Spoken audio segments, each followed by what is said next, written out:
Good morning, everyone, and welcome back to the day 2 of the HeartFusion conference. I hope we're all ready to build on the momentum of yesterday's insightful conversations and innovative ideas. Today, I'm pleased to introduce Dr. Fahd al-Diaby. Dr. al-Diaby is a senior cardiothoracic surgeon and consultant, and the founder and lead of the Health and Biotech Innovation Development affiliated with King Fahd Petroleum, University of Petroleum and Minerals. Please join me in welcoming Dr. Fahd al-Diaby to the stage to give us the opening remarks.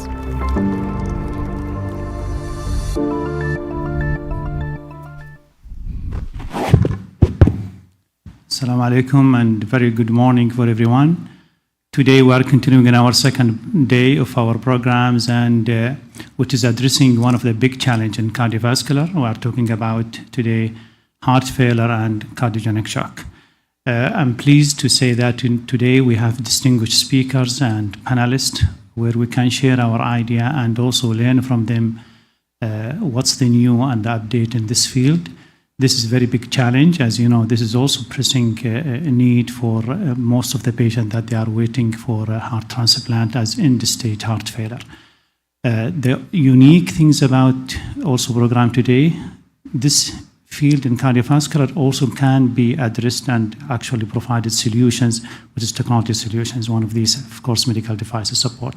So I welcome you all, and I just want to ask our speaker and participants, please, because we're running a little bit late, if there is any question, just list it at the end of the sessions. We will have panel discussions where we can elaborate more on this, and then we can continue the discussions afterwards also. Very welcome, and I look forward for intensive participations and productive discussions.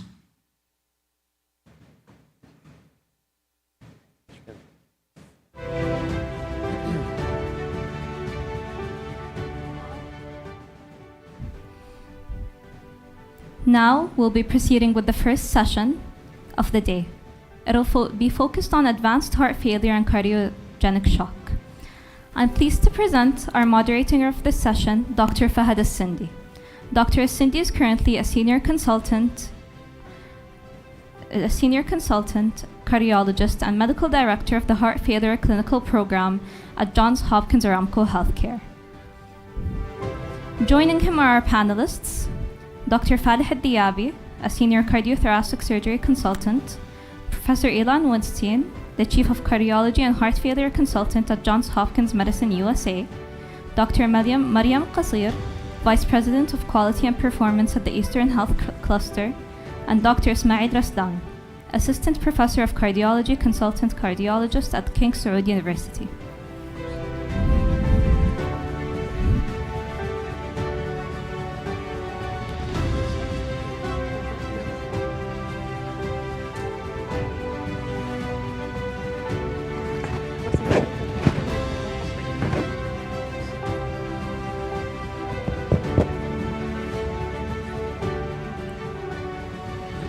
All right, thank you very much, and good morning, everybody, for an exciting heart failure talk. And without further ado, I'd like to introduce my friend and colleague, Dr. Ilan Weinstein, who is Professor of Cardiology at the Johns Hopkins. He's been leading the Heart Failure and Advanced Heart Failure program, and he's here to give us his insight about approaching acute heart failure in 2025. Ilan.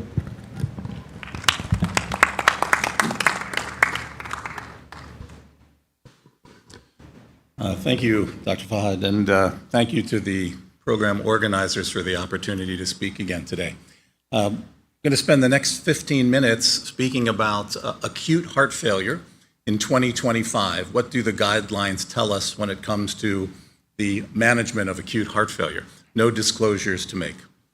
So one of the questions is why focus on acute heart failure? I think for a couple reasons. Number one, it's very common, and we're going to see more and more patients admitted to the hospital with acute heart failure. Number two, I think most of the guidelines that people are familiar with when it comes to heart failure management are really for outpatients with chronic heart failure. And over the years, there have been fewer guidelines with respect to managing inpatients with acute decompensated heart failure. So I want to bring people up to speed on what some of the key take-home points are in the most recent guidelines. And I want to focus on the patient who's hospitalized with acute heart failure. And I want to do this for two reasons. Number one, once a patient is hospitalized, it has some prognostic importance, as we're going to discuss. Number two, we really should see the hospitalization as a therapeutic opportunity. It's the time to take a look at the patient to see how is this patient doing? Is this patient on the right medical therapy, and what kind of interventions can we do to make sure that the patient does as well as possible? So here are some of the statistics. The lifetime risk of heart failure in the United States is 20 to 45% after the age of 45. The prevalence of heart failure is going to go up significantly by 46% by the year 2030. There's over 1 million hospitalizations a year for acute heart failure, and that number continues to rise. And heart failure hospitalization is associated with significant morbidity and mortality. The 30-day readmission rate in some series is as high as 56%. And once you're admitted to the hospital, your one-year mortality can be as high as 22%. So we should see the hospitalization as a warning sign, but also as an opportunity, as I was mentioning before. So how do we define acute heart failure? Well, acute heart failure is a clinical syndrome that's characterized by the rapid onset or worsening of symptoms and or signs of heart failure, resulting from abnormal cardiac function that leads to elevated intracardiac filling pressures and or inadequate tissue perfusion. It requires urgent diagnosis and treatment, and it can occur de novo as a new first presentation or as an acute decompensation of a chronic heart failure condition. So here are the guidelines that are most recent and that people can refer to if you're interested in this topic and want to see what some of the most recent guidelines are. The European Society of Cardiology had guidelines in 2021. Then in 2022, the ACC and AHA and Heart Failure Society had guidelines for the management of heart failure, which included acute heart failure. And then in 2023, the European Society had a focused update on their 2021 guidelines. So there are guidelines out there, again, for anyone who's interested in looking at that. And one of the things that's stressed in the guidelines is that we should look at acute heart failure as an urgent problem. It should be dealt with urgently. And in fact, some people even say that we should approach acute heart failure as urgently as we approach an acute coronary syndrome. Now, you may feel like that's a little bit of a stretch. Acute heart failure perhaps doesn't have the time urgency as a ST elevation MI. But what drives this thinking is that some of these patients with acute heart failure are going to be in cardiogenic shock. And not everybody in cardiogenic shock even looks all that sick. And I think most of us who manage heart failure patients will be able to tell you that there are many times where we're asked to see patients who are lying in bed in cardiogenic shock and it's unrecognized. And delayed shock recognition is the main driver of mortality in acute heart failure, and we really shouldn't miss it. So urgent management and evaluation of patients with acute heart failure is recommended in the guidelines. If it's a new diagnosis, we should attempt to identify the etiology of the heart failure. If it's a chronic diagnosis and the patient's admitted, we should identify and address any precipitating factors. Well, here are a lot of etiologies that could be responsible for the new diagnosis of heart failure. You can see that the first three on the left side are the most common: ischemic heart disease, hypertension, and valvular heart disease. But there are others. Genetic causes are actually quite common. We should always ask a 3-generation family history, and if it's suggestive of heart failure running in the family, we should think about genetic testing. Then there are other problems. We see a lot of amyloid at Johns Hopkins. There can be chemotherapy-induced cardiomyopathy, hemochromatosis, in which you'd want to get iron studies and perhaps an MRI to make the diagnosis, thyroid disease, and then everything in the right-hand column, which, depending on where you are, for instance, at Johns Hopkins, we see quite a bit of sarcoidosis. Sometimes you won't find these things unless you look for them, and it should be one of the priorities is to establish the etiology of new heart failure. Now, if the patient has chronic heart failure and gets admitted acutely, we should look for precipitating factors. And here's an interesting little mnemonic, failure, as you see down the left-hand side. F is forgot medication, so non-adherence, or they're taking medicines that are not good for heart failure, like non-steroidal drugs. A, arrhythmias, anemia. I, ischemia, infarction, infection. L is lifestyle, excessive salt, fluid, alcohol. U is a bit of a stretch, upregulation of cardiac output like pregnancy and hyperthyroidism. R would be renal failure, and E, embolism, pulmonary embolism. All these things can precipitate an acute heart failure presentation, and we should not miss those if one of those is going on. Now, one of the things, and I put a red star next to it, that's recommended in the guidelines is to assess the phenotype of your patient's heart failure. And we look at two things. Are they congested and are they hypoperfusing? And we want to answer that question right away on day number 1 at the bedside and after getting back some basic labs and taking a history. Is there evidence of congestion? Yes, no. Is there evidence of hypoperfusion? Yes, no. And the two most common that we're going to see are warm and wet people, meaning they're perfusing okay, but they're congested, and cold and wet people, not as common, but a worse prognosis. They're congested and they're also not perfusing. And it's important to establish which one of these groups you're dealing with. So if you're looking at congestion, history, physical, and labs can tell you quite a bit. By history, they may have symptoms of exertional dyspnea, orthopnea, PND, abdominal distension, weight gain, leg edema. These are all the things that most of us are familiar with. On exam, an elevated JVP, a gallop. There may be crackles and pitting edema, ascites, a pulsatile liver. And some of the tests that might suggest congestion are elevated liver function tests, an elevated brain natriuretic peptide. You may or may not see congestion on chest x-ray. And if you're doing an echocardiogram, which you almost always will in someone with decompensated heart failure, they may have a dilated inferior vena cava. Now, low output, so hypoperfusion, will present differently. Their history may be fatigue, lethargy, confusion. Their memory is not good. They may be short of breath. They may be nauseated. Dry heaving should get your attention every time. When someone is throwing up but nothing's coming up, that is almost always an indication of low output, hypoperfused acute heart failure. On exam, you should pay attention to their vital signs. Tachycardia and a narrow pulse pressure is a bad sign.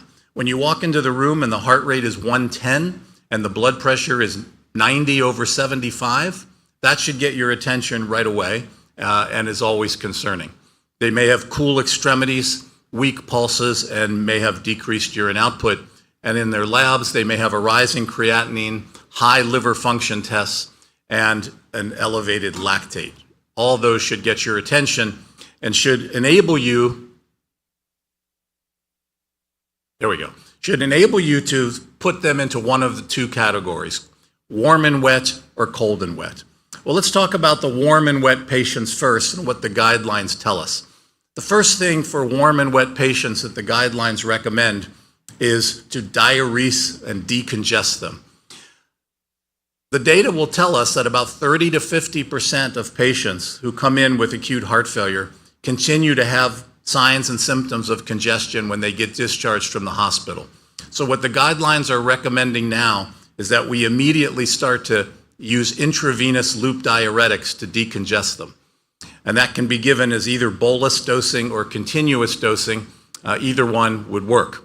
If the patient is not responding to loop diuretic, the guidelines recommend now that we use adjunctive therapy early on. So a thiazide diuretic like metolazone or even acetazolamide for sequential nephrogenic blockade.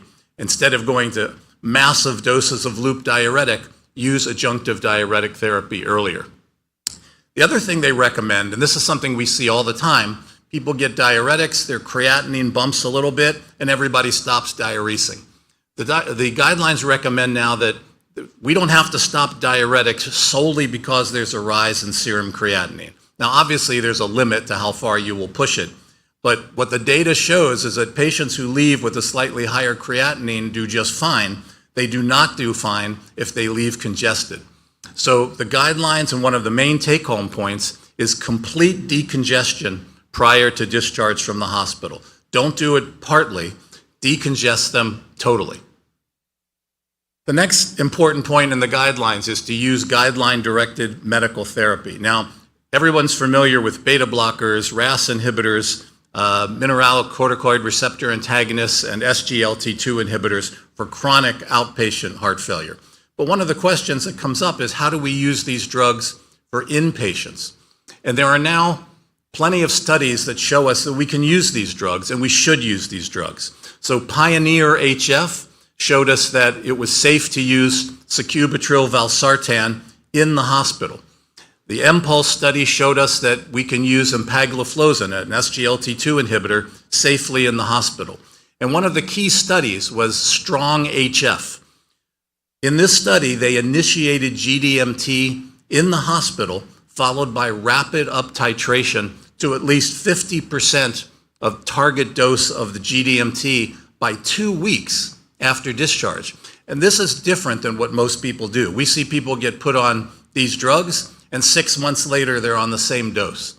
What this study showed was that initiation and rapid up-titration results in a 34% reduction in the composite endpoint of all-cause death or heart failure readmission. So we should be aggressive with GDMT. We should start it early and up-titrate it rapidly as tolerated by blood pressure, heart rate, and kidney function. I've put here some of the target doses of what we should be trying to achieve with our GDMT. You can see that some of those doses are quite high. So starting early and working your way up quickly is reasonable. How fast you get there will depend on the patient's vital signs and kidney function. Keep in mind that the guideline-directed medical therapy that you use will be different for heart failure with reduced ejection fraction and heart failure with preserved ejection fraction. With HFrEF, we want all 4 of those medicines initiated. With HFpEF, there are 2 classes of medicines now. There are MRAs, including spironolactone and finerenone, which was just shown to be effective in the fine arts trial, and SGLT2 inhibitors. These are the medicines that would be medicines that you'd want to start for HFpEF. So the warm and wet patients clearly have these guidelines to diurese completely, to start GDMT early and up-titrate rapidly. The cold and wet patients, on the other hand, these are patients who may not be perfusing well. These are patients who may require inotropes, pressors if they're hypotensive. You may need invasive hemodynamic monitoring. And if they're in cardiogenic shock, you may want to pull in other specialists. Some hospitals have a shock team to discuss these patients early. If you're able to stabilize these patients, you can get them back on the whole GDMT pathway. But if they deteriorate or they fail to improve, the recommendations are for early mechanical support, Impellas, balloon pumps, even ECMO, and to not wait and sit on these patients for too long. Here are some features of advanced heart failure that you should be aware of, and they have that cute mnemonic, I need help. So inotrope support, if they're New York Heart Association class 3 or 4, if they have end organ dysfunction, low ejection fraction, and down the list there. If you see patients with these things, with these features, you're probably dealing with a sicker patient, and at the very least should be talking to cardiology and probably to the specialists in advanced heart failure. Discharge planning turns out to be very important. Early follow-up can reduce 30-day readmission by almost 40%. What does early follow-up mean according to the guidelines? We should see these patients back within 7 to 14 days, and for high-risk patients, it should be 7 days. So these are the key points from the guidelines for acute heart failure. Treat it urgently and treat precipitating factors. Establish the phenotype of heart failure that you're dealing with. Use IV loop diuretics. Target complete decongestion. Initiate that GDMT early and up-titrate quickly. I didn't talk about it, but intravenous iron for patients that are iron deficient, and again, intravenous has been shown to be effective. Follow them as outpatients very closely and do not miss shock. And finally, consider the hospitalization as a therapeutic opportunity to get people on the right medications that will ultimately help prolong life. Thank you very much.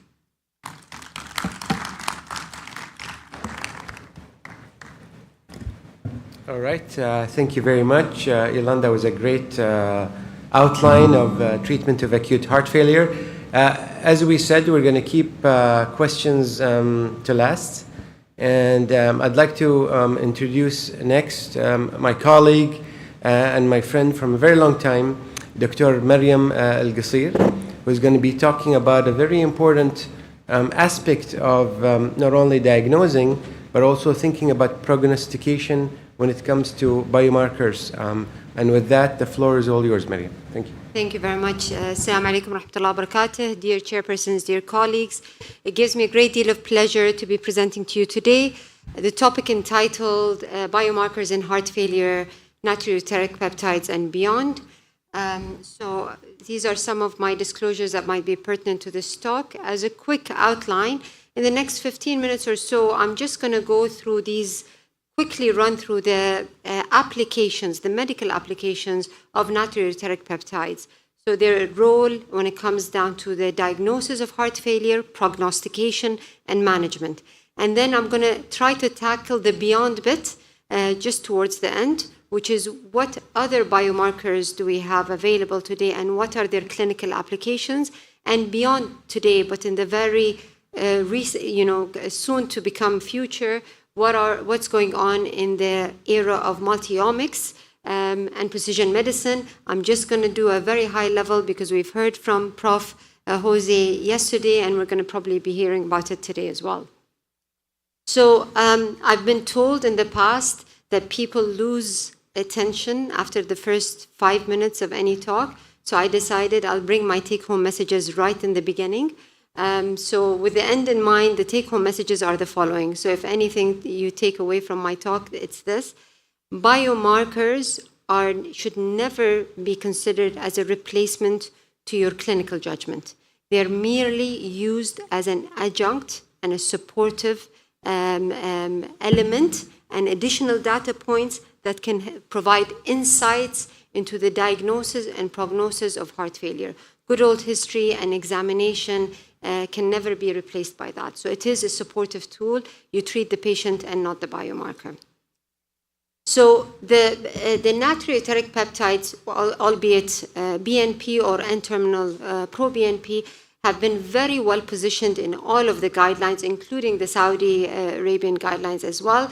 They have been placed as an overall the highest level of evidence and the highest class, so class 1A when it comes down to diagnosis and prognosis, but also gets a level 2A level of evidence, B mostly, for other elements as well. So in a nutshell, this is where we stand today. Natriureteric peptides must be done when it comes down to diagnosing heart failure, prognosing it, and should be strongly recommended to do it in a pre-discharge to better risk stratify patients and prevent heart failure. And it also has a role in heart failure therapy. So I'll try to tackle those elements. So when it comes down to diagnosis, we have two major clinical settings in which patients present with heart failure. They either present in an acute phase, as was mentioned by Prof. Elan, but also, as he mentioned earlier on, the majority of patients come in the ambulatory or the clinical or in the clinic setting.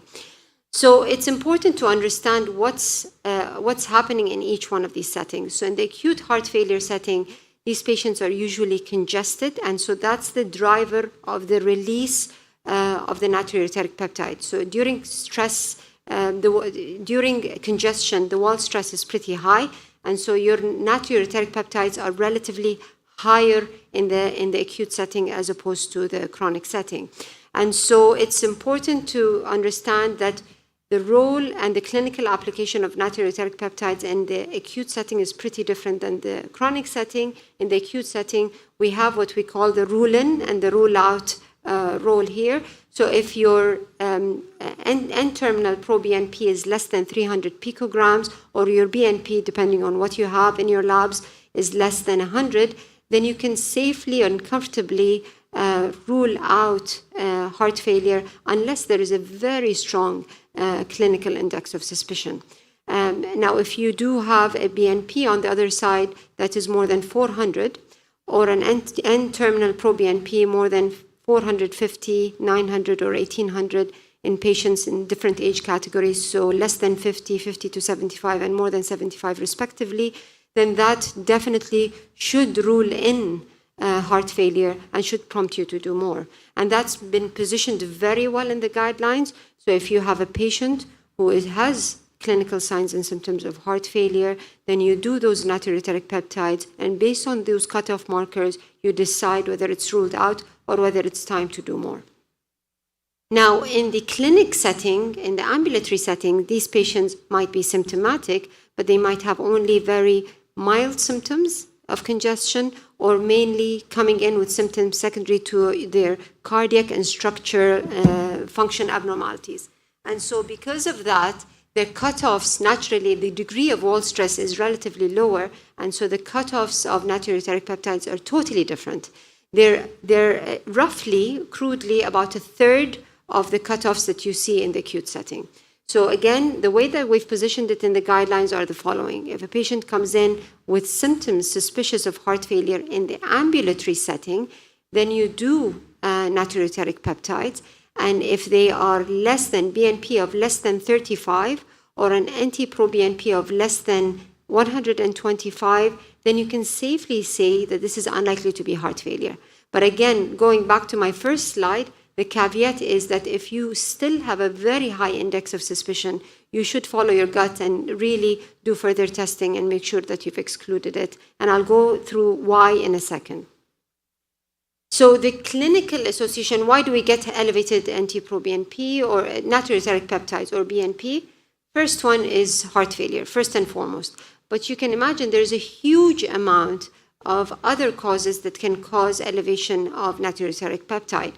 And so to define what is the culprit goes down to really the clinical context. So if a patient is septic, a patient has critical care illness, a mild bump in the BNP might not necessarily mean heart failure. But if there is a significantly elevated natriureteric peptide, then you really need to think about it. Now, there are patients that come in with a very low wedge pressure, they're very euvolemic, but their natriureteric peptides are in the thousands. You have to think about things like amyloid, for instance, in that clinical setting if they're short of breath.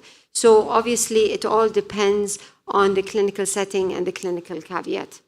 On the other side of the spectrum, you may have, and that's why the clinical caveat was important in assessing patients in the ambulatory setting, you may have what we call a false negative.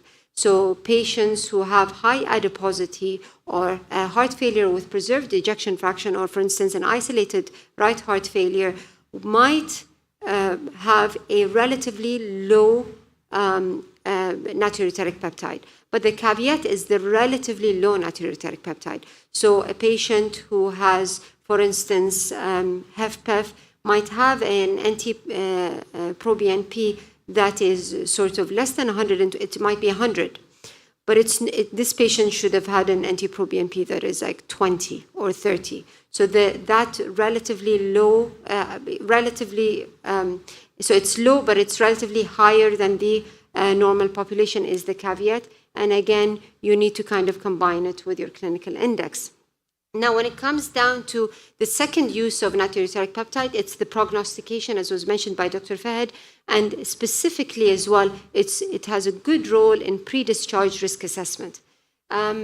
We've seen time and time again through multiple different trials that if your NT-proBNP is less than 1,000 in a patient with heart failure, their chances of developing all-cause death or acute events is pretty low. It's as low as 3 to 5%. But if that number, that NT-proBNP, increases by 3 to 5-fold, that increases your risk by 10-fold. So if you go to an NT-proBNP of 3,500, your risk, your all-cause death increases to about 31%. So that tells you that it is a very good correlator or a prognosticator of adverse outcomes, and it can tell you which patients you should watch out for more closely and monitor them more closely. And when it comes down to the pre-discharge assessment, I think it is extremely useful to look at the NPs at the pre-discharge stage. But I think more importantly, it's important to look at the delta. So if a patient has let's say, an elevated BNP or an NT-proBNP and pre-discharge, it's still elevated, but there is more than a 30% drop. That's sort of the magic number that we usually look at. Then that tells you that these patients are probably going to do well. Now, if you don't have more than 30% drop or their numbers are still the same, that's even worse, then these patients, you need to consider whether you need to keep them in a bit longer or you arrange a much closer follow-up or you have telemonitoring application for this particular patient population. Now, we try to see most of these patients within 2 weeks, but the ones that have a more than a 30% drop you can see them in 2 weeks, but the ones less than 30% drop, you probably need to see them within a week of discharge. So again, practically, you need to do 2 blood collections if a patient is admitted, 1 at the time of admission and 1 at the time of discharge, and you look at those differences, and that could give you a huge amount of positive information. That takes me to the next indication of heart failure of natriureteric peptides, which is the prevention side of things. Now, we know that with advances in GDMT, medications, and MCSs for advanced heart failure, we've gotten very good at managing patients with heart failure. There's still a huge gap, but we've improved significantly over the past couple of decades specifically. But there is this, the reward is to pick them up much earlier on and make sure that you prevent them or retard the progression of heart failure. And that's where the problem lies. You have a huge amount of population that are at risk, a lot of diabetics, a lot of hypertensives, and you don't have the right amount of resources to do them. So does natriureteric peptides have a role in helping you better risk stratify this population? Well, in these stages of heart failure, you have stage A, who are patients that are at risk, completely asymptomatic. Stage B, patients that again are asymptomatic at risk, but evidence of some structural abnormality. Now, there is now these added population that they may not necessarily have structural abnormality, but they have an elevated natriureteric peptide. So you can upgrade them from class A to class B, and that also helps to better understand and be more aggressive when you manage this patient population. So upgrading this patient population can help you identify from this whole subset of class stage A and B, which ones are worth managing more closely and maybe require referrals. The ADA have become bold in that they put it in, in their guidelines, right in the middle column here, that all adult diabetics should have actually a natriureteric peptide on annual basis. And if it is high, then they should be upgraded and referred for further testing. Finally, guiding heart failure therapy. Now, we know a quick word on GUIDE-IT. Although GUIDE-IT was a neutral study in that there was no particular added benefit to have NP-guided up-titration of medications, there were a couple of caveats in this study. In both arms, the usual and the intervention arm, the patients are very well treated. And a majority of these patients achieved an NT-proBNP of less than 1,000, which tells you that having a low NT-proBNP at the end of the day is a good prognostic indicator. Now, follow up. The other finding of the GUIDE-IT trial was that patients that had high natriureteric peptides, regardless of what it was in the baseline, did very bad. So if they started off with high and ended up with a high natriureteric peptide, or those that had a low-ish natriureteric peptide and increased significantly, actually fared pretty worse than those that ended up with a lower natriureteric peptide. Again, speaks to prognostication and risk stratification of this patient population. So in the next sort of last minute or so, what other biomarkers do we have today? We have the good old troponin, which tells you how much myocardial injury is there. We have galactin-3, soluble ST2 which also are predictors of remodeling, fibrosis, and inflammation. They do have a role, but it is there's a lot of false positives as well with it, and it's not readily available everywhere. So I think it's been positioned in the guidelines as a class 2B level of evidence B. So you may consider doing it, but nothing has made it to where the natriureteric peptides are positioned today. I know very little about this topic, but it's always very intriguing, which is sort of phenotyping and precision medicine when it comes down to heart failure. We are in a world of multiomics, and there's a lot that was mentioned by Prof. Jose yesterday, and that I've learned about, and also looking forward to his talk today, that can bring forward more personalized medicine, understanding who is at risk of what exactly, what interventions could best serve this patient population. So really tailoring the therapy today and really utilizing the role of AI to better understand that. So with that, my absolute last slide, biomarkers are not a replacement, but they do have a major role in clinical diagnosis, and you need to look at it in the clinical setting. Sorry for the delay. Thank you very much. Excellent job, Miriam. Very, very nice review. And it gives me... Can you shift this? Can you move into the next presentation, please?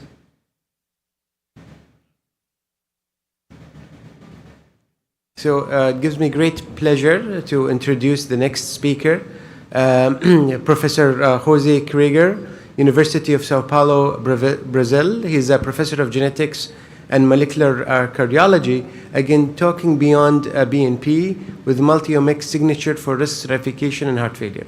Welcome, Prof. Good morning. It's a real pleasure to be here. I really want to thank the organizers for the invitation.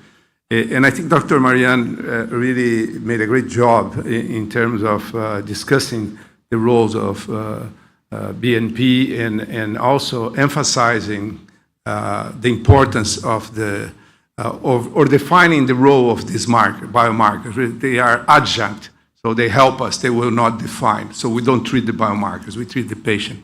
I think this is quite important. So as was mentioned, the BNP has been used for more than 2 decades. It's in our guidelines, and these 2 papers probably were the ones that really set the stage to what we are doing today.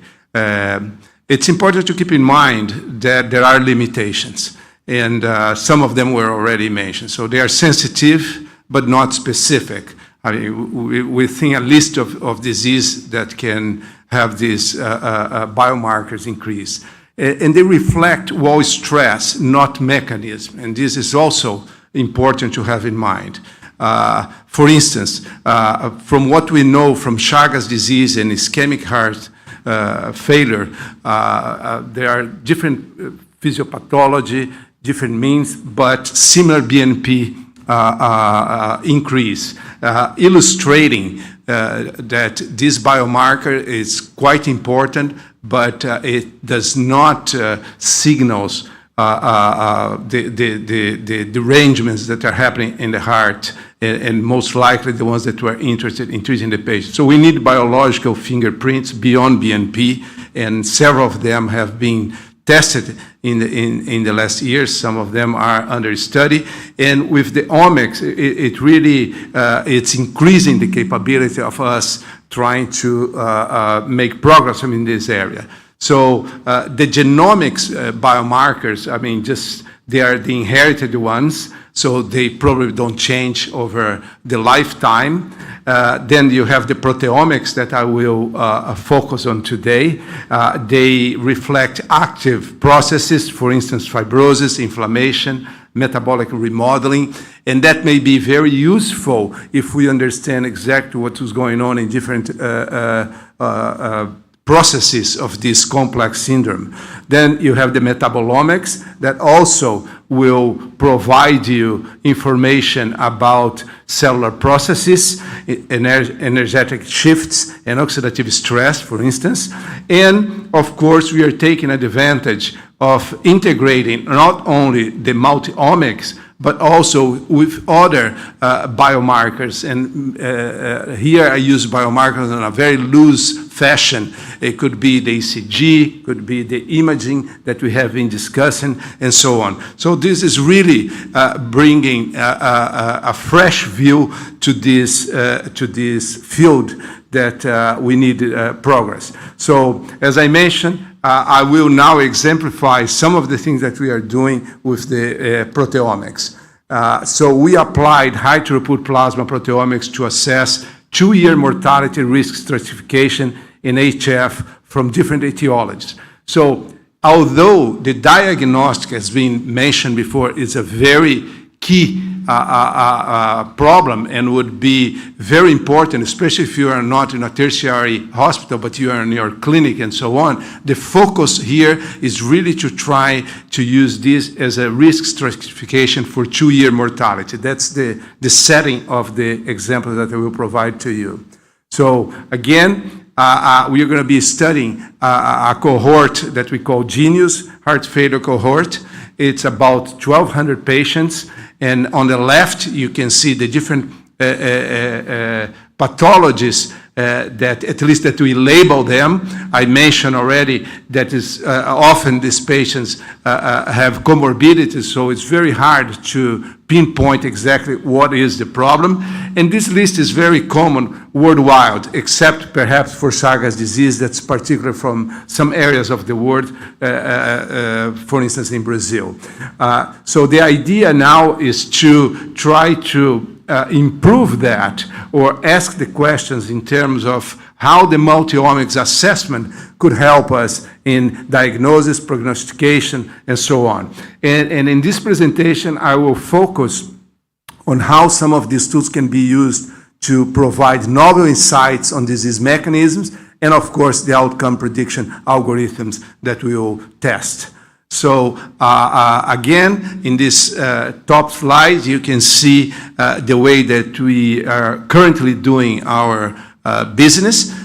So when we have the workup of these patients, and then at the end, we will define or classify them in several categories that can be quite useful to be used for guideline orientation and so on. So here in the 1,200 patients, mostly idiopathic, hypertensive, ischemic, Chagas disease, alcoholic, and a category of others that include smaller groups. So the idea here is how can we progress on this if we examine 734 proteins in each one of these patients, plasma proteins.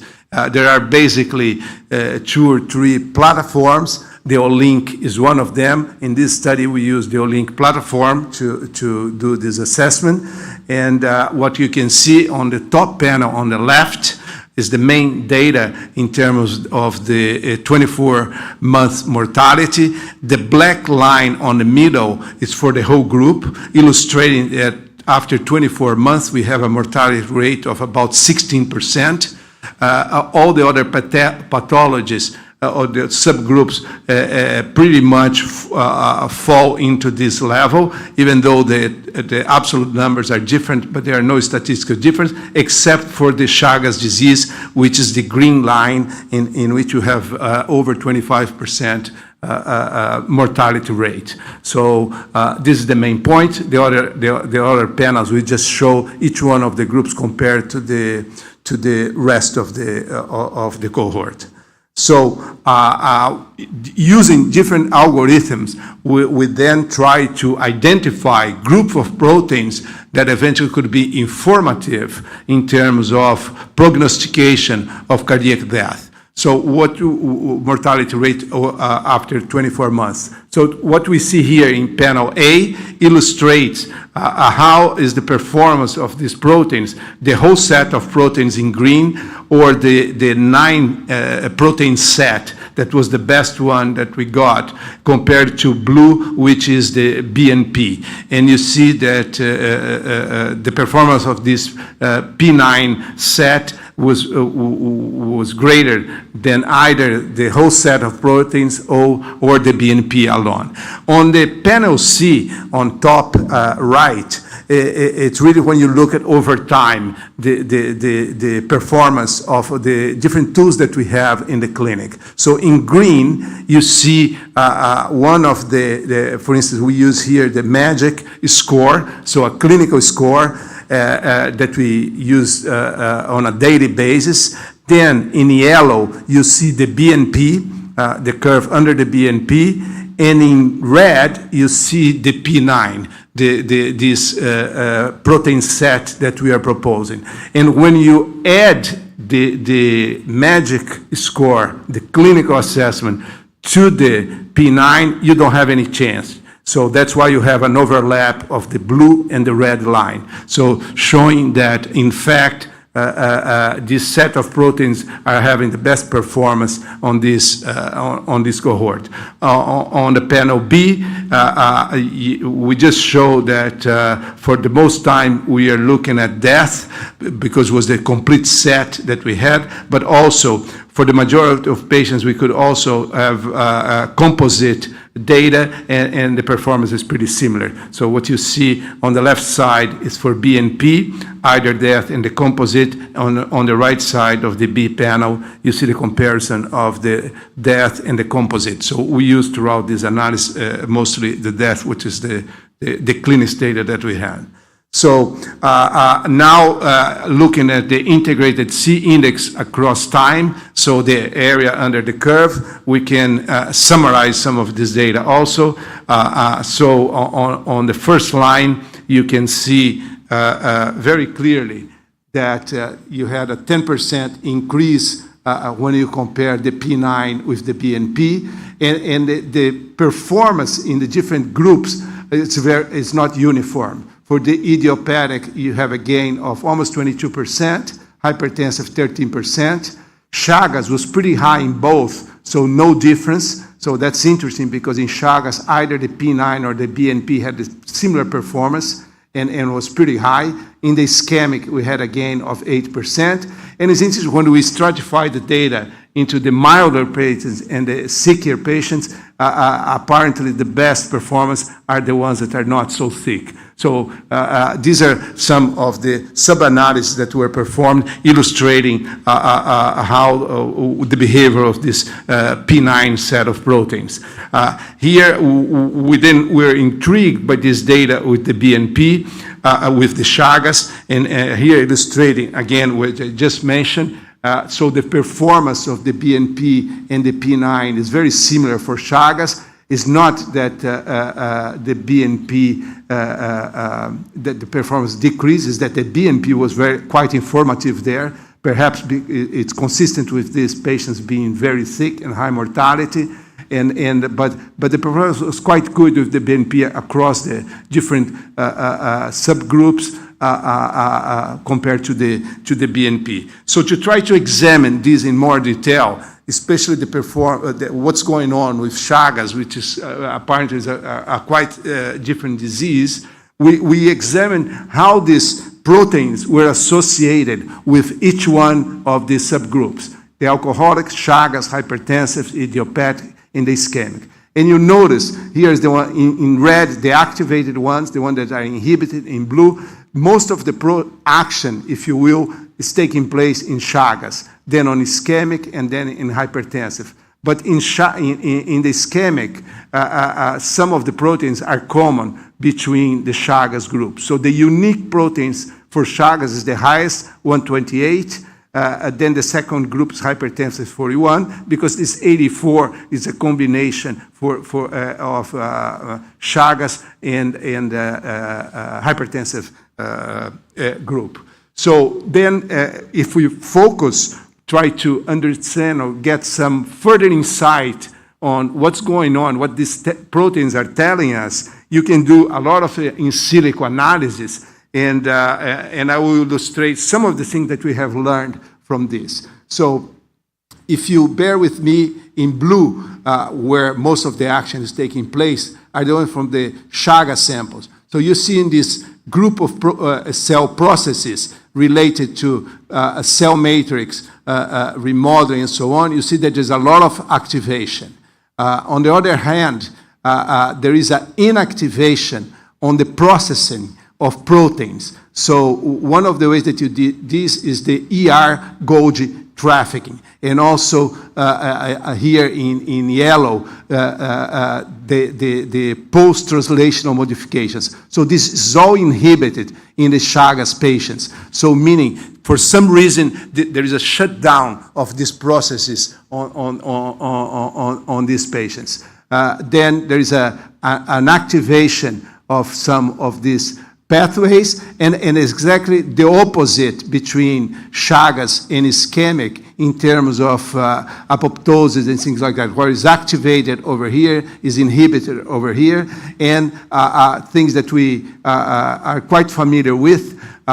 For instance, in the ischemic patients, there is a lot of stimulation of clot formation and things like that, and while there is also alteration on the use of energy. So there is a decrease on the lipid metabolism in these patients. So this starts to give us some food for thought, hypothesis to be tested, and really bringing some interesting insights on the cell processes that may be taking place. So we can go further and try to understand what are the transcription factors that are being activated that then will be responsible for the activation and inactivation of a large number of genes, to see if we get an insight, and specifically in terms of new targets, therapeutic targets that can be used. So again, using this in silico approach, you can do first pass analysis to identify candidates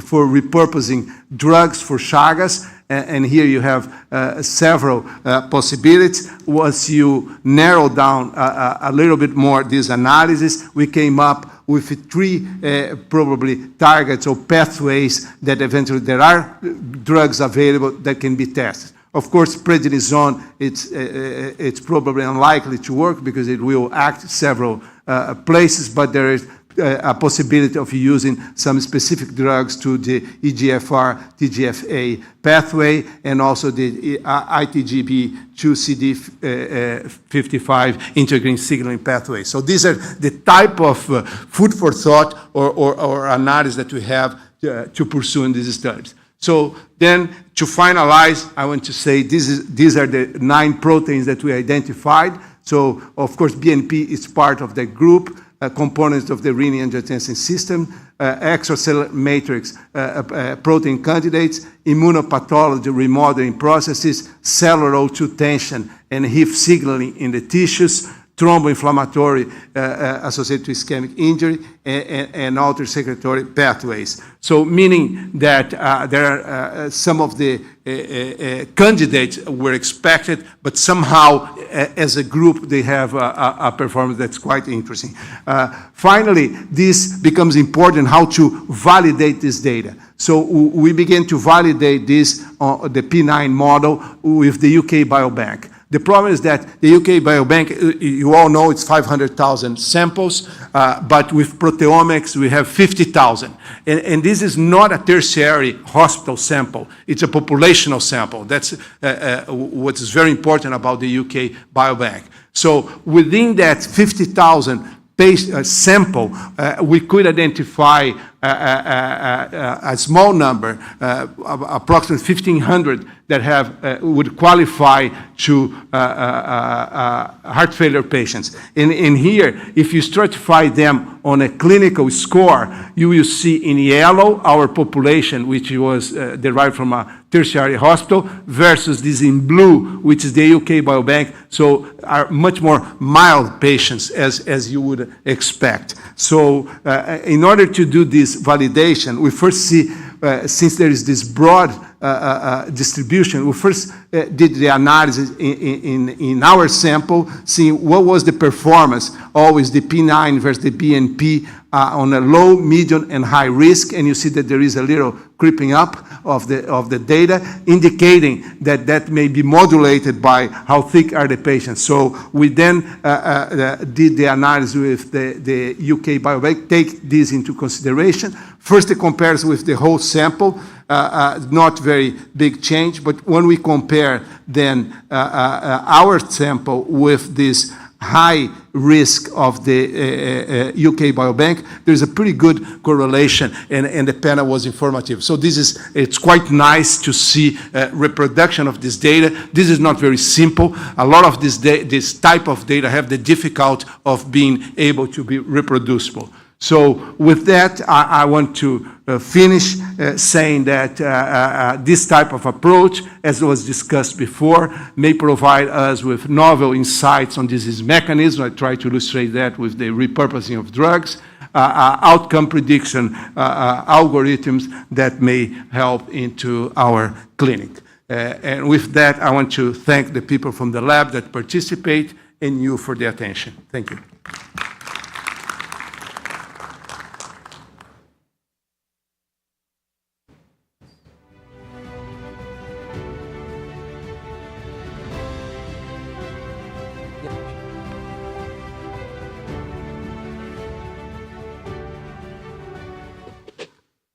Much, Prof. Very insightful and it sounds futuristic, but not too far from reality. Now it gives me a great deal of pleasure this time to present my colleague and friend, Dr. Fahd, who's a senior consultant, non-invasive cardiologist at Johns Hopkins Aramco, and he's going to be talking to us about sort of an interesting category of patients, and we're seeing more and more of them. These are heart failure with improved ejection fraction. They have MPEF, and they look into the role of the pillars of therapy. Thank you very much, Dr. Fahd. The floor is yours. Thank you very much, Dr. Mariam. Good morning, everybody. It gives me great pleasure today to present this talk about heart failure with improved ejection fraction. Such as an important category and such as an important hope and dream for all heart failure cardiologists to have their patients actually improve to normality.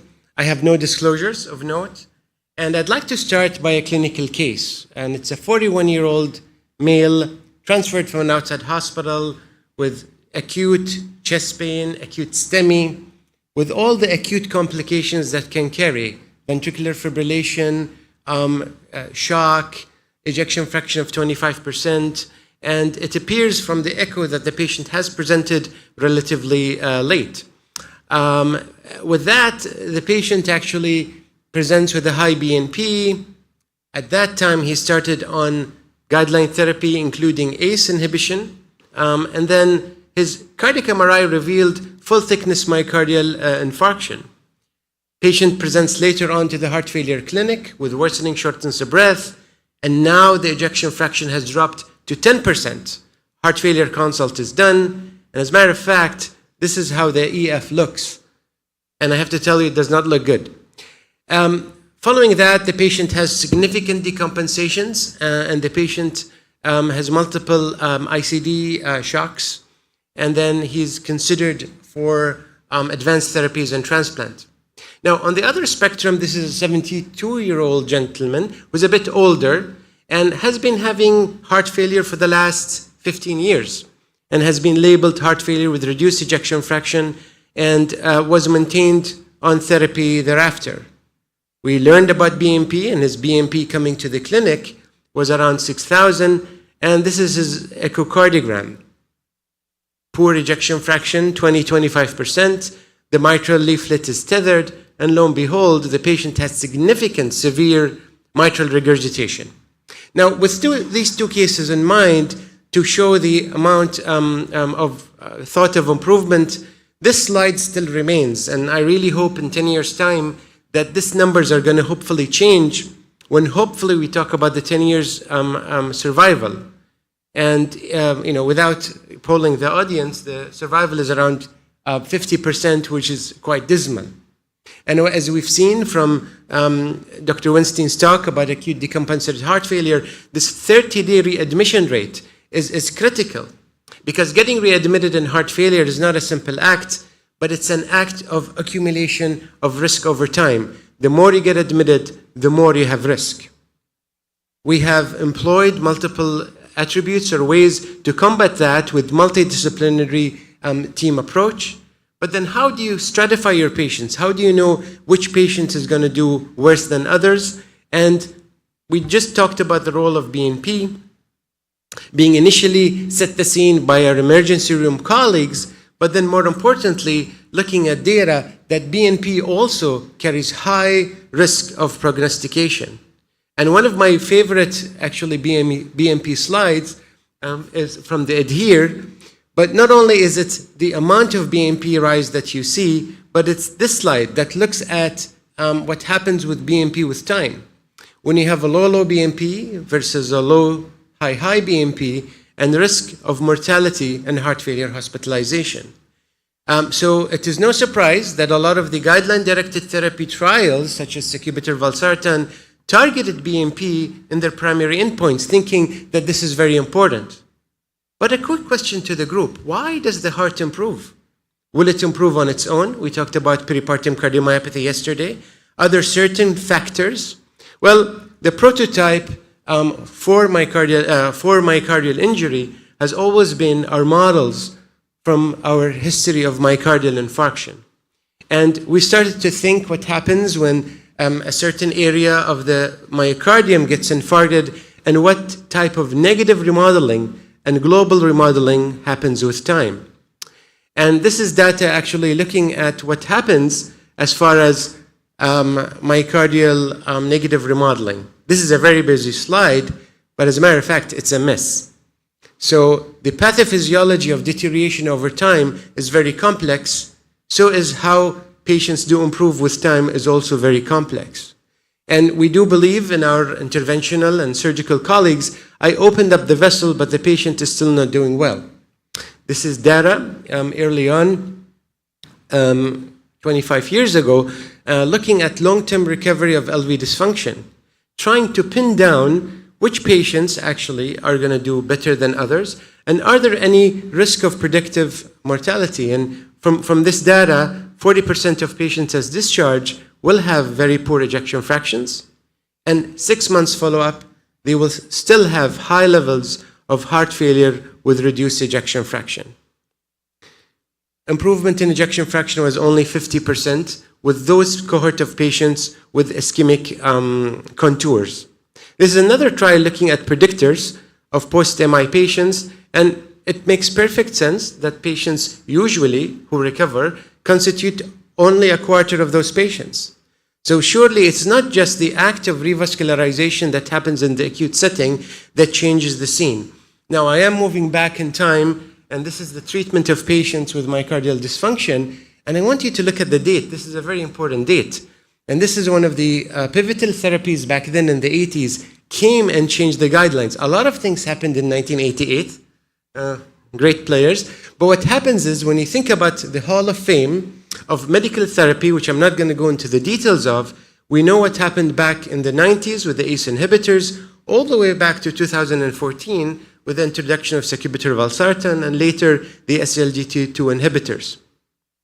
But how do we go from cardiac remodeling to guideline-directed therapy and back to LV recovery?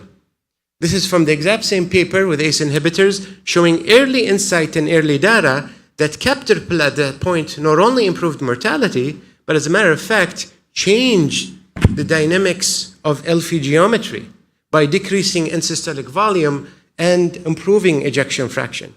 So we know that one of the key elements of improvement is to have that structural remodeling. And here again, looking at this paper again, showing improvements both in 3 months and 1 year in ejection fraction and improvement in dimensions. All right, so this is from the SOLVIT trial again, looking at the enalapril group. So patients who were not on ACE developed LV dilation and worsening LV dimensions over time. Now, this is a very touchy subject because this is sacubitril valsartan. I'm a huge fan of it, but this is a trial from the Paradise trial group, Mark Pfeffer and his colleagues in Boston, that actually, as a matter of fact, randomized patients with sacubitril and ACE and did not show improvement. Very surprising. Now, the thought process behind this, and I started to think, is because maybe those drugs don't act acutely, or they're acting on something more deeper when it comes to cardiac remodeling that happens with time. If this is true, that means hope is not lost. Patients who are 1, 2, 3 years into heart failure with reduced ejection fraction, there is hope for their recovery. Again, the biomarker trials, this is the Pioneer trial in acute initiation of sacubitril valsartan, significant reduction in NT-proBNP in the sacubitril group, and improvement in cardiovascular outcomes. The PROVE-IT heart failure trial was an important biomarker trial as well, but besides showing a significant reduction in NT-proBNP with time, it showed something very interesting. It looked at markers of LV recovery, such as ejection fraction, decrease in LV geometry, and even decrease in left atrial volume geometry, and there is a linear improvement with time as you continue those patients on the guideline-directed therapies.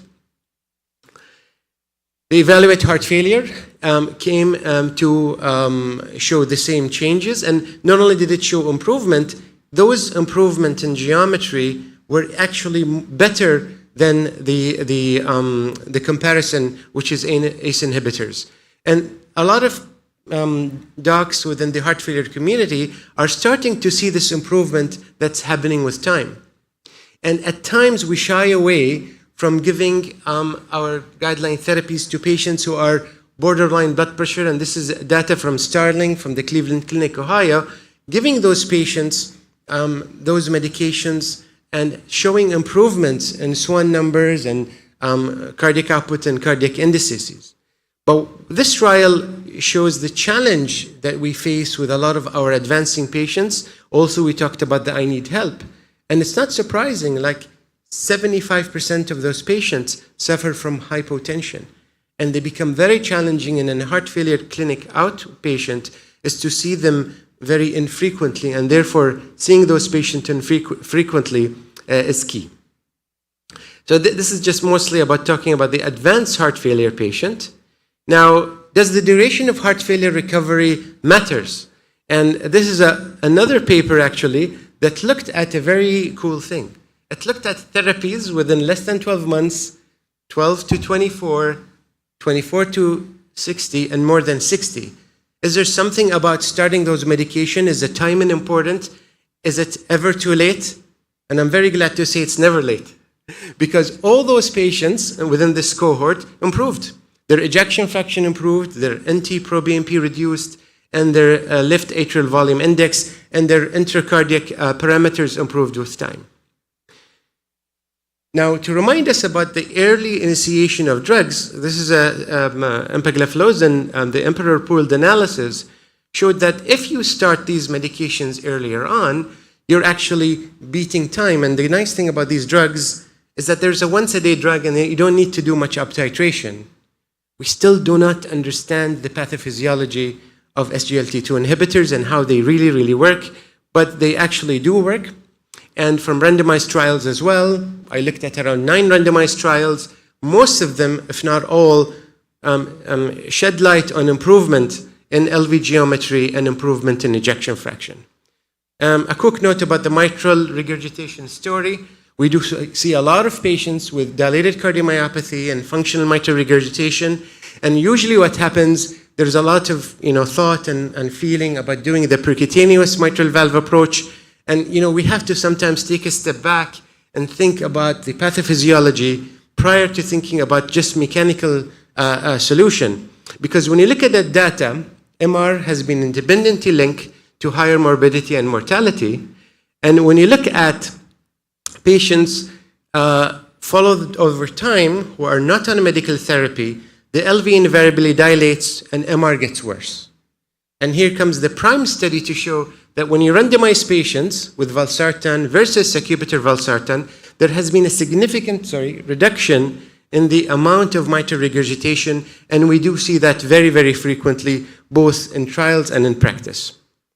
Now, when you talk about cardiac remodeling, compared ACE with ACE with the ARNI group, there is definitely an added advantage of being on the newer drugs such as sacubitril valsartan, with no doubt in mind. Okay, I'm just going to. Okay, now the spectrum of heart failure with ejection fraction. This is an important concept because what happens with time that you have a HFrEF and the heart failure starts to improve and even normalizes, and then the question arises both by the cardiologist, by the patient, can we stop guideline-directed therapy? So I'm going to kind of end my talk in kind of talking about the TRID heart failure trial, which was a Lancet trial in 2019, and what that showed actually that those patients had relapse.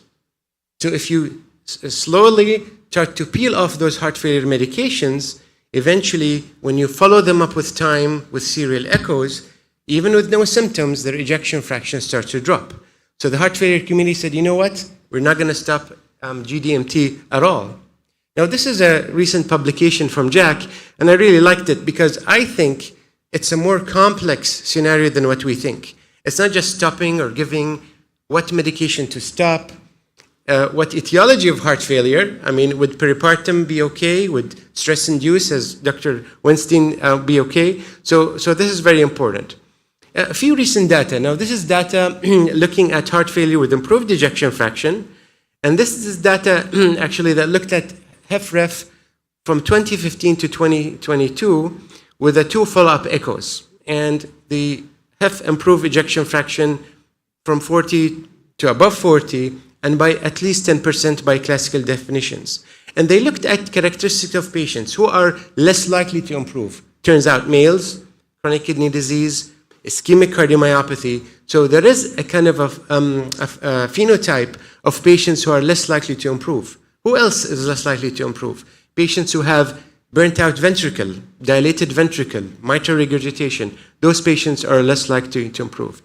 And actually they looked at predictors, and these were the actually predictors as we talked about. And then also imaging markers such as lack of EF improvement, increase in LV size, and late GAD enhancement on MRI. And this has translated to survival differences between HFMPEF and HFEF. The good news.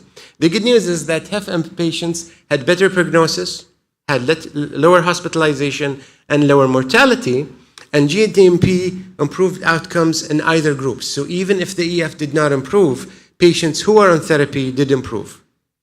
Now the other side. This is the withdrawal heart failure trial from 2025 in the European Journal, and they concentrated on AF-related cardiomyopathy.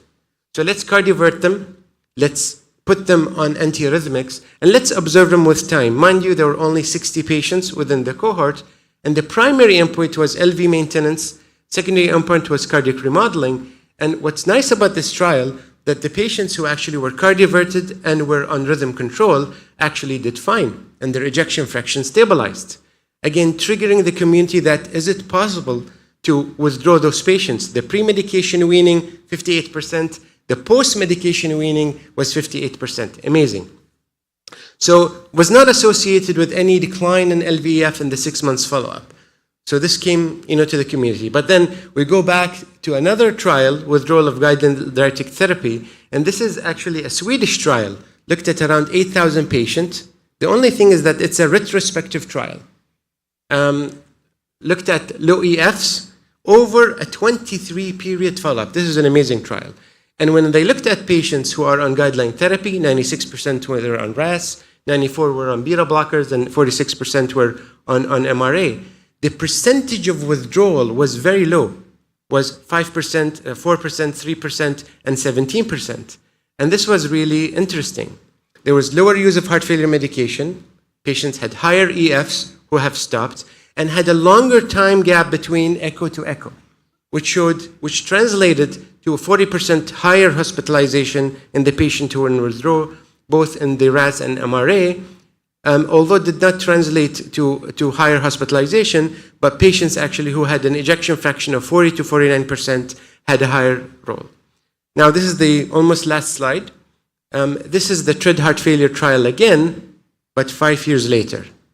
So then what they did is they looked at long-term follow-up of the TRID heart failure patients. We saw those patients divided there. There was a significant increase in hazard ratio of events in all patients who've actually were within the withdrawal group. And if we divide them within the heart failure journey, there were 51 patients.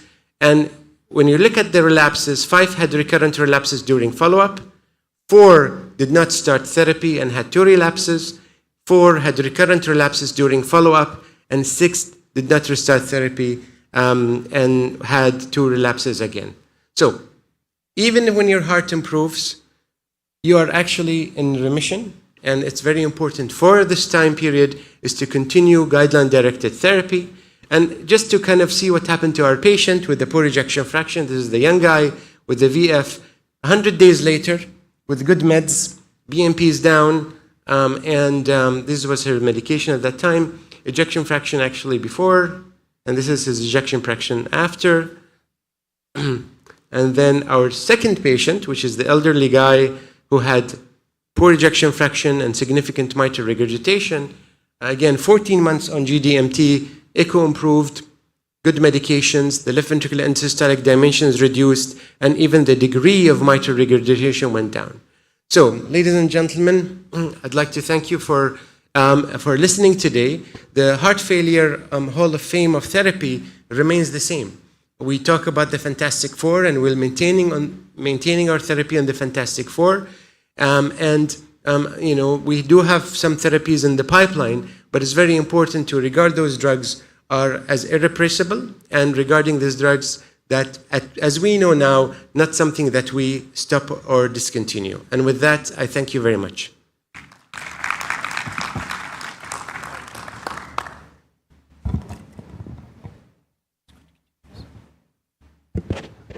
So maybe thank you very much, Dr. Fahd. Fantastic talk. Now, it gives me a great deal of pleasure to be presenting Dr. Ahmed Al-Fadl from Dhahran Tech Valley.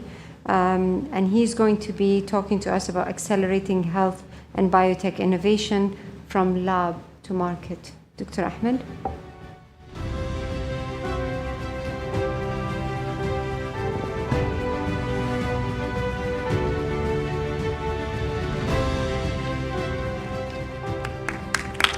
Assalamu alaikum.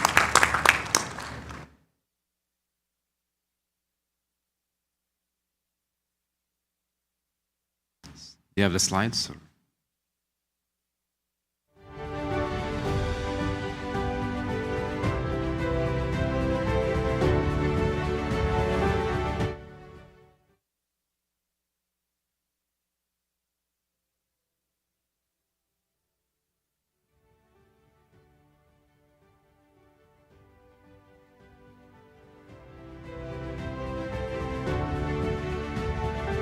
Bismillah ar-Rahman ar-Rahim. Good morning, everyone. Thank you, Dr. Faleh, for the invitation.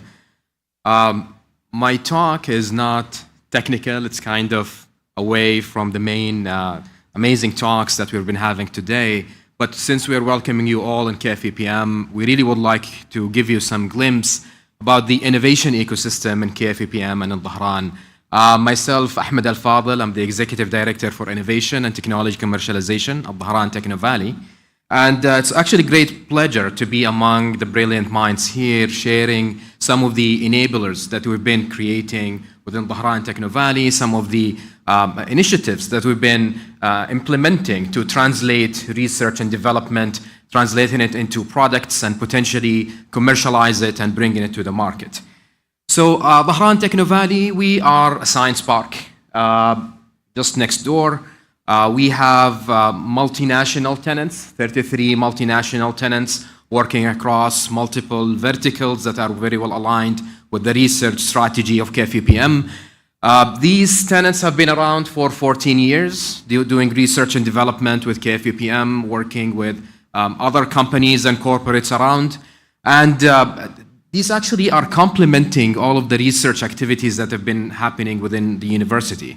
You know, KFUPM, they are ranked 5th worldwide in the number of granted US patents. They have more than 2,500 granted US patents. And only a few years ago, the university has transformed its strategy to be more research intensive, generating and initiating more programs, more than 22 multidisciplinary research centers across different disciplines.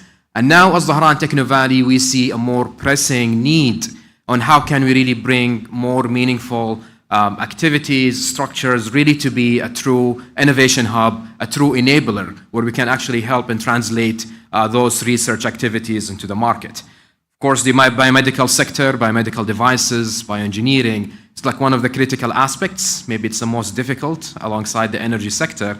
And we're really trying to have like all the elements that allow us to de-risk these kind of activities. So we are, as part of the new strategy, we are driven by very strict targets. As I mentioned, we already have corporates around, but we are really trying to get into a point where we can increase the spin-off of SMEs, of startups. So we are looking within the next 3 to 4 years to create 160 hard tech startups across the different disciplines. We are aiming to increase the spending, the investments on research and development, commercialization, and injection of cash into startups to reach 500 million riyal annually. And we're looking into multiple key aspects relevant to the governance, relevant to the funding, relevant to the community, in addition to the infrastructure. Just one aspect about the governance that's really, it's very important to achieve. As I highlighted, the transformation of KFUPM, only within the last few years, shifting towards being a research-intensive university, that actually had a direct impact on the citation. Citations doubled within a few years. When we looked at the number of graduate students, they are doubled. Postdocs, only 3 years ago, there was almost no postdocs in the university, and currently there are close to 400, and we are targeting 1,500 postdocs within the next couple of years. Indirectly, that actually resulted in increasing the ranking of the university, jumping from 200 to 67 in the latest QS ranking. So governance is very important. How can we really have the right elements that will help translating the research to the market? We know that there are a lot of valley of deaths. I mean, for those who are familiar with the research and development journey, usually we have multiple valley of deaths. It goes from the technology development to the valley of death, the commercialization, to the valley of death, to the market penetration. When we go to the R&D activities, the universities have been actually investing a lot in creating advanced research centers and capabilities, funding the attraction of the top talent in their fields and disciplines. Maybe you've seen the announcements. The university have been attracting top faculty in areas relevant to quantum computing, in the biomedical sectors, in the AI, a lot of the engineering disciplines. And we are really also expanding and looking into partnerships. We've been working with Dr. Faleh on multiple fronts and initiatives that actually take research and development all the way to bringing and attracting cutting-edge solutions to be developed and commercialized within the Dhahran area. But if you look at the governance, IP policy, for example, it has been one of the aspects that if there is an innovator, he wants to take his technology to the market, typically, if they want to spin off a company, they have to go through a classic licensing approach, meaning that in their licensing process, it's typically non-exclusive license. They have to give up royalty, equity, annual fees. The university has been very generous in introducing a new structure that hasn't been heard of, that we call it 000 structure. If there is a faculty in KFUPM who developed a technology and they want to translate it to the market, spin it off into a company, the university will give him a perpetual license. They will get it with 0% royalty, 0% equity, and 0 fees for 5 years. This was announced only in January 2025, and since the moment it was announced, there's been a lot of interest and momentum on all of the researchers. How can they bring their technologies and solutions to be commercialized? This puts responsibility on us as Dhahran Techno Valley on how can we bring the right programs, initiatives, and infrastructures to help those innovators bring their solutions to the market. Another aspect that we talked about relevant to the governance, for example, relevant on how can we integrate the different partners that we have in the science park with the research community. So instead of going with the regular lease structure for those kind of entities, we've developed what's called the partnership framework. Right now, any entity that wants to establish presence in Bahrain Techno Valley, they're actually obligated to work closely with KFUPM researchers, KFUPM students, and KFUPM startups. And that also actually will give them sort of a point system. If they meet certain threshold, they get incentives, or otherwise, actually, they will be asked to leave the science park. So this has been kind of a win-win situation where entities really see the value for collaborating with KFUPM and collaborating with the different entities. On the other aspect relevant to the initiatives and programs, funding is very critical. As I mentioned, when we go about the different valley of death, to really navigate from the research across the commercialization, early stage funding, especially in the deep tech sector, is very important. A lot of the amazing projects, they actually die at the early stage because of the lack of funding. We have a lot of venture capital existing in Saudi Arabia, but in the deep tech sector, they're really looking for established startups with some traction. There's a team, there's a product, but who is really investing in the early stage? That is an obligation that we are actually putting on our shoulders, and that actually helped us to work towards the establishment of Bahrain Techno Valley's early stage pre-seed fund. So our fund, 500 million riyal, will be targeting innovation from the Bahrain innovation ecosystem and even abroad to attract other startups, where we provide funding from the pre-seed stage all the way to pre-series A, meaning if there is a technology that has been validated in the lab, now we want to translate it into a product. All of the investment that goes towards bringing the supplementary tech, the funding required to establish the capabilities and resources, bringing the team, all of that kind of activities that happens at the pre-seed stage, Bahrain Techno Valley is willing to bring the investment, the fund, the resources, and the infrastructure for it. When we talk about infrastructure again, if we talk usually for the research and development, we have amazing core technologies, but a product is a different game. Translating a core technology into a product, there is a process, there is a methodology, and there is a supplementary tech that is really existing in the market. But for example, someone is in the medical field, he is the most known in developing biosensors, but maybe he's lacking experience in developing the electronics behind it, developing the software, the firmware behind it. How can you really develop the industrially designed packaging for these actions and activities?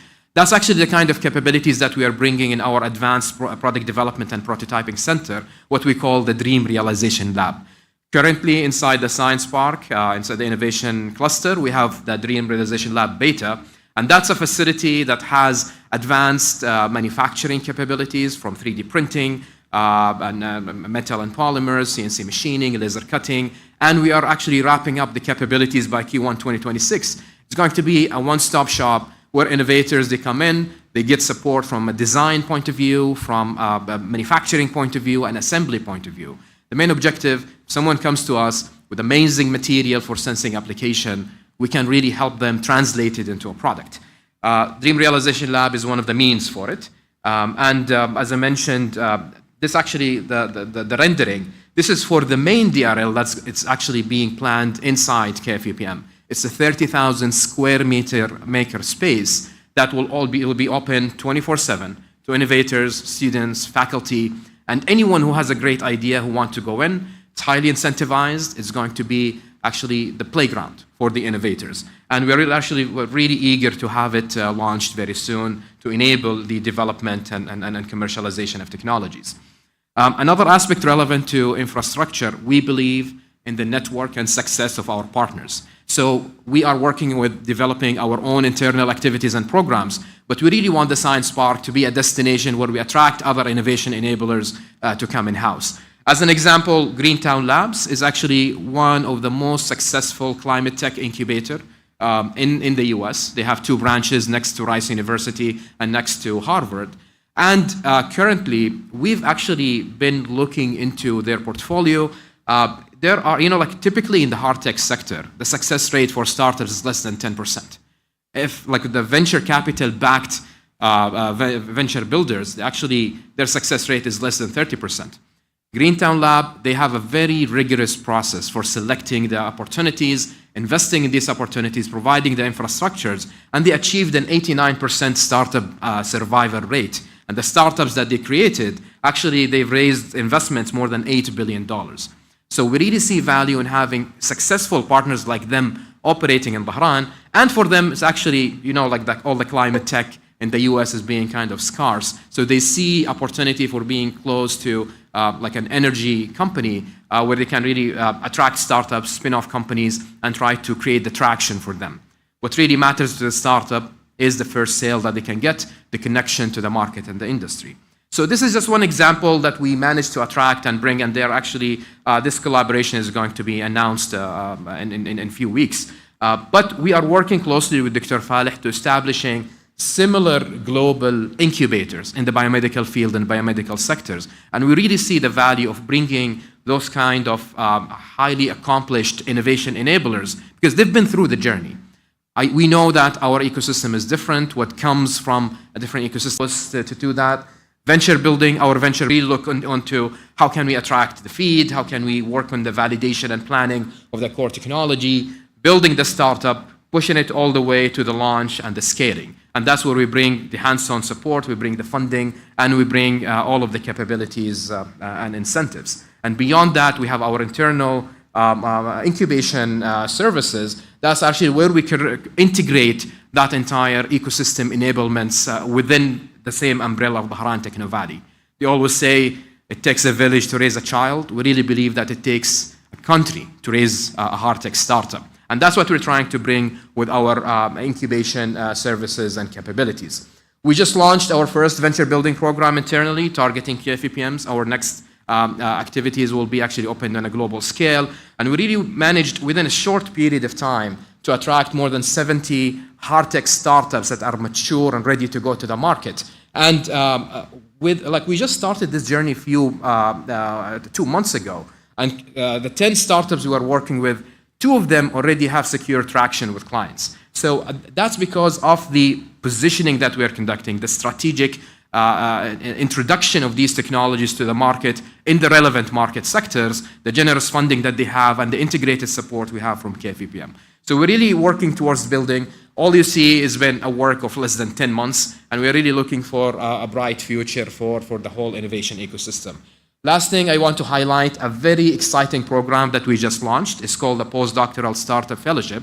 Typical postdoc programs, that's where PhD students, they graduate, they go to academic career, they do research, and they want to continue their academic journey or research journey. We've seen a pattern where there are actually amazing innovators. They finish their PhD, but they want a safety net to be able to continue their development of the product and spin it off into a company. So they get hired as postdocs, but typically they just work as startups. We took that model and we created what's called the Postdoctoral Startup Fellowship. And KFUPM has been very generous in funding such a program where the selected fellow will get salary, will get accommodation, will get incentives, access to research and development capability, affiliation to R&D center, but they will get to spend their time in our venture builder working with their startups. That's actually an amazing setting, and for up to 4 years, that kind of subsidization we haven't seen before.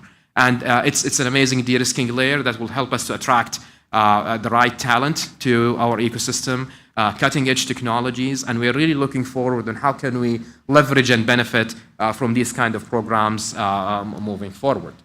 Bahrain Techno Valley, the last slide, I really want to mark your calendar. Bahrain Techno Valley is a full member of the International Association of Science Park.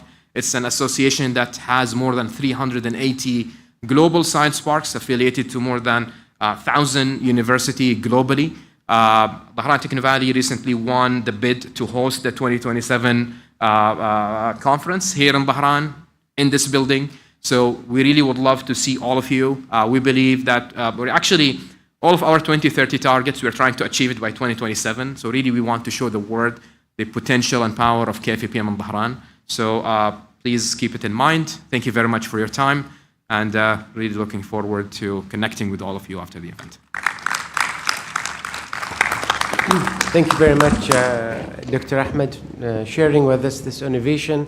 I'm sure the work you're doing is going to have a lot of impact, especially as the medical community goes towards deep learning, AI and quantum computing. And with that, I'd like to the sessions have been finished, and we're opening for questions. Now, I understand there's no virtual questions available, so I open the floor for colleagues to ask any questions from our panelist speaker. Thank you.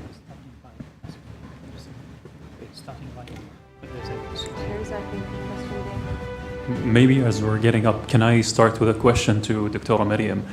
You gave a really great presentation about BMP, how important it is prognostically and diagnostically, and I think nobody in the audience really questions the utilization of BMP. Now, one of the things that we wanted to work on with our Canadian research colleagues is we looked to see practices in a government-based system with regards to access to BMP. So what we identified in over 150,000 patients is essentially low socioeconomic status is associated with more heart failure, which we already know. But also what we noticed that being from a low socioeconomic status resulted in you getting less BMP testing in the outpatient setting. You'll get more in the inpatient setting. So in a very similar fashion, this is how our medical system works. It's a government-based for the majority of it. Have you identified any disparities in care when it comes to BMP testing? Yeah, thank you so much. It's a very good question. Now, we're doing a lot of, in the Eastern Health Cluster, we look after a population, catchment population of about 2.1 million over a 500 kilometer of land. Half of it is literally in the middle of the desert, very rural. Unfortunately, some of it is very underprivileged. And when we did our population health and our minimum data set, and we sort of did a heat map, we noticed that, again, this is not a surprise, that areas, especially in the rural areas, these patients usually come in, by the time they present, they come in with advanced heart failure. They are undertreated, and so the issue of equity of care is definitely something that we need to look at. And so as part of our directive now, so I think this caveat is unfortunately here, although the kingdom has been very generous in providing all of this access, but some areas it's just literally in the middle of nowhere, very small population, small labs, and small access. So there are a couple of elements that we're working on now. For delirium will improve outcome in acute or decompensated heart failure. Yes, well, all the data with respect to iron for patients that are iron deficient would show the benefit with intravenous iron. The same has not been shown with oral iron supplementation. So I think there is a role if you have a heart failure patient who's iron deficient and anemic and again, it depends on the access that you have, whether it's during a hospitalization or in some infusion center, to think about intravenous iron. I think it is one of the things that can be done to improve outcomes, reduce hospitalizations. Yeah. And maybe just an element on the delirium side of things. I think one thing that we don't test for is sleep apnea as much in this patient population, and that hypoxia and that CO2 retention. Most of our patient population here are on the heavier side of things. They all have short necks. So that combined with a critical care admission and hypoxia can really exacerbate those symptoms.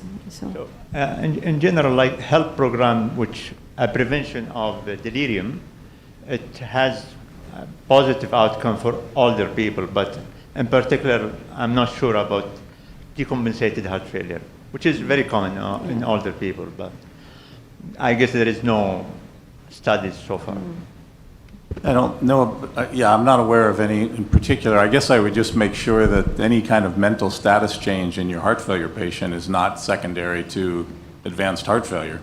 That certainly is something that we see. People can be low output and live like that for weeks to months as an outpatient. They're not thinking properly. It's while we said it's an acute urgent issue, there are times that people come in who have been in a low output state for weeks to months. and it's gone unrecognized. So I would just want to make sure that that's not going on. Can I comment? Just one comment regarding the questions about malnutrition. I think, Dr. Faisal, he mentioned a very interesting initiative for, heart failure rehab program. And I really call for more collaborations in this because this is really important. It's multidisciplinary approach, but I think it's very visible and very important, and I think we should support him. This is including, of course, assisting the patient from all aspects. And I think this is really important to push, to make it really formal, a nice way to be also then scale up at national level. This is a great initiative. If we can also adopt this from this conference and take it to next level, I will be very happy to be part of the team. Second questions to Professor Jose and Dr. Mariam. You mentioned very much the biomarkers, which is important, diagnostic and prognostic also parameters for heart failure. And we went back to the gene again, and he mentioned also, Jose, very nice, presented the gene importance that, very much changing the patient therapeutic protocol in the futures. So my question to you, Jose, please, how did you say the variations between your patients or maybe your study compared to the UK data that you mentioned, and why this variation is happening? Is it very much gene related, number one? Number two, combining these together, plus lifestyle protocol, how do you see this to personalize very much heart failure patients in new therapeutic protocol? The Americas were discovered.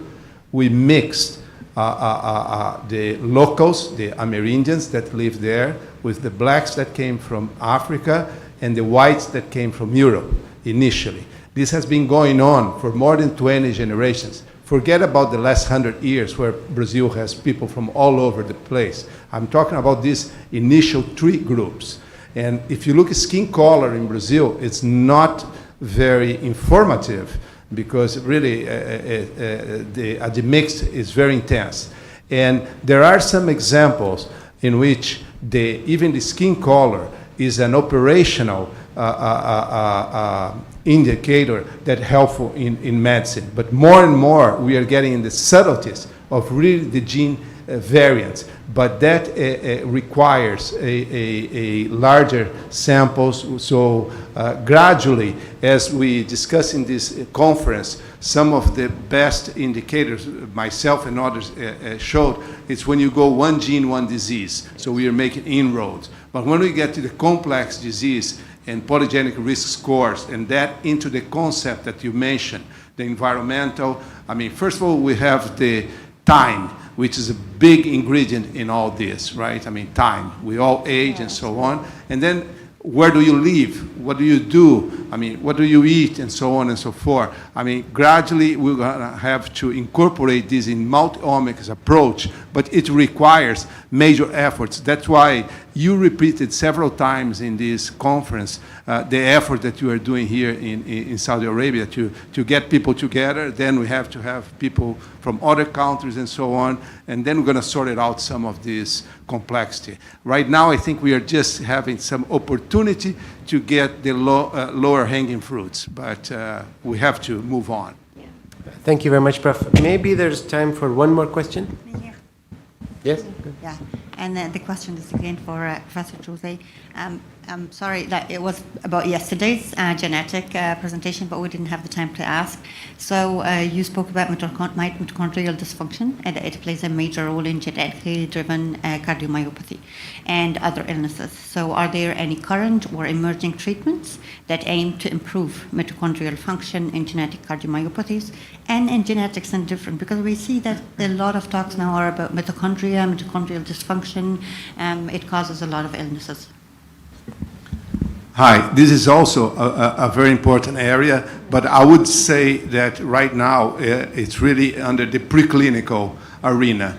But so initially we know from a lot of neurological disease that have this component, but now we have cardiovascular disease, and as you mentioned, energy is the currency of the cells. So perhaps we sort of slept a little bit and didn't realize. So the key here is going to be how you're going to have tissue or cell-specific treatment. I think that's going to be the challenge, but definitely that's a target that's ongoing.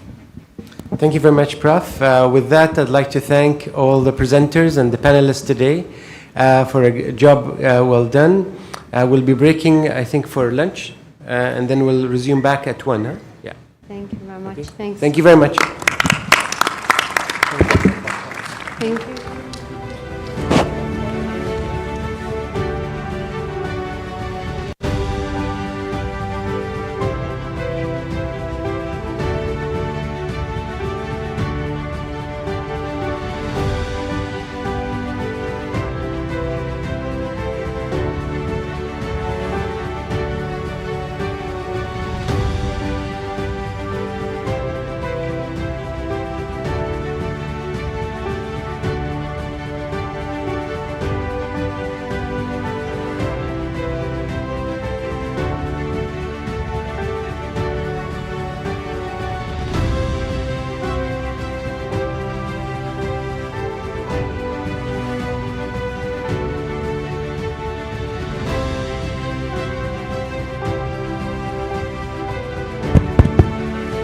Sorry, just announcement, please. Now it's time for lunch for 1 hour. Then we can go to the mosque if you want to pray for the people that are going to go to mosque.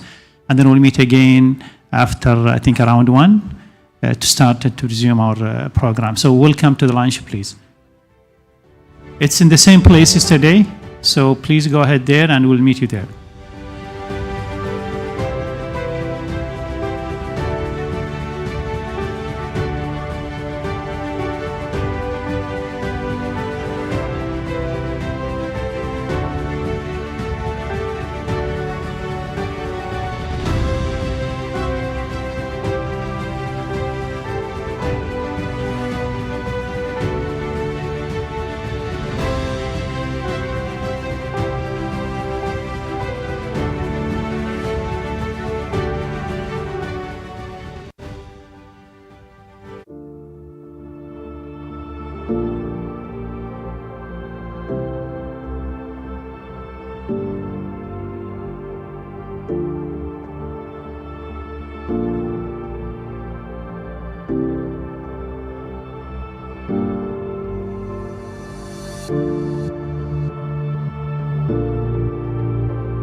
Hello again, everyone.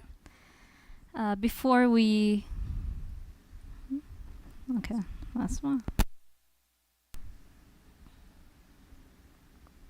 Okay. Hello again, everyone. Before we proceed with the session, I'd just like to remind everyone that the gala dinner is going to happen after today's session is done. It's going to be inside the campus, just a 10-minute ride from this building. And if anyone has any family here or their wives are here, there's going to be a bus outside the hotel, outside the lobby at 6:30 p.m. to pick them up and drop them off at the gala dinner. Okay, so now we'll continue with the session. It's regarding the same topic of advanced heart failure and cardiogenic shock. I'm pleased to welcome once again Dr. Ilan Wittstein, the Chair of Cardiology and Heart Failure Cardiologist at Johns Hopkins Medicine, USA, who will serve as our moderator for this session. I would also like to welcome our panelists, Dr. Fahd Sindi, Senior Consultant Cardiologist at Johns Hopkins Aramco Healthcare, along with Dr. Fahd Diaby, Senior Cardiothoracic Surgery affiliated with KFUPM, Professor Yuta Arians, the Chair of Organ Support Technology at the University of Twente in the Netherlands, and Professor Arnt Fiana, Professor of Cardiothoracic Surgery at Oslo University, Norway.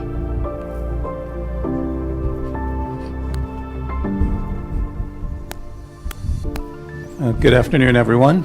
We're going to continue on with the theme of heart failure and, in particular, advanced heart failure, cardiogenic shock, and advanced therapies, including mechanical support. We're going to start the session off. The first speaker will be Dr. Fahd Sindi, who is a senior consultant at Johns Hopkins Aramco Health, and he's going to be talking about acute cardiogenic shock when all things fail. Good evening, everybody. There's nothing best to overcome the postprandial state than to talk about shock. So I have no disclosures, and there's a question in the air. Which of the following is true regarding cardiogenic shock? Balloon pump improves survival. Milrinone should not be used in cardiogenic shock, secondary to acute MI. Low SVR is due to coexistence of septic shock, and mortality in cardiogenic shock has not changed in the last 20 years.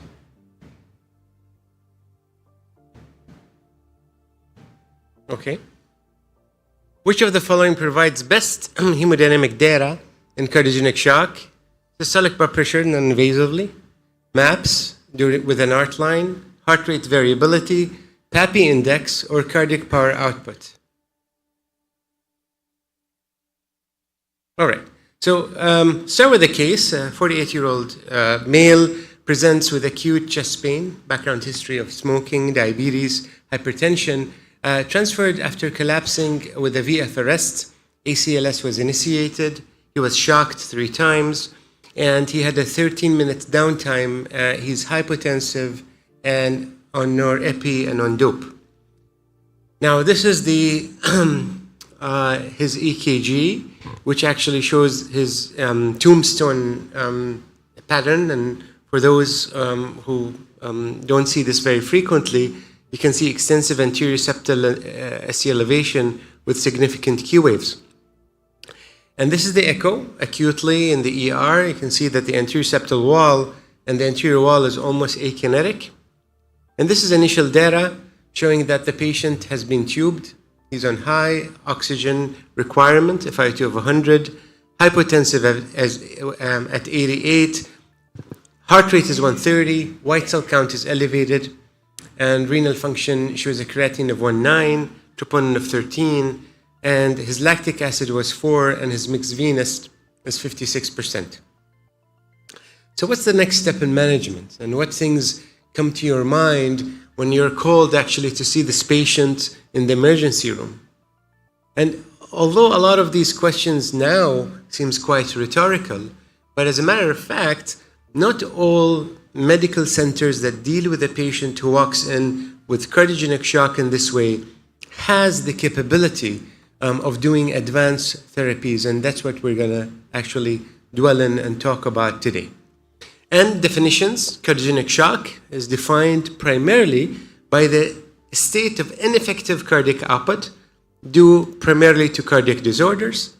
And not only is it a mechanical problem, but it's a clinical and biochemical manifestation of inadequate end perfusion. And I'm going to just go through some of the definitions from different trials. This is the definition of the shock trial.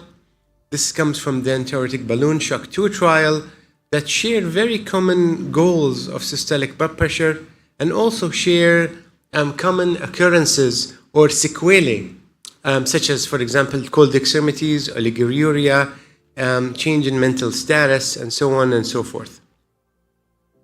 The important thing to realize when we think about cardiogenic shock is to act on it and to not to underestimate the possibilities.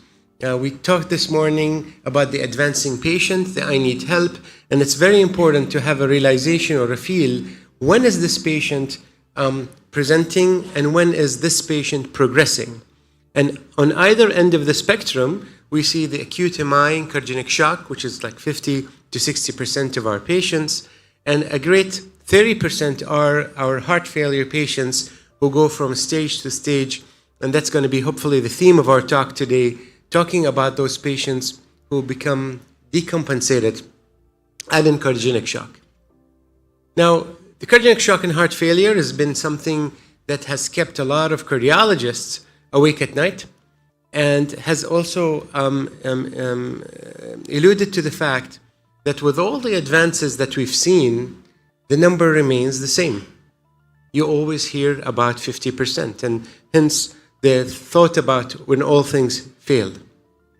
How did we initially get closure? Now, this is a paper from the 60s, and believe it or not, this was written by Killip and Campbell, and one of the important things that the CCU, as we know it now, or the cardiac intensive care unit, or the cardiovascular ICU, has improved outcomes over time.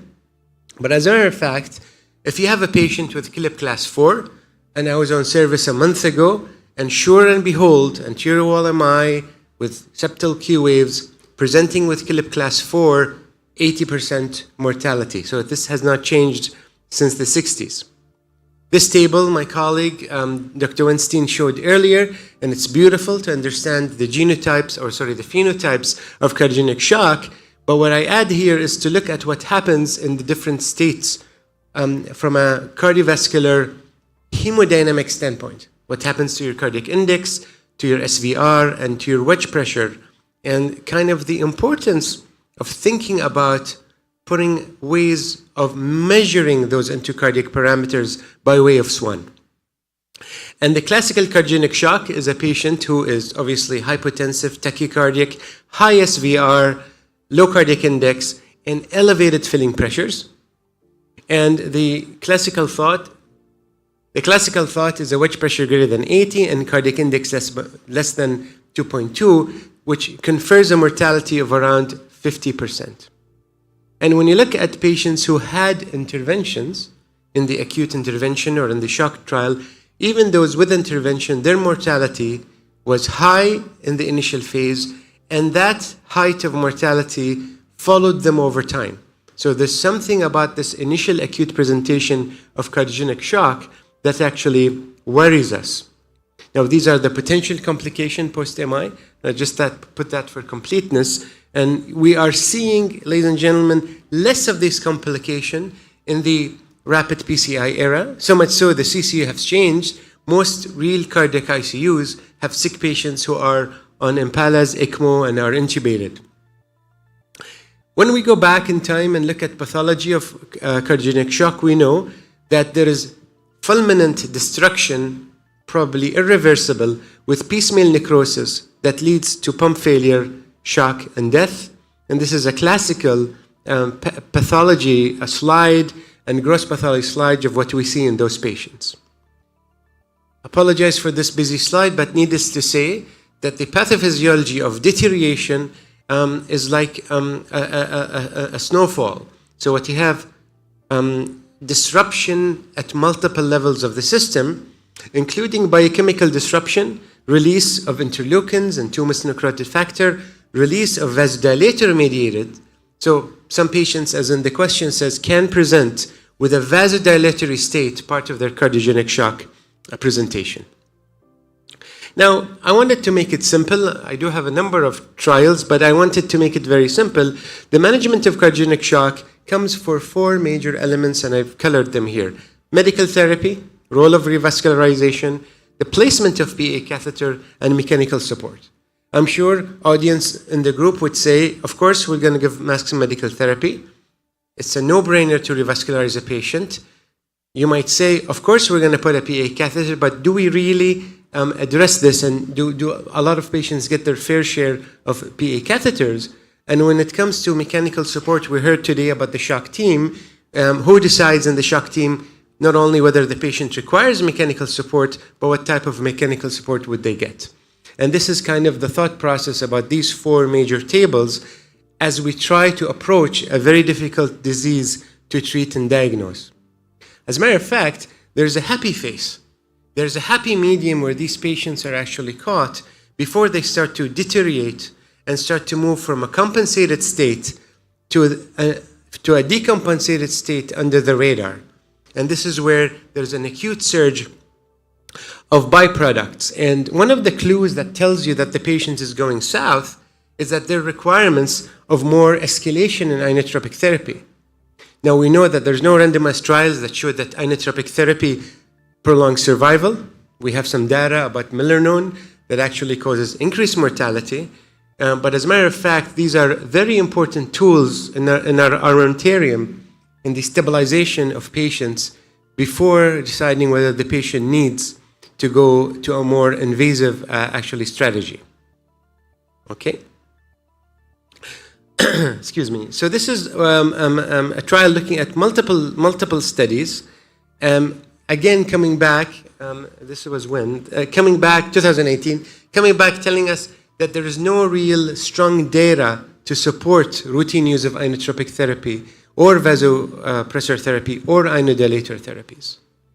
The next question that in hands, and I do see there are some interventional colleagues in the room, should we revascularize acute MI? And I can tell you, this presentation, I'm going to skip to some of these slides because the main hinge that I want to get from this presentation is not whether we should open an artery or close it, but we now know, as we knew back in the 90s, that the shock trial showed that patients who were randomized for initial medical stabilization versus patients who actually got revascularized, there was a significant difference in mortality.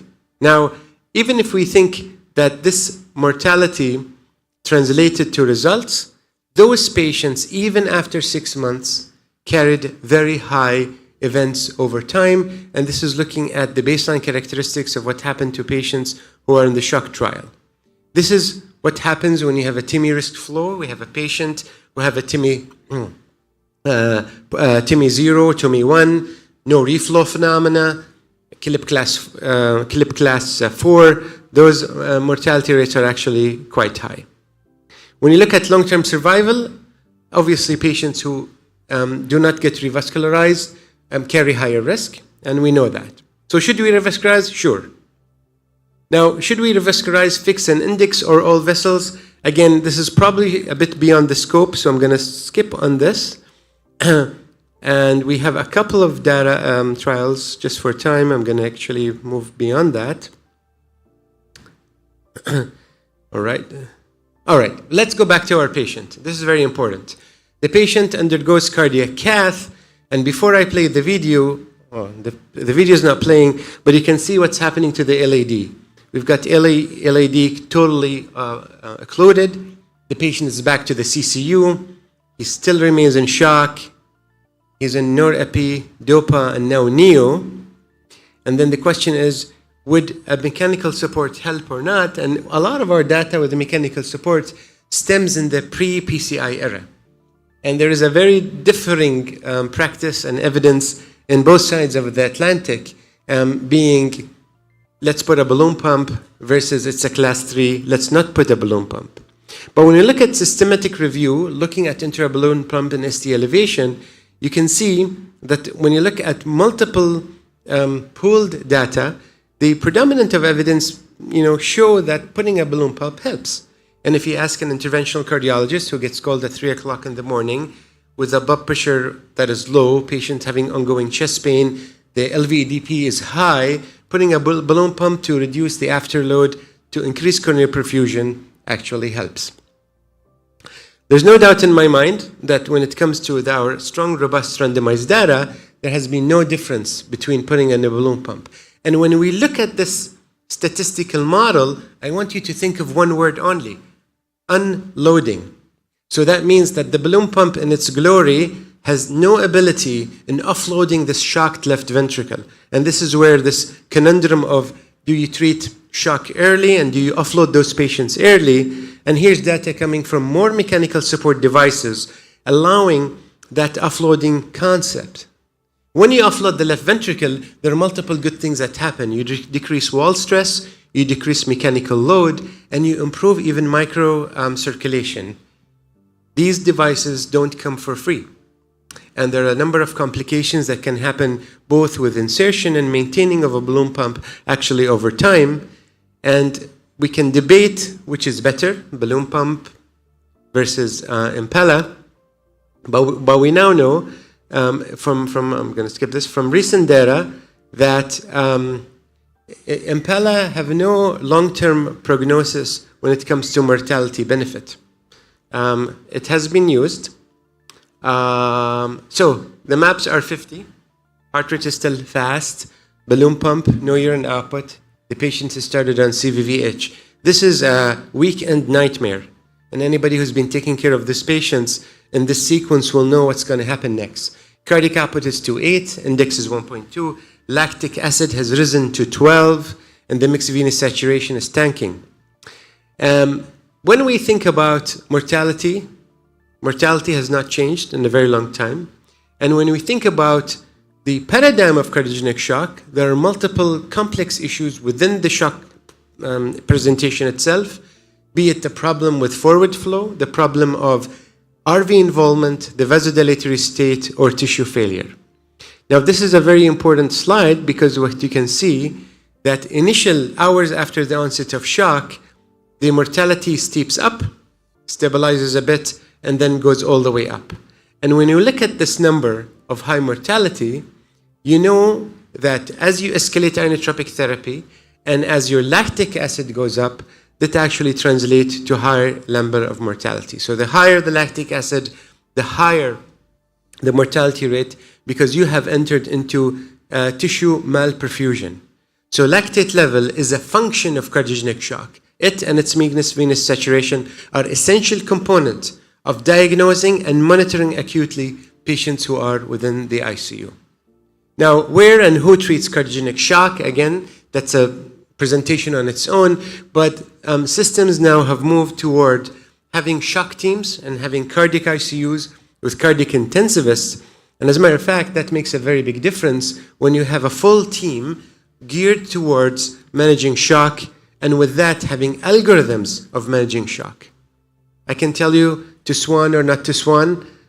I've been saying that for a very long time, but the problem with this one is that the availability of randomized data hasn't been that robust. And as a matter of fact, it has been plagued or smudged by data from the intensive care world showing higher mortality with SWAN placement, which is a PE catheter placement. The other problem with the PE catheter, but when you look at registry data or you look at retrospective data, you will see higher mortality with SWAN placement. Now, is that surprising? Of course not. Patients who are triggered to have a swan are probably much sicker. And because they're so sick, they're going to probably eventually die and fit that 50 to 80% mortality that I actually showed you. So again, they all die, and the numbers actually change. Okay.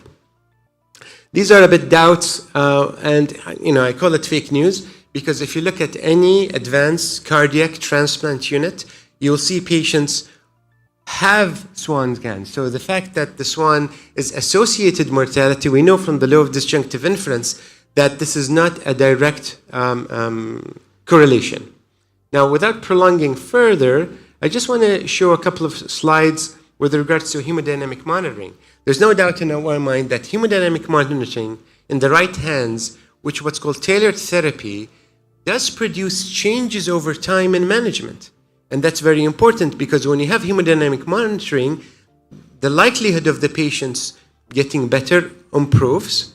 If you derive parameters, and this is from the shock trial, such as CPO, cardiac power output, which is also linked with mortality, you're able to get the calculations and you'll be able to designate hemodynamic parameters to help you in the decision making. We know about the door to balloon time, but there's also a concept of door to unloading time, meaning a patient comes with shock, you're busy opening up their artery, but the lactic acid is 5, their pH is 7.1. Well, how much benefit will that patient get if you open up his artery? Maybe it is more prudent to support his hemodynamic circulation, get him over the bump, and then after that, go ahead and continue your revascularization. A few honorable mentions, the Detroit Shock Initiative, and there's the US Shock Initiative as well, which showed, it wasn't robustly randomized, but it did show improvements. Now, what they did is they based their numbers on putting a swan in and calculating certain indices, such as cardiac index and the arterial pulmonary index, pulsatility index. And based on that, they would decide when they would like to put a swan in. So if the PAPI score is more than 0.9 or the CPO is more than 0.6, they can sit put. But if it's less than 0.6, less than 0.9, then they worry about RV involvement. And as a matter of fact, RV support devices, such as the RV Impella, is prudent at this point. And if your CPO is low, but your PAPI score is reasonable, then you think it's an LV problem. And in the new kind of iteration or new papers coming out, they talk about phenotyping cardiogenic shock rather than having one menu fits all for cardiogenic shock. All right, so from this Detroit Shock Initiative, there was some improvement there. And just to kind of go through, I like this paper about the combat approach in cardiogenic shock. And this is from the Innova group. Not only are you looking for hemodynamic parameters, but you're looking at wedge pressure, cardiac index, CPO, and more importantly, lactate. And then you are following clinical and physiological goals, meaning if the cardiac power output is low, if the lactic acid is still high, you change your plan both medically and mechanically as well. And this is what came from the Innova Heart team a few years ago, which actually maybe shed light on the modern day practice of cardiogenic shock. So, Mr. Chairman, ladies and gentlemen, in conclusion, this is a patient who obviously came in with acute anterior wall MI, acute cardiogenic shock. Cardiogenic shock remains a challenge and remains a difficult paradigm that involves multiple specialists actually within cardiology. But the whole paradigm now is to think of it not just as a blood pressure problem, needing to monitor blood pressure, but as a multi-systemic problem that is actually coming nose down and crashing. How are we going to know? We need circulatory support, arterial blood for sure, needing lactate, creatinine, supporting the ventricle, unloading the ventricle with Impella or using ECMO, and coronary perfusion becomes important, and then trying to ameliorate this arrow of time from recovery to time to shock. And with that, I thank you very much. Thank you, Dr. Fahd, for an excellent talk. Our next speaker will be Dr. Jihad El-Boureki. He's the director of the Heart Center at King Faisal Specialist Hospital, and he's going to be talking about the heart transplant journey, the Saudi Arabia experience. Assalamu alaikum, good afternoon. Thank you for the kind introduction. It's my pleasure to share with you the heart transplant journey in Saudi Arabia. I have no disclosures. Okay. Well, the first heart transplant, as you know, was performed in South Africa in 1967. Subsequently, several transplants were performed in the US. However, the initial enthusiasm quickly waned when it was realized that the survival of these patients was measured in weeks or months. And over the following 2 decades, with the refinement of the surgical technique, development of more effective immunosuppressive therapy, more infection control tools, that resulted in a significant or remarkable improvement in the outcome. And this continued despite including older age patients and more complex patients. In the kingdom, the first transplant was performed in 1986 by Dr. Mohammed Al-Faqih at, in those days, they used to call it Riyadh Al-Kharj Hospital, military hospital, and it happened to be that he was a pediatric recipient. Following that, they continued to do a small number of transplants. In 1989, the first heart transplant was performed at King Faisal. It was performed by the Professor Carlos Duran, who happened to be our chairman at that time. And but again, the number of transplants remains small, represented by the blue bars, up until 2005, when we start to see a gradual increase, a progressive increase in the number of transplants. It peaked initially around 2019, and then the COVID pandemic came, and that expectedly we had a drop in the number of transplants down to 27. Then we start to pick up again. 2021, a third center joined, which was the National Guard Hospital in Riyadh. The bottom of the slide shows a comparison between the 3 centers, and as you can see that the majority of transplants happened at King Faisal Specialist Hospital. It's about 70-75% of all the heart transplants since the beginning in the kingdom were performed at King Faisal. Now, the other part of the slide shows the red bars, which are valves that were harvested from hearts deemed to be not suitable for heart transplant. And those valves were utilized for homographs by different hospitals. Now, the Saudi Center for Organ Transplantation took several initiatives to try to increase the number of donors, especially in the last few years, and with that, we have seen increase in the activity more than before. Also, they established the National Heart Transplant Committee and a national waiting list based on a priority listing set by the National Transplant Committee. Now, the thing which we still lack is the National Heart Transplant Registry, which still we don't have.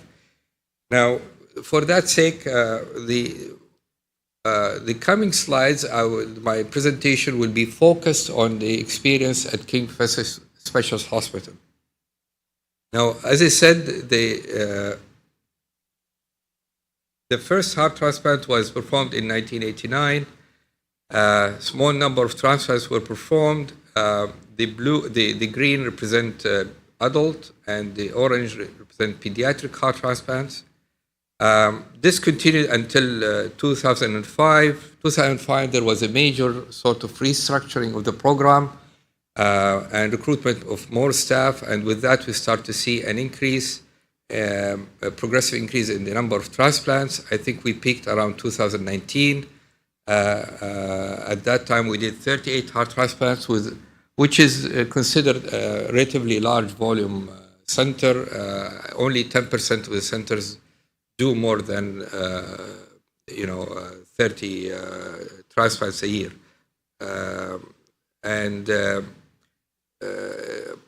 Also, in 2017, we recruited a dedicated pediatric heart transplant team, and with that, we start to see an increase in the activity of pediatric heart transplant. Actually, if you look at the last 5 years, we average about 10 pediatric heart transplants a year, which is considered a large volume center. In 2014, we joined the International Society of Heart and Lung Transplantation to monitor our quality of transplant outcome. Now, over the years, we have performed more than 500 transplants. Out of them, 15% are pediatric. We did combined heart, lung, and heart, kidney, and we did few retransplants. On the pediatric side, the youngest heart transplant patient was 2 months old, 3.5 kilos. Due to scarcity of organs also, we have started using the ABA-compatible transplants for patients who are younger than 2 years old, except we had one exception who was less than 3 years old. And they all did well and with excellent result. We also have a relatively large durable assist device program for pediatrics who are less than 40 years of age. The cardiac center at King Faisal has a long history with robotic cardiac surgery. We have performed hundreds of robotic cardiac surgery cases, particularly complex valve and redo valve surgeries. That encouraged the team to embark on fully robotic heart transplant, which was the world's first fully robotic heart transplant, and this happened in September 2024. From there, I'll move to who are our patients. If you look at what's the underlying etiology, similar to what's reported internationally, the majority of our patients, or the leading cause, is dilated cardiomyopathy, followed by ischemic, although we do less ischemic than what's reported internationally. On the other hand, we have more valvular and restrictive cardiomyopathies. On the pediatric side, again, the leading cause of heart failure is dilated cardiomyopathy. We do fewer percentage or smaller percentage of congenital cardiac surgery, congenital heart disease as a cause of dilated cardiomyopathy. Now, what happened to the age over the years of our recipients? We have seen a change both in the adult and pediatric. On the adult side, represented by the blue bars, in the last 10 years, we have seen that more and more patients who are older patients between the age of 40 and 60 were included. Actually, they represent now 40% of our patients. On the pediatric side, we have also started to have younger patients who, they are younger than 9 years old. Now, because of the shortage of donors, late presentations, and late referrals, we end up often with patients who are too sick to wait for a heart transplant, and they had to be bridged with a assist device, whether it's a durable or temporary. And we have different durable. We use primarily HeartMate 3, and we have done also HeartMate 6. And patients who come very late who require BiVAD, of course, it's off-label. And we did, on the temporary side, we have Berlin Heart, ECMO, and Impella. And we had done also 3 total artificial hearts. If you look at the last year, 75% of our patients were bridged with some sort of mechanical support, whether it's durable or temporary. What about donor demographics?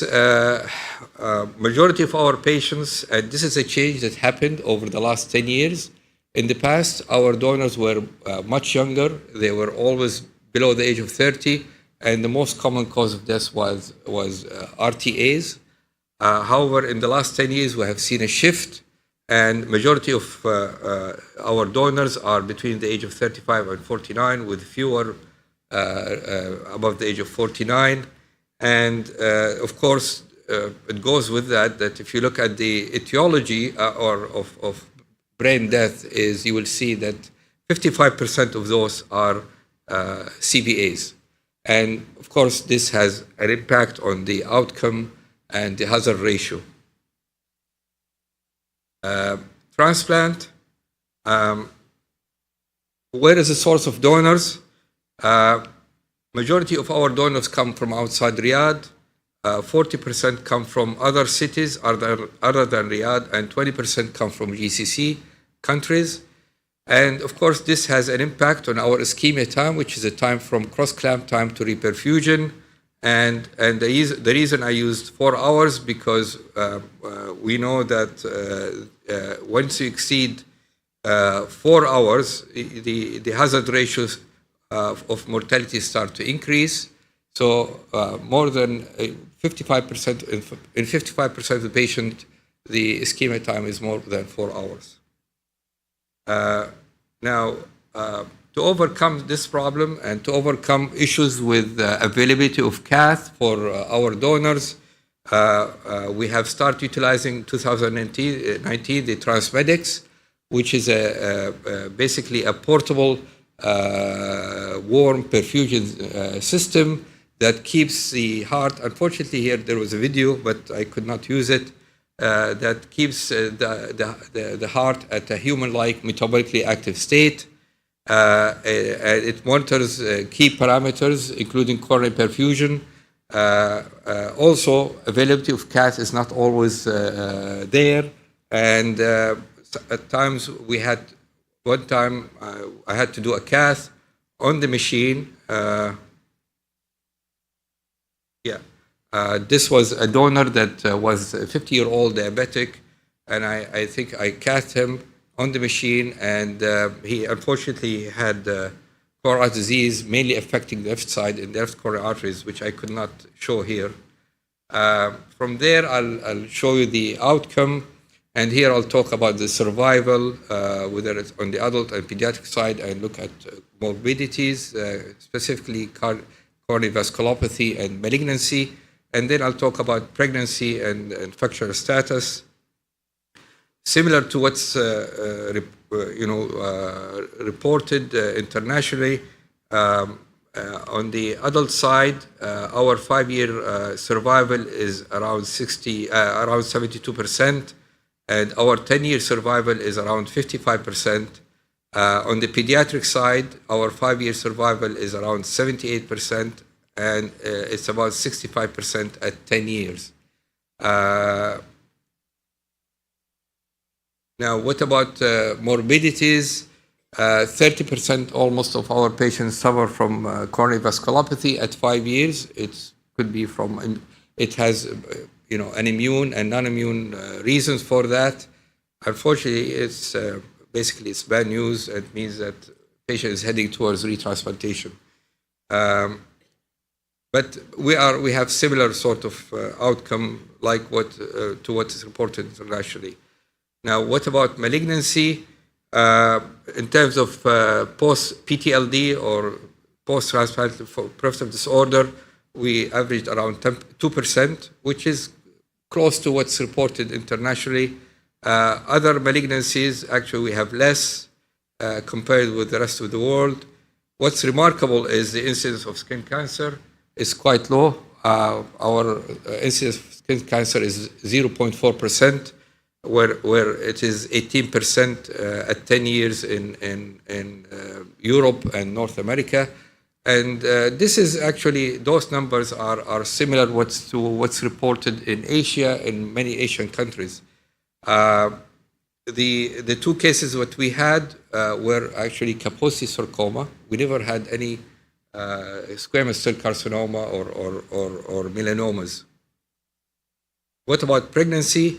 After that we had another one, but 4 patients had pregnancy, they had full-term pregnancy and they had normal kids, 25% miscarriages, and this is actually match what's reported, internationally.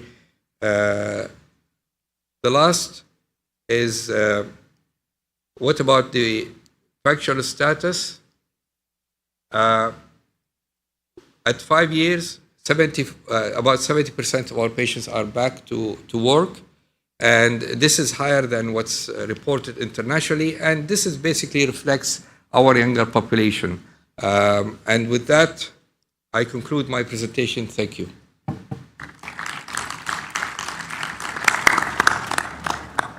Thank you very much for that great talk and for a very nice summary of the transplant work being done here in Saudi Arabia. Our next speaker is going to be Dr. Arnt Fjante. He's the Director of Cardiac Surgery from Oslo University in Norway.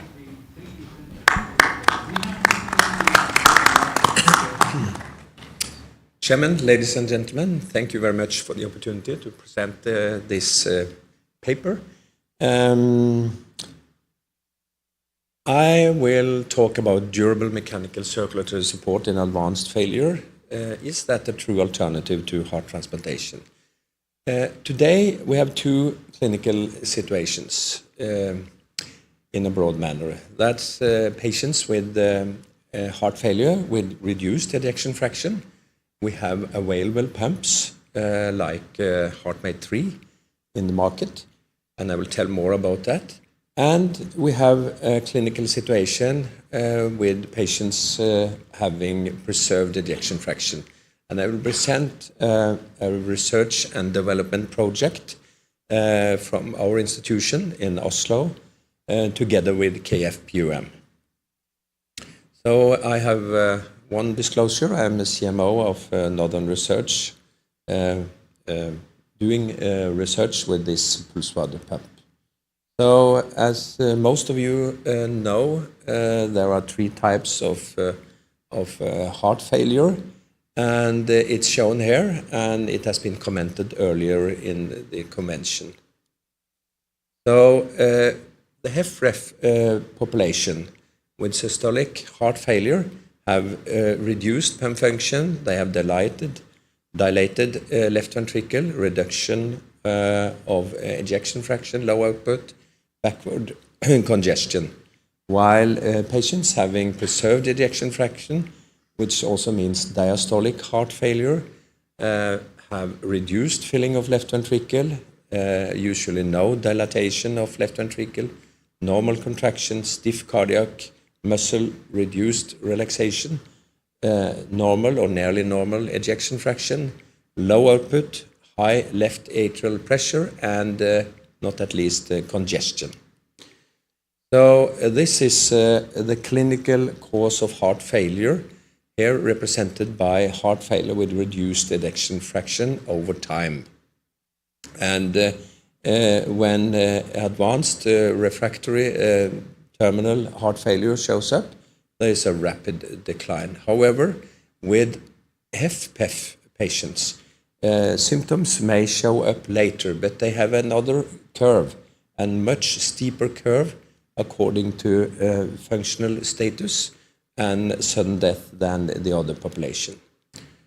So we all also know this escalation of treatment with different agents, and as recently mentioned, heart transplantation is the gold standard for advanced heart failure with excellent long-term survival. However, still lack of organs. And therefore this pump showed here for reduced ejection fraction. And these pumps actually have shown the same improved outcomes as for heart transplantation over year. The newer pumps have showed improvements in the technical devices. The manual also use without aspirin, only giving decumarole. And also some knowledge about patient selection. So patient selection is very important, of course, according to indication and also having good results. And usually not crash and burn patients for durable implantation. Most patients with... So one of the challenges are how to predict the best timing for LVAD implantation in advanced heart failure. And this is a typical situation. It comes and go. Sometimes the status is better, sometimes worse. Find the best time you should go for find other status for the patient. This means a close collaboration between surgeons and heart failure cardiologists, which is fundamental, with better risk stratification, as already mentioned, and early referral of advanced heart failure patients to LVAD center. So, advancing heart failure over time with agents, oral medications, inotropes, and there have been some changes over the last few years with very interesting and promising results going into transplant. However, VADs may postpone transplantation, and it may also be used as destination therapy or chronic therapy. The question is, of course, as well, if VADs can be used earlier. The last few years, it looks like that the number of implants of LVADs have stagnated more or less, and I think there should be more focus on this. So for destination therapy, there are mainly two cohorts of patients. Those patients being younger, less than 60 years old, who have contraindications to transplantation and eventually are multi-mobile, or older patients which has exhausted all treatment options and being in a situation last way out. So this is the pump dominating the market. It's HeartMate 3. It's a pump quite bulky. It can only be used for HFrEF patients. It's magnetically levitated with advanced technology. However, still some improvements needed to give better compliance for the patients. The survival data recently published is good, with over 79% survival at 2 years and nearly 60% survival at 5 years, and better than formerly axial pump, the HeartMate 2. HeartMate 3 is a centrifugal pump, and that means some details which I will come back to later. So for the other population, we are working with the first durable VAD treatment for diastolic heart failure, the HFpEF population. And this is a research and development project with the KFUPM. And just to pinpoint, this is echo from the two cohorts of patients. The left panel shows where the pump, HeartMate 3, is implanted in the left ventricle. And to let this pump, Pulseward, work in a proper manner, and also for this population, we aim for putting the pump in the left atrium. And that means a lot according to how this pump is going to be constructed, and also for algorithms, and also adapting different clinical situations. So there is an unmet need. The population is 50%. And there is 1 to 2% prevalence of this in the overall population. We know also that HFpEF is a syndrome which includes a lot of disorders: diabetes, iron deficiency, pulmonary hypertension, arterial hypertension, and also ischemia, kidney failure, etc., which adds up with complicated mechanisms into HFpEF situation. So, what is the evidence for current treatment combinations in HFpEF? To be very general, there are actually no therapy yet been shown to improve survival in randomized studies. And this is not totally true, but there are, of course, strategies to treat comorbidities: obesity, diabetes, hypertension, kidney failure, and also newer agents as shown. There are also agents which may work on the LVOT obstruction with hypertrophic cardiomyopathy, and also some surgical options, including septal myectomy and non-surgical procedures, which may work in some patients. However, for those of high risk of sudden cardiac arrest, an implantable cardioverter, ICD, is indicated.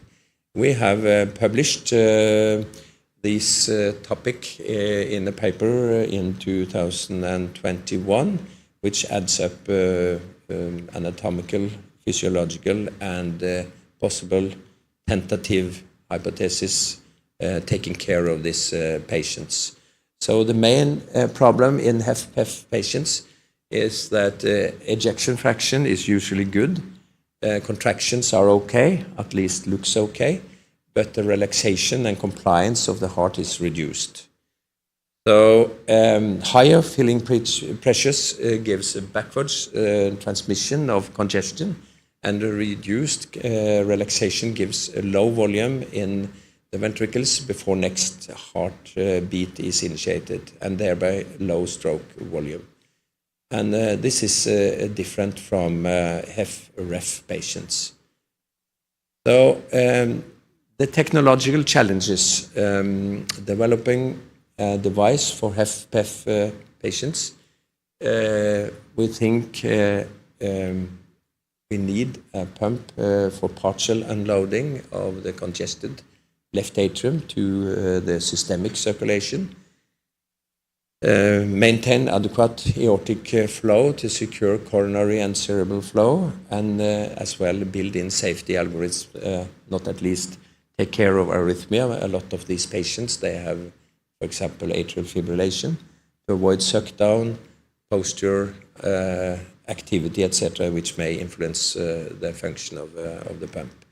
So these are just anatomically different situations where you can from both sides of the chest put in the pump, usually on the right side, and take the blood from left atrium and pump it into the ascending aorta or to right subclavian artery, but there are also other options. So these are the patient system components schematically,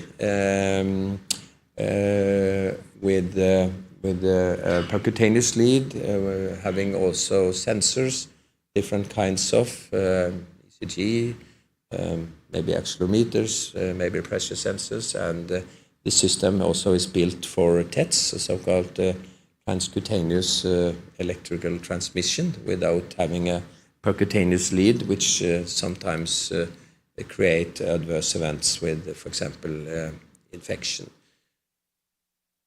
So this is just an example, and will not go into details, but it needs very strict regulation in the cycle of ECG, and it's necessary to have a forward flow all the time via the pump because it is centrifugal, it's not occlusive, and we aim to ramp up the pump at a particular time, and by then also giving a more physiological function, and also to secure blood flow through the left ventricle, through the aortic valve, and also secure coronary blood. So again, this is what we are working for with different devices here, different options.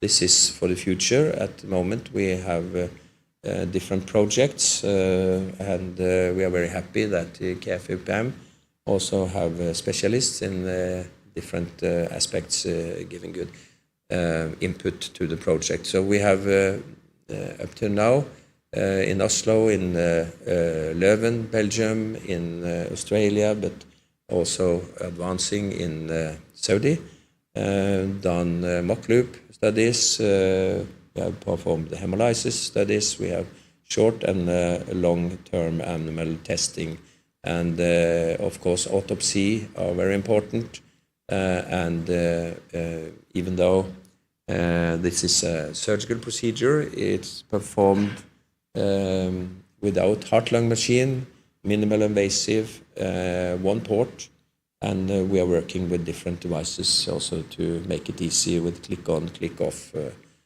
So we are happy with this collaboration.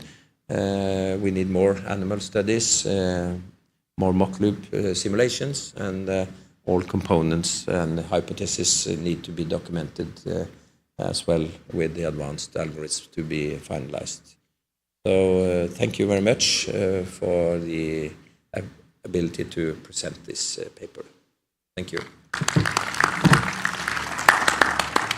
Thank you very much. Using mechanical support for HeartFusion is very thought-provoking, so yes. Thank you for sharing that work with us. Thank you. The last talk of the session will be Professor Jutta Arends. She's the Chair in Engineering and Organ Support Technologies at the University of Twente in the Netherlands, and she's going to be talking about mechanical support for patients with lung and kidney impairment. Thank you for the kind introduction, and thank you for the organizers for inviting me, because I think it's really important that we talk more, as engineers, talk more to you clinicians and vice versa, and that we get to know our different languages. So I'm really grateful to be here. The work that I'm presenting was mainly done by my PhD students, Dr. Anna Martins-Costa and Danny van Galen, but I'm happy to present this here. So our motivation to do this work was that we saw in studies that up to 70% of ECMO patients suffer from acute kidney injury and fluid overload. So often, or at least 27% of these patients need additional continuous renal replacement therapy on top of ECMO. And if you think about that, then we have the ECMO machine, we have the CRRT machine, with double vascular access, that is can be quite a mess.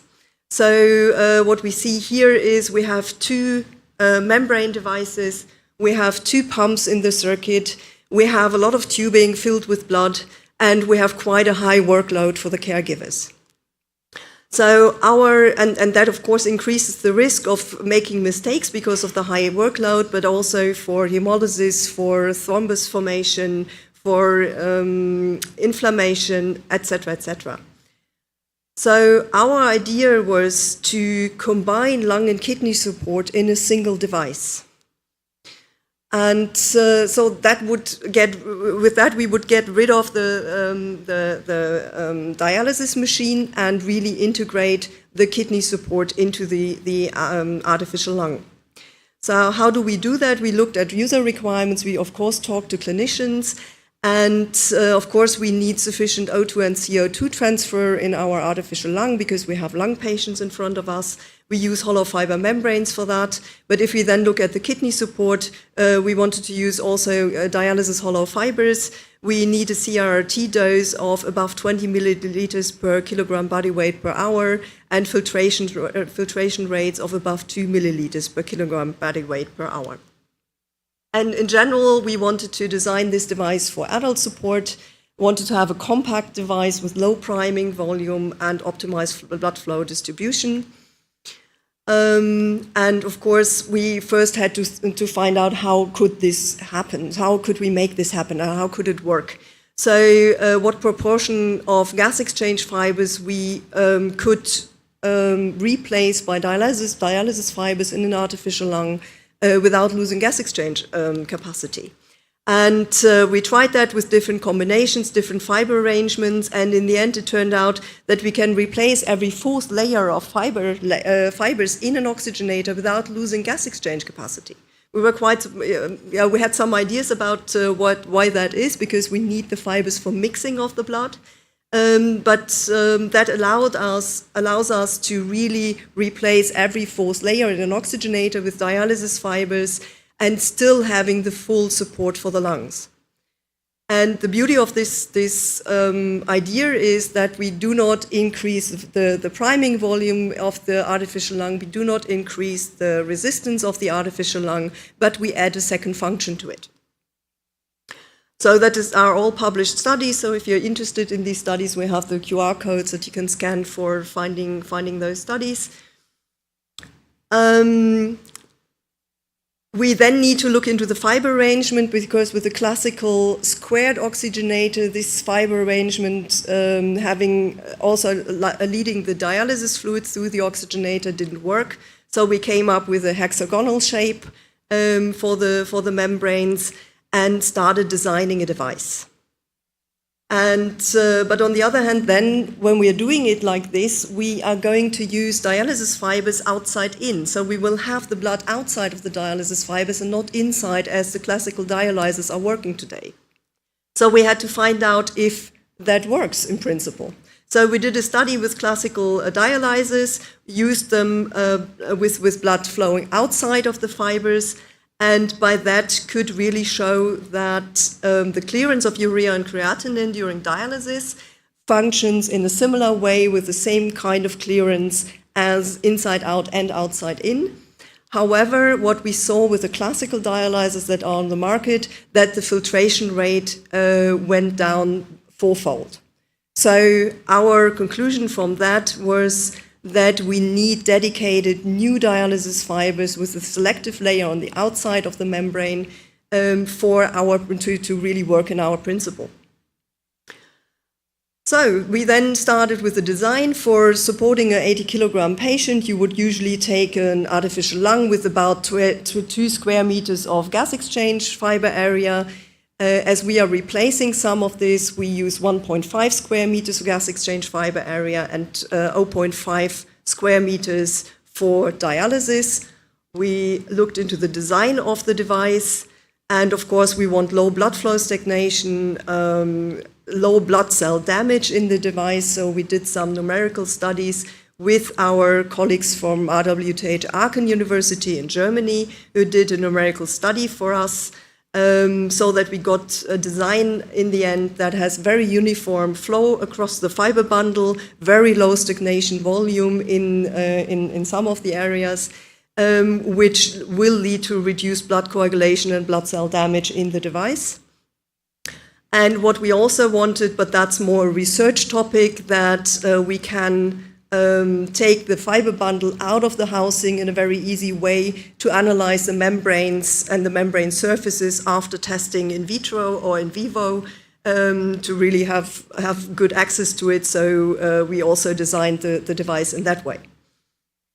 So that sounds all really nice, a bit too nice in the end, because our current problem is that we have the oxygenation fibers.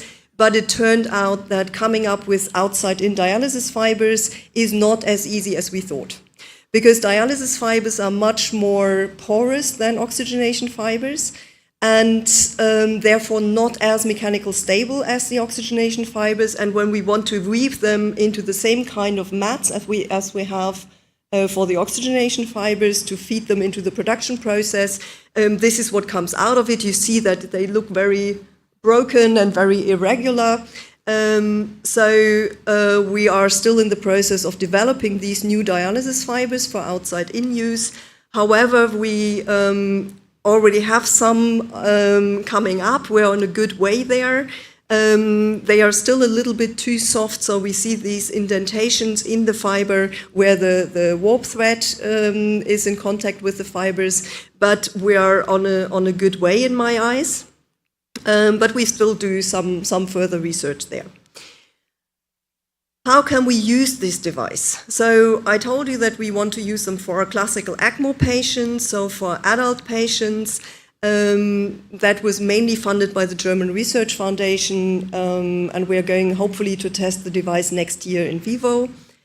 But of course, it's a kind of platform technology, or we envision it as a platform technology. And we are running a project funded by the European Union called ARTPLAC, Artificial Placenta. So we also want to use it for premature babies who are born with immature lungs, often have a problem with fluid overload as well. So we envision to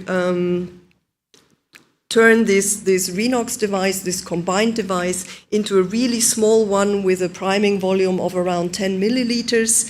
To support the smallest babies connected to the umbilical cord so that the baby's heart can drive the blood through the device, so we don't need an extra pump, so avoiding more blood damage, and hopefully can then use this platform technology for these really premature babies.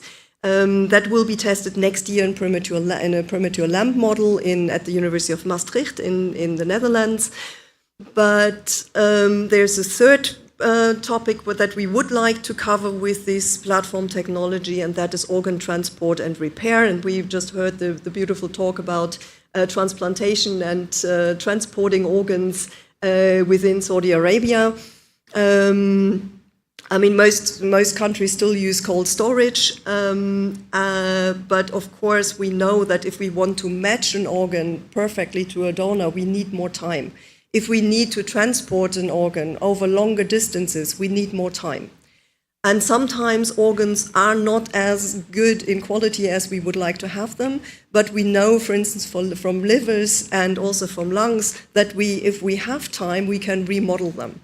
So our idea is that we also use this platform technology of the Renox for organ transport and can help to, this more medical conference. Thank you very much. That was very, very interesting. I think because of time, we're going to not have the panel discussion, but please feel free to seek out any of the speakers if you have specific questions. Thanks to all the speakers for some great talks. Thank you. Very good. Excellent.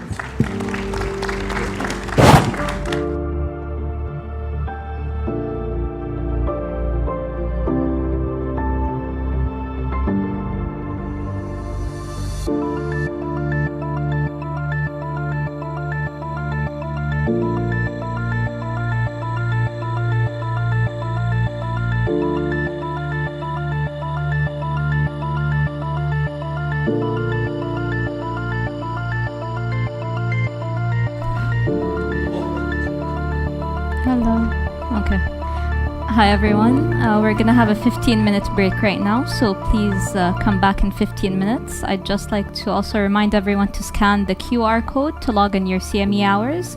You can find the QR code at the entrance on the posters on the walls. See you in 15 minutes.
Hey, hello everyone.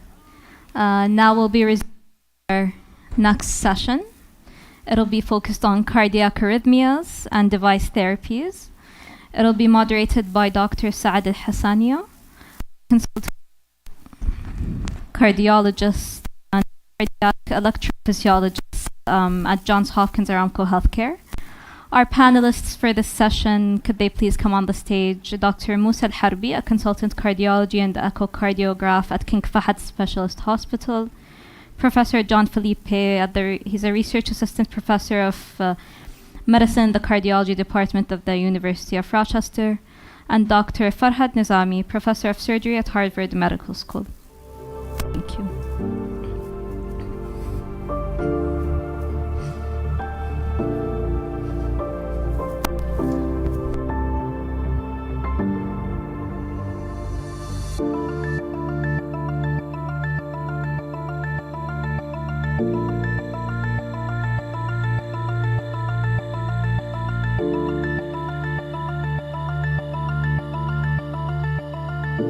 Assalamu alaikum and good afternoon. We will go ahead and start the EP sessions, and as you have noticed throughout the journey of the HeartFusion 2025, it's a combination between clinical cardiology and also research and clinical engineering together with artificial intelligence. So you will get some talks, more of a clinical background, and also talks from scientists and engineers, which is unique to this conference. We'll go ahead and start with the first talk, and it is about a common arrhythmia, if not the most common, which is atrial fibrillation management, the role of rhythm versus rate control in the era of 2025. It will be presented by my friend and colleague, Dr. Musa Al-Harbi, who is the director of the cardiac service line at the Eastern Health Cluster and a consultant cardiologist and electrophysiologist at King Fahd Specialist Hospital. Assalamu alaikum. Thank you, Dr. Saad, for this kind introduction, and thank you to the organizing committee for their kind invitation. And thank you for staying with us on Friday afternoon. So the topic I'm assigned with is atrial fibrillation management and role of rhythm versus rate control. Now, as Dr. Saad mentioned, I'm an electrophysiologist, so I'll be a little bit pro-ablation. I think this topic is a little bit much easier presenting it now since we have a lot of evidence to support ablation. So if you have to leave early, I would tell you the message. Maintain sinus rhythm, and ablation is the way to go to maintain sinus rhythm. So this is my disclosure. There is nothing related to this topic. So this is my objective. So I'm going to take you over a few things. One, atrial fibrillation epidemiology, how atrial fibrillation is a real healthcare problem. Then we'll talk about risk factor related to atrial fibrillation and how it interact and increase the burden of atrial fibrillation and progression of atrial fibrillation. Then I'm going to focus on rate versus rhythm control, and then I will focus on atrial fibrillation in a specific group that derive the most benefit from ablation, which is heart failure patient. So there is nothing new. So if you look globally, atrial fibrillation is very common. There is more than 50 million patients with atrial fibrillation globally. And guess what? This number is not going to go down. It's actually going to go up. And the reason for that incidence of atrial fibrillation goes up with age. As we see more aging population, we'll have more and more of atrial fibrillation. So the lifetime risk of developing atrial fibrillation is around 1 in 3. And it's not just about the age, it's also about the other comorbidity that patient will develop. So if you develop hypertension, if you develop diabetes, if you had heart failure, your incidence of atrial fibrillation will go up. This is just how things interact. Atrial fibrillation, there is modifiable risk factor and there is non-modifiable risk factor. When it comes to age, ethnicity, gender, those are driver for atrial fibrillation. But there is other things that interact in the complexity of atrial fibrillation.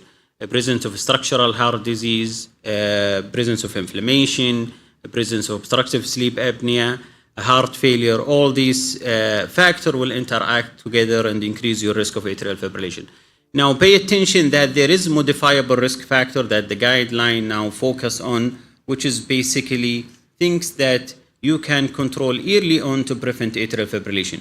So namely smoking cessation, alcohol consumption, physical activity, weight loss, all these factors play a role in development of atrial fibrillation and control of atrial fibrillation.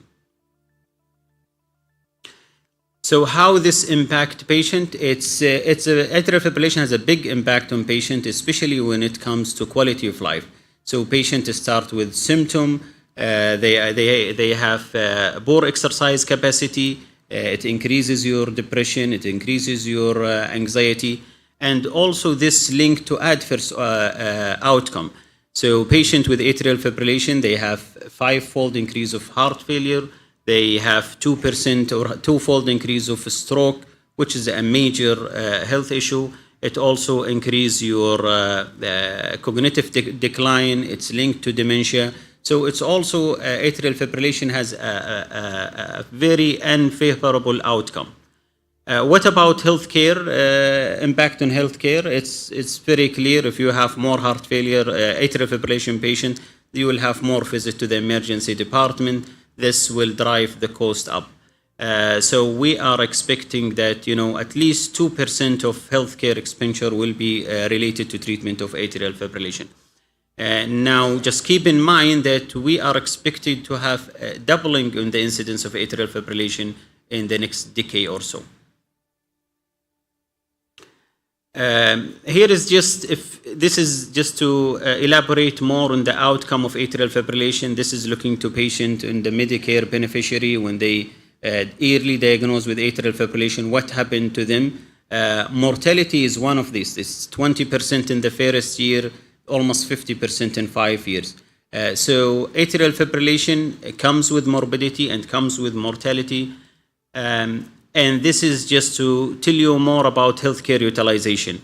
This is driven data taken from US Optum registry, which is basically looked at insurance patient, and compare those who had atrial fibrillation to those who did not have atrial fibrillation. And you can see clearly that patient, when they have atrial fibrillation, they are more likely to visit emergency department, they are more likely to get admitted to hospital, and that translate into cost. So for each patient with atrial fibrillation, there is at least $27,000 increase in the cost of this population. So if you combine all this together, you know that we need to do something to treat atrial fibrillation early, try to prevent atrial fibrillation so we can control this future pandemic. And this is what the guideline did, basically. So the guideline now moved from just looking at atrial fibrillation based on the duration of atrial fibrillation as paroxysmal, persistent, and permanent atrial fibrillation to more of stages of atrial fibrillation similar to heart failure patient. So the emphasis now is to try to recognize risk factor of atrial fibrillation early on. So you can see there is stage 1, which is patient at risk of developing atrial fibrillation. So those are patients that have modifiable risk factor. So those are obese patient, lack of fitness, hypertension, diabetes, sleep apnea. So recognize them early and treat them early, and hopefully this will translate in reducing the incidence of atrial fibrillation. Stage 2 is actually patients who start to show structural abnormality. So they start to show atrial ectopy, or they start to develop atrial fibrillation, or they have a valve lesion, or they have a left atrial dilatation. So they are pre-atrial fibrillation group that you need to screen them more frequent to detect subclinical atrial fibrillation. Now you move to stage 3, which is basically where electrophysiologists will get into management of atrial fibrillation. It's basically you go from paroxysmal atrial fibrillation to persistent to long-standing persistent, and they added patient post-ablation. So, and the whole aim is to try as much as you can to prevent them from going from paroxysmal to more of permanent atrial fibrillation. Because once they progress to atrial fibrillation, we know their outcome is difficult. And we don't really want to reach to the point that we abandon rhythm control and we go with permanent atrial fibrillation and staying only with rate control. And just remember that those modifiable risk factors, you need to address it throughout the stages of atrial fibrillation. Now, this is what the guideline tell us nowadays is most of it's actually class 1 indication to look to the risk factor for atrial fibrillation and treat it early on, get hypertension under control, treat atrial fibrillation early on, start GL2 inhibitor early on for all patients, diabetes, treat it early, obesity, and I'm going to show you some of the data there. A weight reduction program is very helpful. If you lose 10% of your body weight, it actually drives the incidence of atrial fibrillation down. Here is legacy study, which basically looked at the patient who had paroxysmal and persistent atrial fibrillation, plus they have a BMI more than 27 BMI, and they exposed them to extensive weight reduction program where they go to exercise, face-to-face encounter, meal plans, and they follow those patients, and the outcome is remarkable. So if we looked at those patients that they sustained weight loss more than 10% of their body weight, they are actually arrhythmia free by almost sixfold just by weight loss. And this benefit, you don't see it when you don't lose weight or you gain weight or your weight is 3 to 9%. And if you add antiarrhythmic or ablation to this strategy, actually they derive the most of ablation. So most of them is more than 80% free from atrial fibrillation. So it's not just the therapy that we provide in the lab. There is a lot of things that you can do, risk factor modification that will influence the outcome of atrial fibrillation. Now let us move to rhythm control. So this is AFFIRM. Everyone knows AFFIRM, a clinical trial that looked at patients with almost permanent persistent atrial fibrillation and compared them to antiarrhythmic rhythm control using antiarrhythmic milli-amiodarone and sotalol versus rate control. And it did not really show any mortality benefit. And I think this actually delays a lot in understanding the disease or management of atrial fibrillation. This clinical trial did not show benefit for multiple reasons. One, the population involved are sicker patients. They are more of permanent atrial fibrillation. The medication used for maintaining rhythm is amiodarone and sotalol that require admission to hospital. They used to stop anticoagulation once the patient converted back to sinus rhythm, which definitely not the practice nowadays. We do a risk assessment for stroke. So those are things that actually probably affect the result of AFFIRM. Unfortunately, what happened is when we looked at the predictor of patient who going into more progressive atrial fibrillation after AFFIRM, we would notice the single predictor is your decision early on to go with rate control versus rhythm control. So if you decide your patient will go with rate control, they are more likely to progress to persistent atrial fibrillation. And persistent atrial fibrillation, permanent atrial fibrillation carry its own risk. Fortunately, we have now a new evidence, EAST AFib-NET 4 trial that randomized patient to rhythm control versus rate control. And the rhythm control here was mainly antiarrhythmic, flecainide, sotalol, and the reason, and there is a little bit of ablation in this group, and the reason is understandable because the guideline in 2016-17 recommend that you start with antiarrhythmic. If they fail, you move to ablation. What we get from East AFib-NET trial is that there is clear early benefit from rhythm control compared to rate control. And that actually let us think, so if we can achieve this with antiarrhythmic, would ablation will be a better modality to maintain rhythm control. And we know from previous clinical trial that if you want to maintain sinus rhythm, ablation is superior to antiarrhythmic therapy. So we'll move you to early AFib, which is a multi-center study that looked at patients who had paroxysmal atrial fibrillation, more younger patient, first presentation within 1 year, and they randomized them to ablation, to rhythm control immediately, whether using cryoablation or antiarrhythmic. And you can see clearly that ablation is superior to antiarrhythmic when it comes to free from recurrence of atrial fibrillation. So we know that if you use ablation, you are more likely to maintain sinus rhythm compared to antiarrhythmic.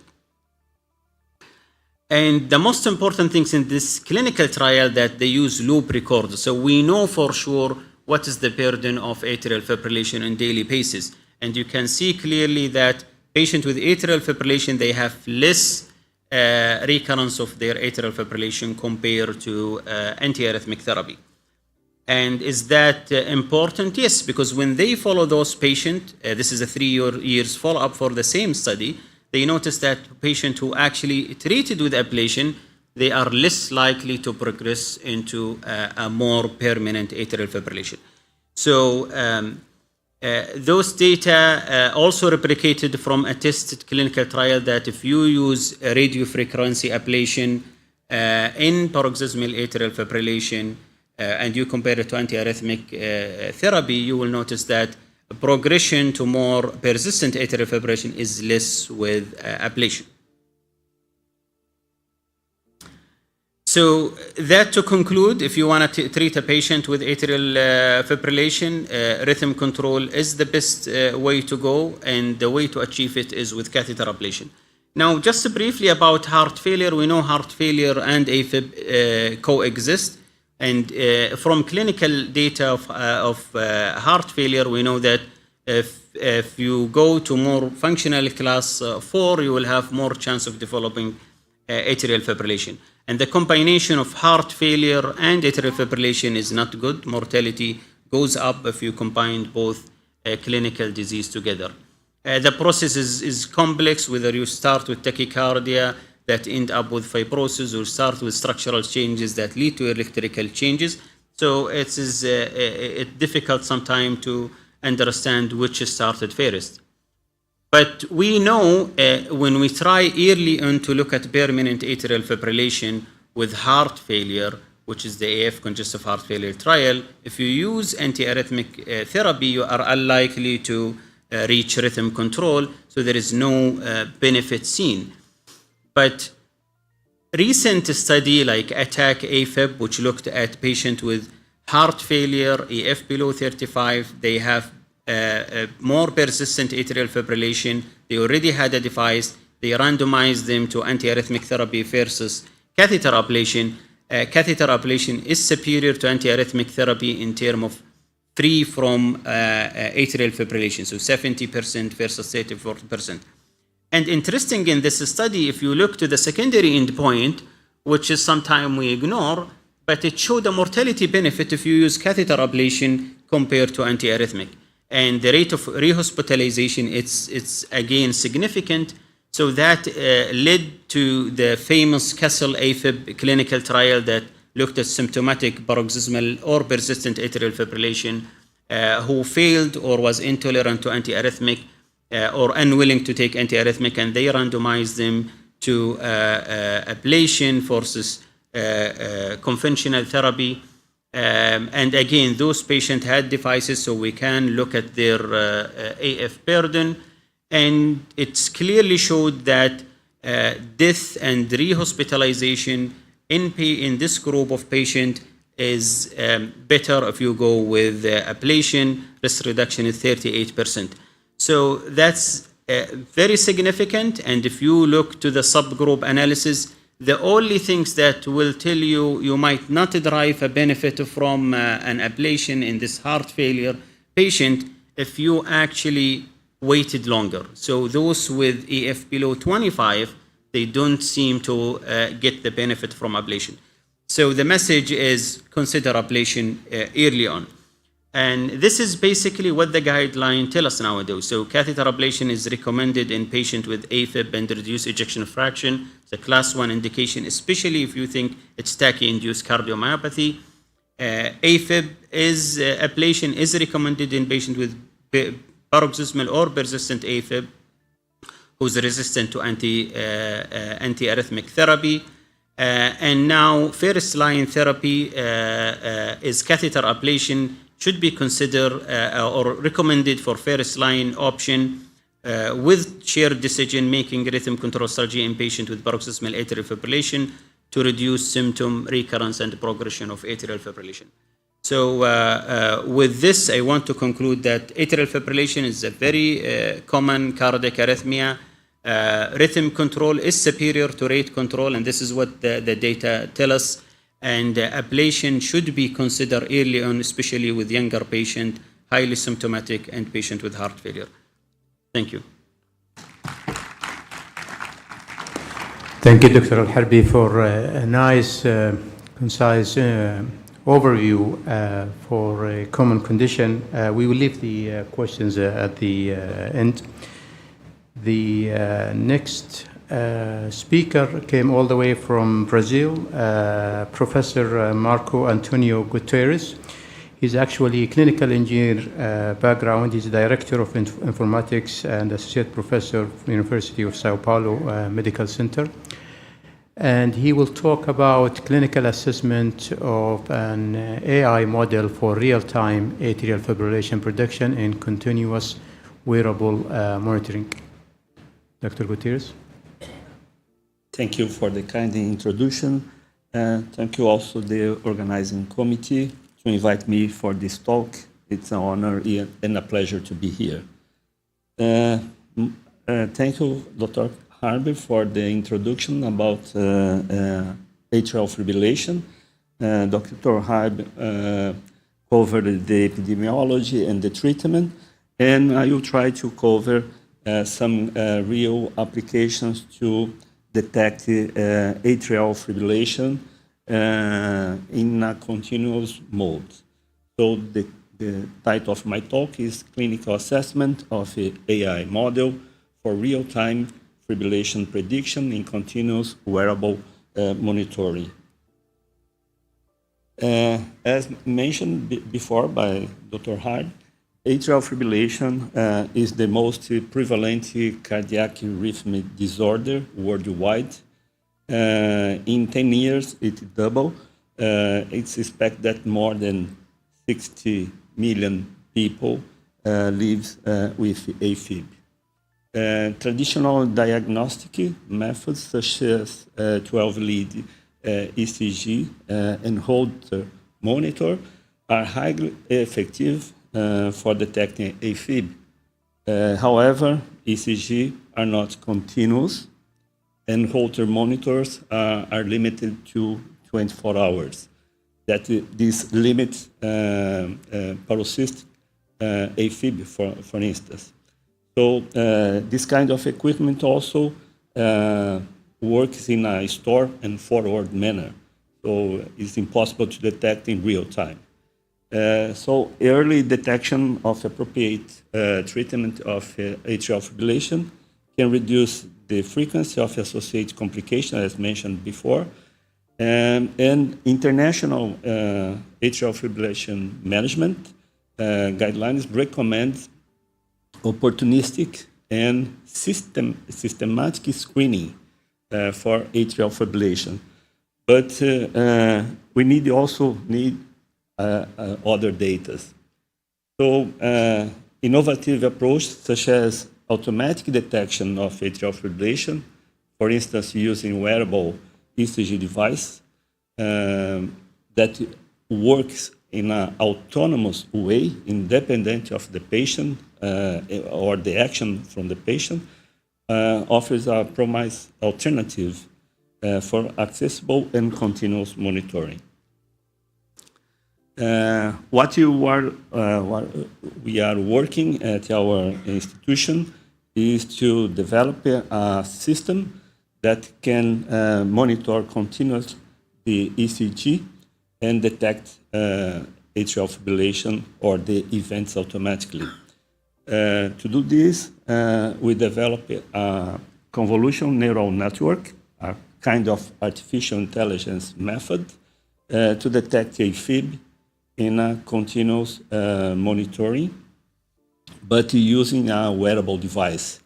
We are using a wearable device that has 35 millimeters in diameter and 5 millimeters in thick that can be put on the chest of the patient with a patch, and we choose a one lead derivation to detect the ECG, transmit the ECG using Bluetooth, and on the smartphone, this model using convolutional neural network detects the AFib in less than 5 seconds after the event. And the system also sends a message to the hospital indicating that there are atrial fibrillation events occurring, and send also the signal to the team. So this is the idea of this technology. Artificial intelligence, you need to train the models. So we're starting training our model using a well-known database, the FusionNet. So in this database, we use more than 80,000 annotate 12-lead ECG signals that has more than 13 AFib instances. So we use this database to train our model using 12 leads. After that, we validate our model using our own data set. So it's an external validation with more than 100,000 annotated 12-lead ECGs with around 10,000 instances of atrial fibrillation. After that, the model was trained using 12 leads. We start a clinical validation using just one lead. To do this clinical validation, we annotated more than 70,000 10-second windows of the one lead ECG collected by the wearable device. And in this data set, we get around 4,500 instances of atrial fibrillation. We did this using 56 subjects, 28 health and 28 patients with atrial fibrillation. This was approved by our IRB, and after the training, this is the description of the population. We put the one lead electrodes in a T2 lead derivation. It's similar to collect the events. The annotation process was done by two physicians that annotate each 10-second window if there is AFib or not in that window. So we use these annotations to classify the windows in AFib or non-AFib, and we discharge when the window was inconclusive. The signal was suffered some kind of pre-processing we resampling the signal in 120 hertz, separated in 10-second windows, applied some filters because using wearable device, the patient is moving, so we needed to filter the signal to remove the noise. And also we did a z-score normalization. This is after the signal be processed, we input the signal into the model, the trained model, that performs a series of operations that the aim is to extract characteristics from the signal and classify those characteristics in AFib or not AFib. As I mentioned, we trained using the FusionNet, did the cross validations, some strategies to avoid overfitting in artificial intelligence, and validate the model in external database. So in this process, during the training in the FusionNet, we obtained AUC around 99%, very precise, and accuracy of 96% to detect AFib in 12 leads ECG. In the external validation, there is no significant difference in terms of AUC and accuracy. And in the clinical validation, using just one lead, we obtain an accuracy of 99% and 96% and AUC of 99%. One of the problems in artificial intelligence is the black box of this kind of technology.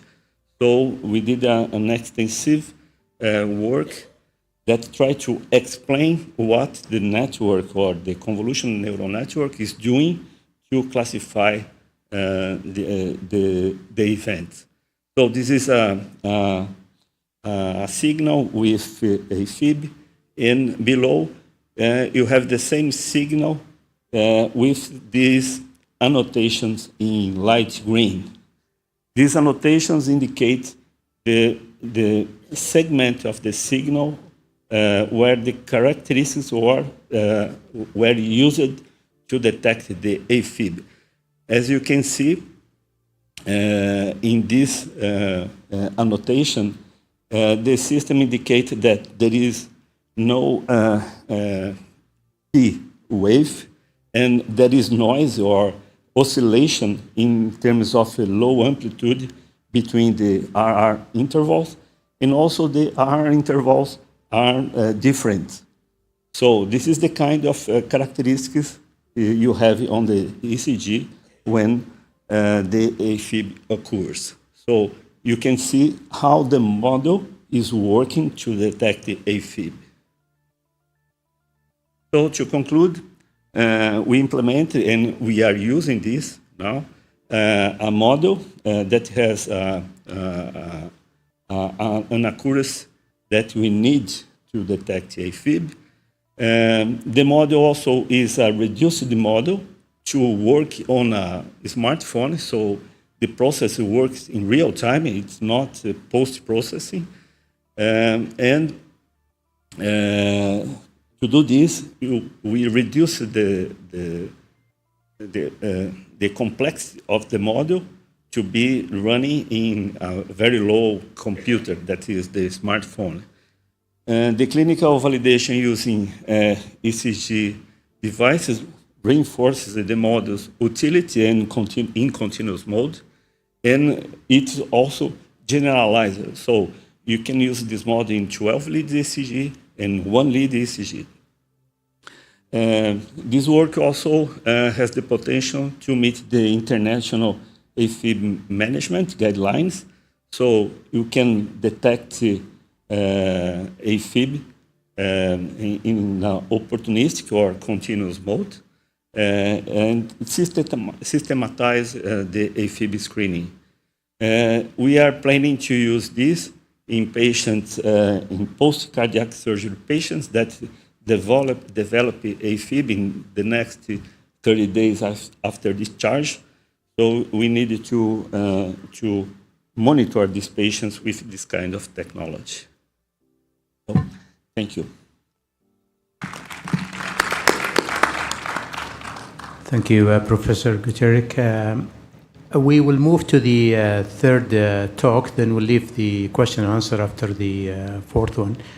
The next speaker is our colleague, neighbor, Dr. Fahd Dawood. She is a professor of cardiology, electrophysiology at Imam University and electrophysiologist at King Fahd Teaching Hospital. And we're going back to clinical. She will talk about anticoagulation for prevention of stroke in patients with atrial fibrillation. Thank you, Dr. Saad, and for the organizing committee for the kind invitation. I'm going to talk about anticoagulation for the prevention of stroke in patients with atrial fibrillation. It looks a little bit easy, but it is really challenging. I have no disclosures. Just want to present two cases to show you how it's really challenging to manage patients with anticoagulation. First one is 61 years old female, sickle cell disease, multiple iron deficiency anemia, and multiple blood transfusion, pulmonary hypertension, history of stroke, TIA, hypertension, chronic lung disease, chronic liver disease, and she had recurrent GI loss. It is really challenging. We know that she needs anticoagulation, but how to manage her anticoagulation? The other patient is 78 years old, diabetic hypertension and atrial fibrillation with recurrent subdural hematoma. So my agenda for today is talking about prevalence of atrial fibrillation, risk score for AFib, guidelines for anticoagulation, atrial high rate events, stroke while in anticoagulation, bleeding on anticoagulation, and final tips and take home messages. So the prevalence of atrial fibrillation is really increasing with time. You can see here in Middle East, even age of less than 50, there is 0.3% risk, and it is comparable with the other populations, and the risk increasing after age of 65. We know also that atrial fibrillation increases the risk of recurrent stroke in comparison to patients with a stroke and no atrial fibrillation. A few facts about atrial fibrillation: it will increase the risk of a stroke by 5-fold, and we know that atrial fibrillation is responsible about 15 to 20% of all strokes, whether it is paroxysmal or persistent. Atrial fibrillation increase the risk of thromboembolism, and it is increasing. The prevalence is increasing in the coming few decades, and because of the increasing comorbidities and heart diseases. So until today, we know that previously there was a CHATS score, and currently we are using CHATS VASC score. According to the American guidelines, the sex difference, female has 1 point extra for the risk, but in European guidelines, which was published in 2024, no more age difference, and it's only CHATS VASC score because of female and male will have the same risk. Also, in the CHATS VASC, just remember there is a few additional risks for a stroke, but which is not included, including higher AFib burden, long duration, resistant permanent atrial fibrillation versus paroxysmal, hypertrophic cardiomyopathy, poorly controlled hypertension, estimated GFR of less than 45, proteinuria, and enlarged LA volume and diameter. So it is straightforward. If you have a patient with a stroke and increasing risk of a thromboembolism, it is class 1 indication to anticoagulate, and it is reasonable if the risk is 1 to 2%. What about the choice? DOAC is preferable over warfarin, except in patients with moderate to severe mitral stenosis and mechanical valves. And aspirin alone or in addition to Plavix is not recommended to reduce the stroke risk. and there is no benefit to give aspirin for patients without risk of stroke. Currently, we have four DOAC available in the market: apixaban, dabigatran, edoxaban, and rivaroxaban, with reduced doses to specific patient criteria. So I just want to mention one thing that we always forget about it. Oral anticoagulation is recommended in all patients with atrial fibrillation and hypertrophic cardiomyopathy or cardiac amyloidosis, regardless of their score, to prevent ischemic stroke. Also, in patients with a stroke, adding an aspirin to the DOAC is not recommended. Nowadays, we hear a lot of things about atrial high rate events in the cardiac monitoring, what to do for these patients. So in case of the patient has a stroke or TIA of undetermined cause, initial cardiac monitoring and, if needed, extended monitoring with an implantable loop recorder is reasonable to improve detection of atrial fibrillation, class 2A. If the patient has cardiac device and has high rate episodes, if it is lasting more than 24 hours and JHAH score is more than 2, it is recommended to start anticoagulation class 2A.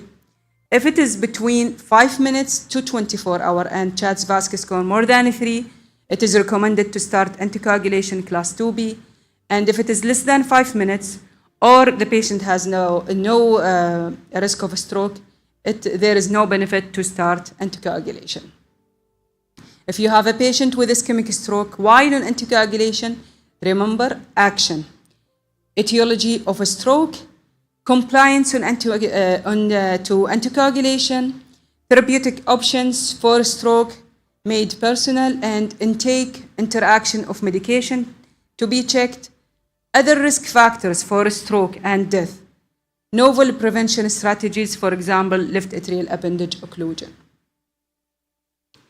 So, a thorough diagnostic workup should be considered in patients taking oral anticoagulant and presenting with ischemic stroke, including assessment on non-cardioembolic causes, vascular risk score, dosage and adherence to the medication.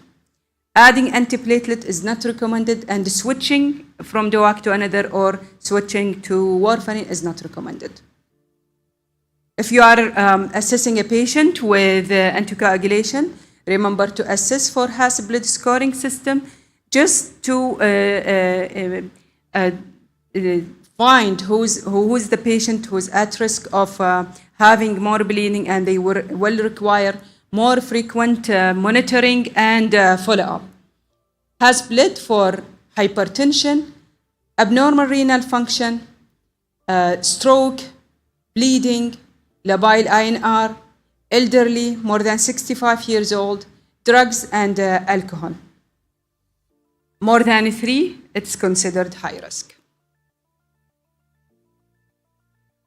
So long-term anticoagulation is contraindicated in patients with severe bleeding due to a non-reversible cause involving GI, pulmonary, or renal, spontaneous intracranial or intraspinal bleeding due to non-reversible causes, serious bleeding related to recurrent falls when the cause is not treatable, and it is reasonable to continue anticoagulation if the bleeding is treatable or related to isolated trauma, or bleeding is related to procedural complications.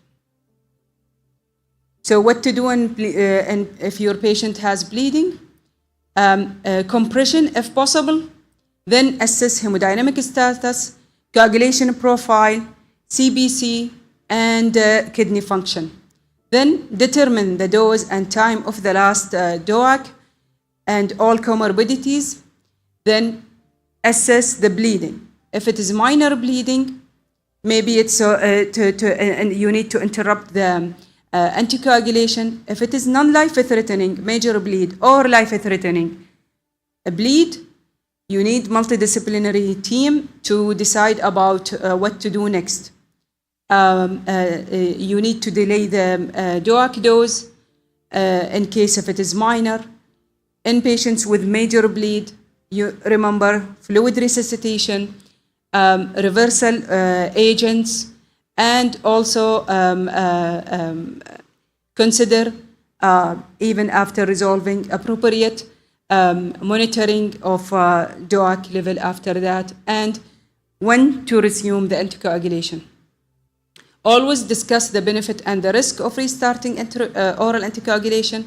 Aim to reinitiate anticoagulation in the absence of contraindications or if the source of a bleeding has been addressed. Intensify the efforts to modify the risk of factors, review the choice and dose, and close monitoring. Okay. So in case of intracranial hemorrhage, if the patient has high thromboembolic risk, for example, mechanical valve or rheumatic heart disease, it's reasonable to delay 1 to 2 weeks the anticoagulation, class 2A. And if the patient with AFib and intracranial hemorrhage weigh the risk and benefit, if they are not high risk of a thromboembolism, maybe you can delay it 4 to 8 weeks, class 2B. And if there is no reversible recurrent intracranial hemorrhage with no reversible cause, consider alternative approach to instead of oral anticoagulation. Also, reversal agents are available for medication, and it is FDA approved, for example, for high bleeding risk, for high bleeding, major bleed, and also patients going for surgeries. In patients with renal impairment, chronic kidney disease, stage 3, it is class 1 to consider warfarin and preferable DOAC. If the patient has chronic kidney disease, stage 4, warfarin or DOAC is reasonable, class 2A. And if the patient has chronic kidney disease with a creatinine clearance less than 15 or end stage on dialysis, you can consider warfarin or appropriate dose of apixaban, class 2B. Other medications are not contraindicated. So just to make it simple, patients with high risk of GI bleed, aim for apixaban or dabigatran. Patients with high overall bleeding risk, dabigatran, apixaban, odixaban. Patients with dyspepsia, apixaban, rivaroxaban, odixaban for thromboembolism, irrespective of if they are in AFib or sinus rhythm. Oral anticoagulation is recommended in all patients with AFib, hypertrophic cardiomyopathy, or cardiac amyloidosis, regardless of their risk score. Reduced dose of DOAC therapy is not recommended unless patient meet DOAC-specific criteria to prevent underdosing and avoidable thromboembolic events. For a formal risk score-based assessment of a bleeding risk, HAS-BLED score should be considered to help address modifiable bleeding risk factors and to identify patients at high risk of bleeding for early and more frequent clinical review and follow-up. Thank you. Thank you, Dr. Dawood, for a nice overview of the anticoagulation in patients with atrial fibrillation. The last talk for the first session will be presented by Professor Ian Philip Goodrick. He is a professor of medicine and clinical engineering, University of Rochester Medical Center, New York. And he will talk about a novel single-lead ECG-based measurement of P-wave instability in post-cardioversion AFib patients. Professor? Thank you, Mr. Chairman. Salam alaikum, and I would like to thank the organizer for inviting me to this meeting. I must say it has been an amazing experience. This is my first time in Saudi Arabia, and I received welcoming and an incredible hospitality from the Saudi people. So I want to take this opportunity to thank everybody, the people I've met, and I didn't have time to thank. It is so far an amazing experience, so thank you very much. I'm going to talk about P-wave, I'm going to talk about atrial fibrillation, and I think it has been repeated enough now, and we all know that atrial fibrillation, I will call it AF, is an epidemic, a world epidemic now, and by its paroxysmal nature, AF is a difficult disease to detect, but we have now technology to monitor patients, and I believe we have to leverage all this technology to do not only better detection of AF, but also predict actually the occurrence of AF. When we look at what has been published so far, there is a huge wealth of scientific data around using the ECG and AI at predicting the occurrence of AF. One of the studies I want to talk about, and again, there are many of them, but I wanted to highlight this one because there's an interesting, I think, observation regarding the combination of AI technology with other scoring factors and predicting factors. And what you see in this very interesting study, very recently published actually last year, is that with AI or AI with polygenic score or AI with actually clinical models, you see in this study that there's no actually so much benefit in adding clinical information and polygenic score to a simple neural network that would look at the ECG signal to predict actually the occurrence here at 5 years based on standard bedside ECG in this population.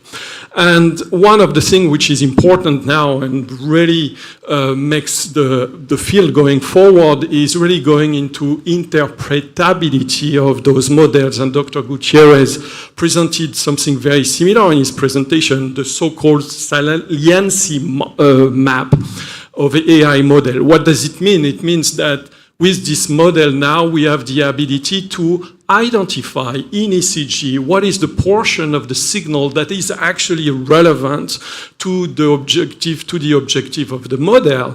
And what you see in this example, which is the same study, is that the P wave is the most important one. Not very surprising, but yet today, with all the technology that exists in measuring P wave, nobody has been able to really explain why, by just looking at the P wave, we would actually predict 5 years occurrence of AF.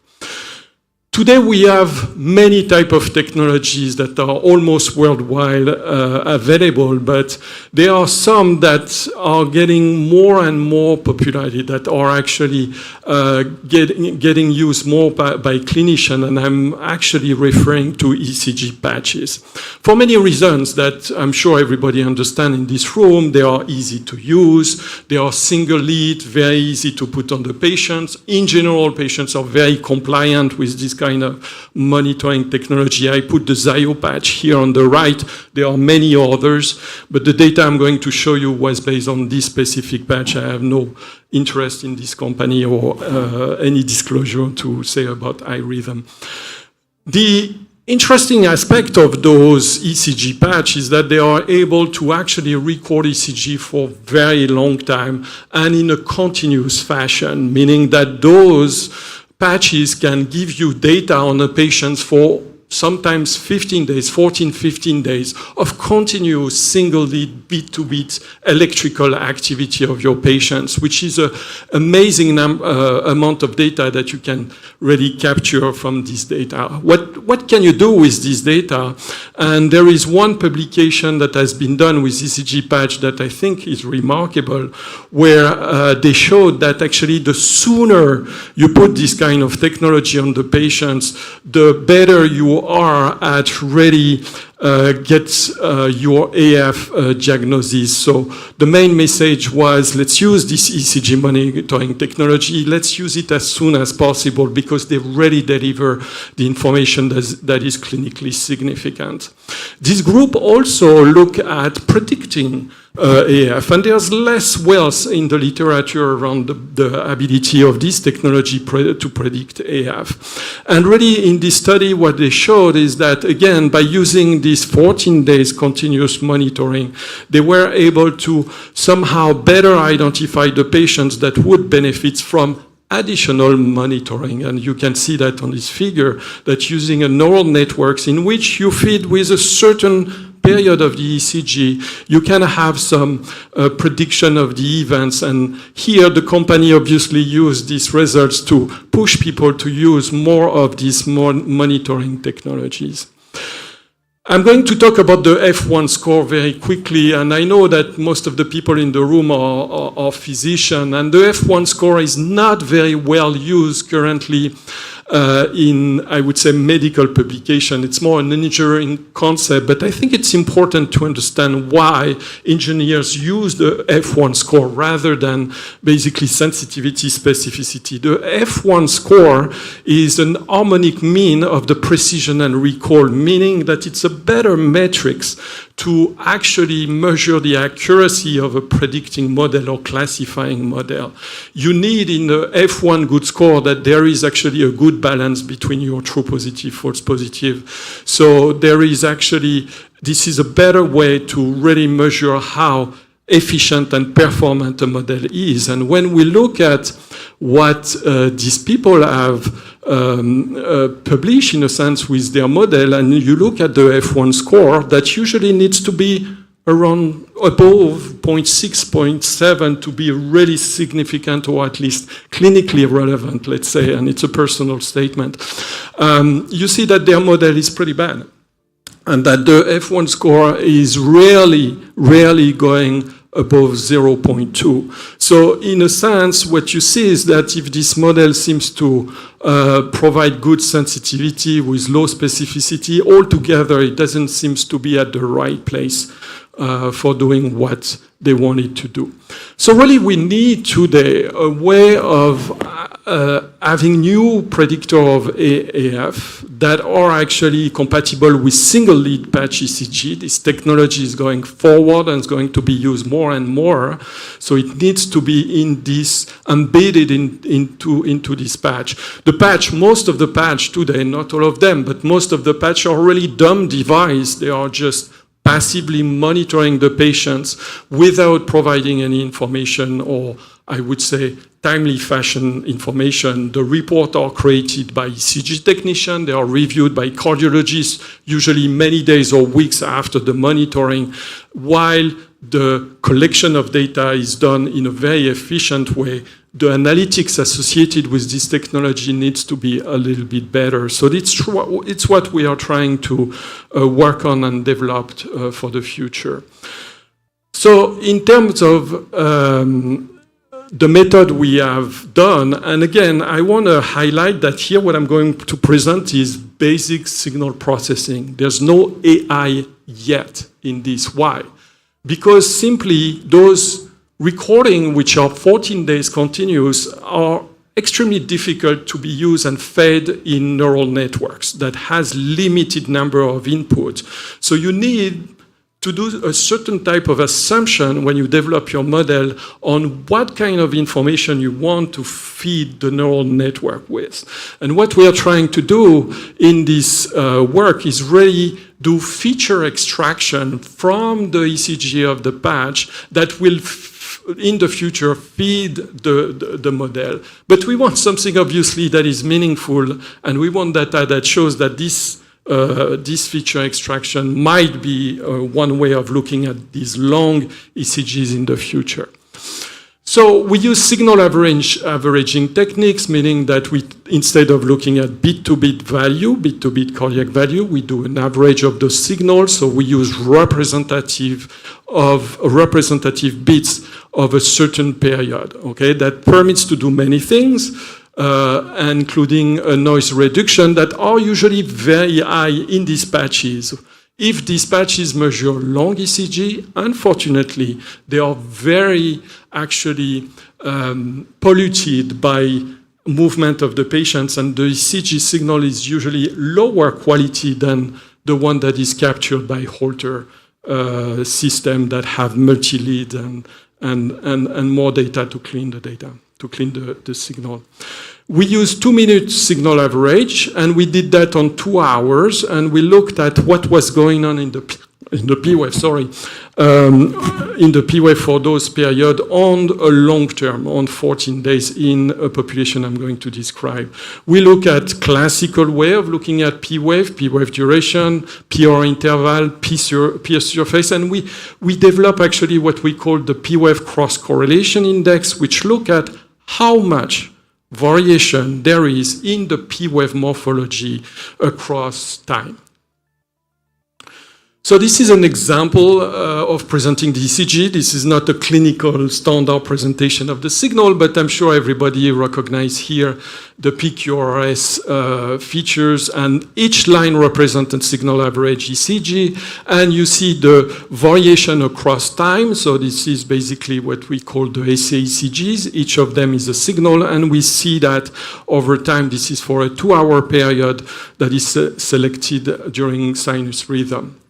We develop specific signal processing technique. I don't want to go too much in details here, but the point is we start with the signal that is in the panel on the left side, and we end up with the signal that is in the panel on the right side. And we have put in place those technologies to really clean the signal. To try to find whether we had differences in P-wave behavior in this signal, what we did is that we randomly selected a 2-hour interval in this multi-day recording, and we computed our measurement. And we did the same thing in a period 2 hours before the occurrence of AF. Okay, so we made the assumption that in patients there is actually instability of the P-wave activity that may occur just before the 2 hours before the occurrence of the AF rhythm.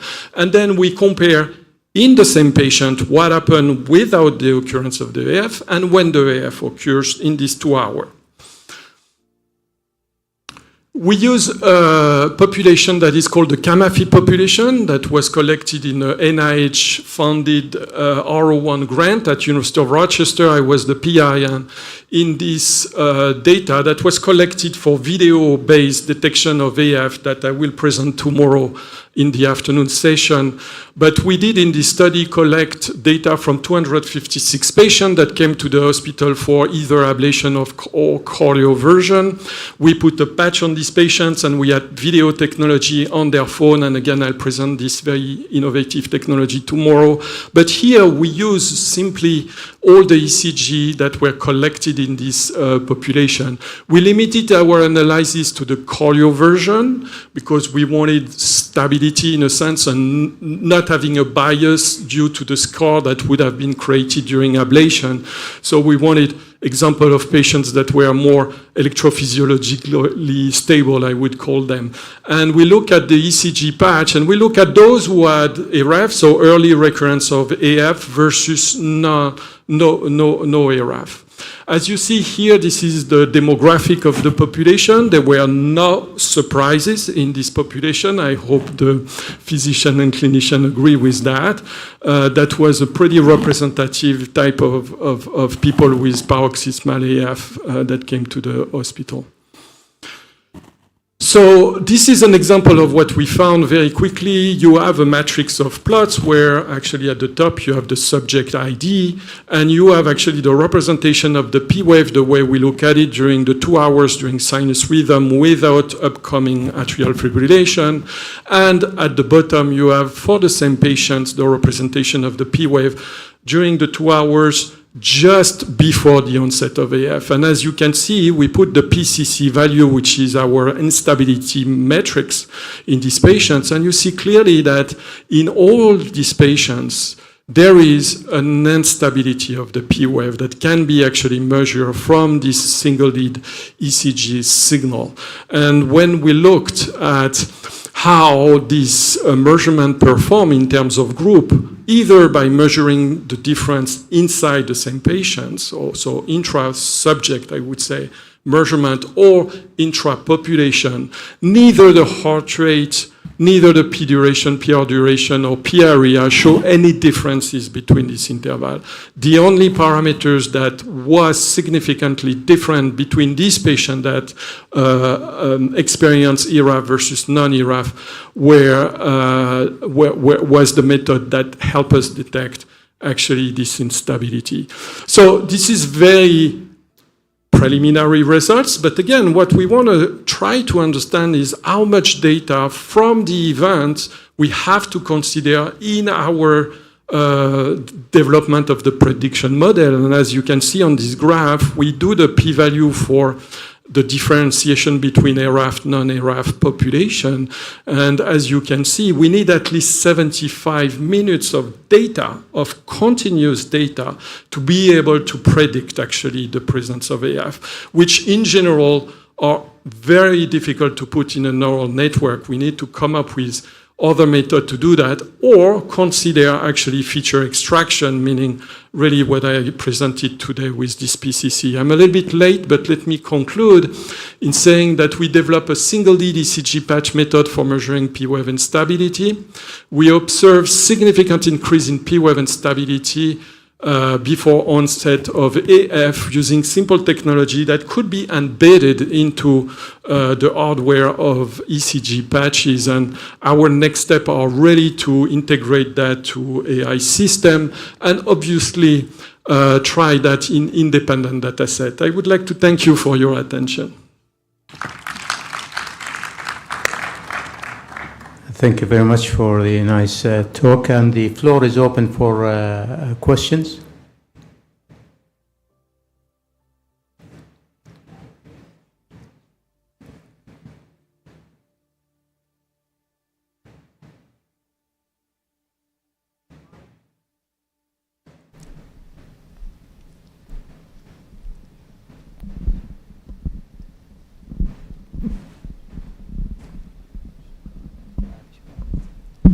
JP, thank you very much. I enjoyed your actually AI-based predictions, which is, this is the future here.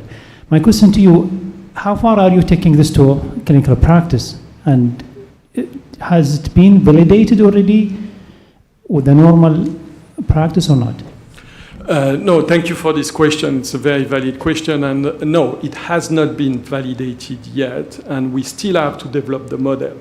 So as you see, we didn't go into AI right away because in the population I showed, it's pretty small. We have a lot of data, but we have a limited cohort of subjects, which somehow is too limited for us to develop an AI-based system where we need more data. Moreover, one of the very critical challenges we have in this development is that we need to have data that has been adjudicated, right? When you detect actually AF from this signal, if you rely on a software that does this automatic detection, your AI system will never be better than actually your reference, which is what your software does. In the data I have showed, we have data from, as I said, 256 subjects, 14 days continuous. We adjudicated manually every single bit. It took 2 years to do this work. So it's a pure, beautiful, I would say, valuable data set for developing these kind of things. But again, it's not yet enough data.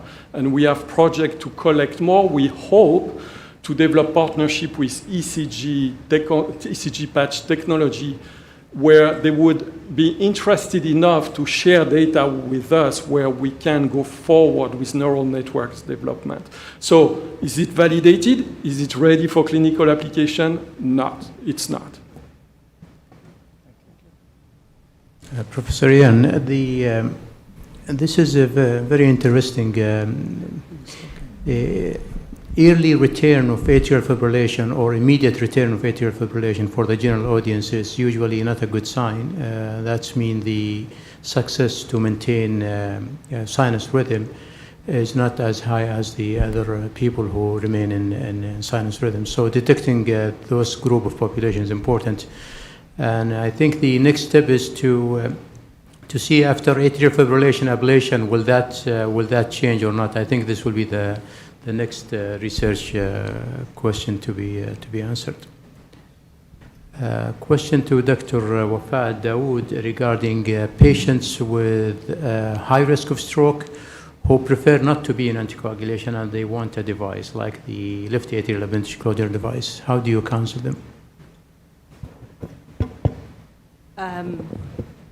We know that per guidelines, appendage occlusion device is available option, but it is not class 1 indication. It's just the class 2A or 2B.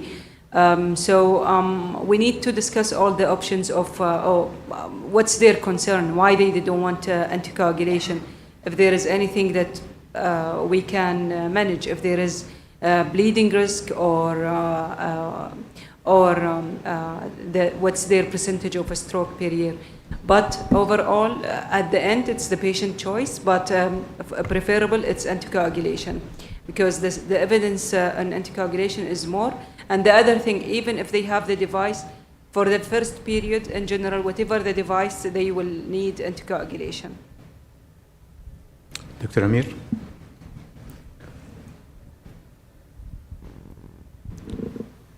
All right. Okay, fantastic. Thank you so much for a great set of talks. I had a question about anticoagulation, Dr. Wafa, or anyone on the panel. And I ask this because I know that there aren't great guidelines about this, and so it's a pretty gray zone with variability. But I wonder if you see any kind of Fontan single ventricle patients in your practice, and if so, what your anticoagulation approach is with those patients who have significant atrial arrhythmia burden.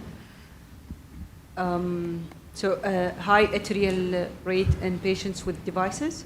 Fontan, those with Fontan, congenital. Fontan, yes. The problem with congenital heart disease, it is like any structural heart disease, they are at risk of atrial fibrillation. So patients with Fontan, they have high thromboembolic risk, regardless of atrial fibrillation or not. That the thrombus in Fontan, stroke risk. So in general, even in anticoagulation, they are at risk. So they have to be anticoagulated. Patients with Fontan, especially when they have atrial fibrillation. There is no special guidelines if they what's their JHAH score, but it's not considered. But I think because of they are at risk of thromboembolism regardless of atrial fibrillation. Like it depends on the clinical judgment. So it's not mentioned in the guidelines, but preferable to be anticoagulated. Yes, Dr. Diaby.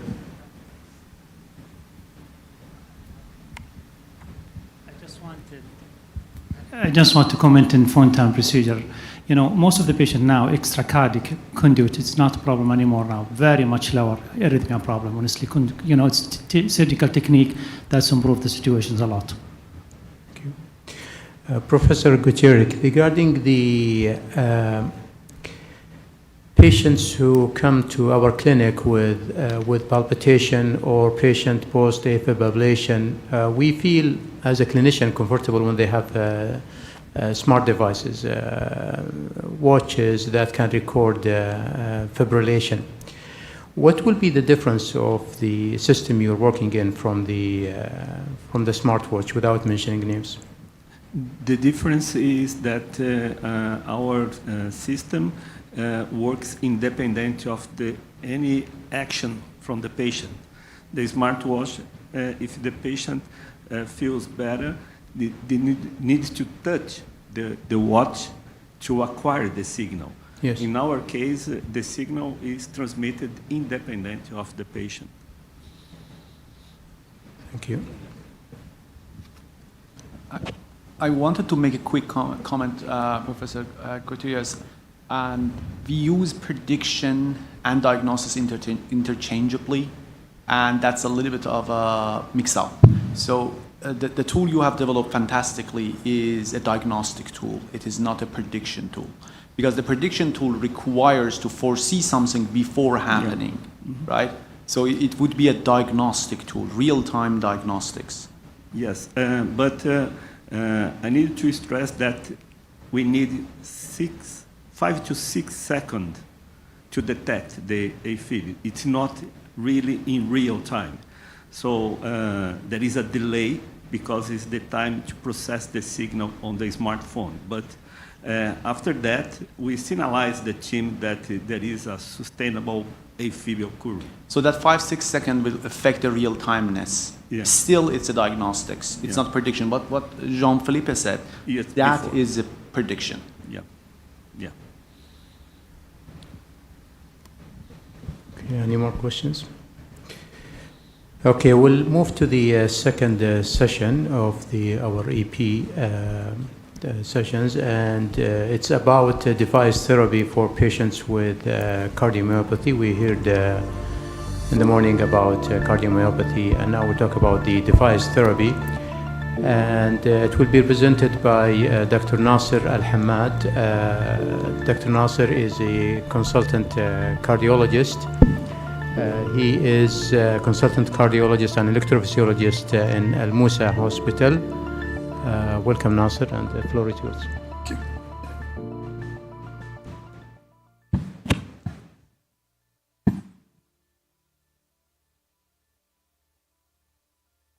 Thank you very much, Dr. Saad, for the kind introduction, and thank you to the scientific committee for having us participate in this excellent meeting.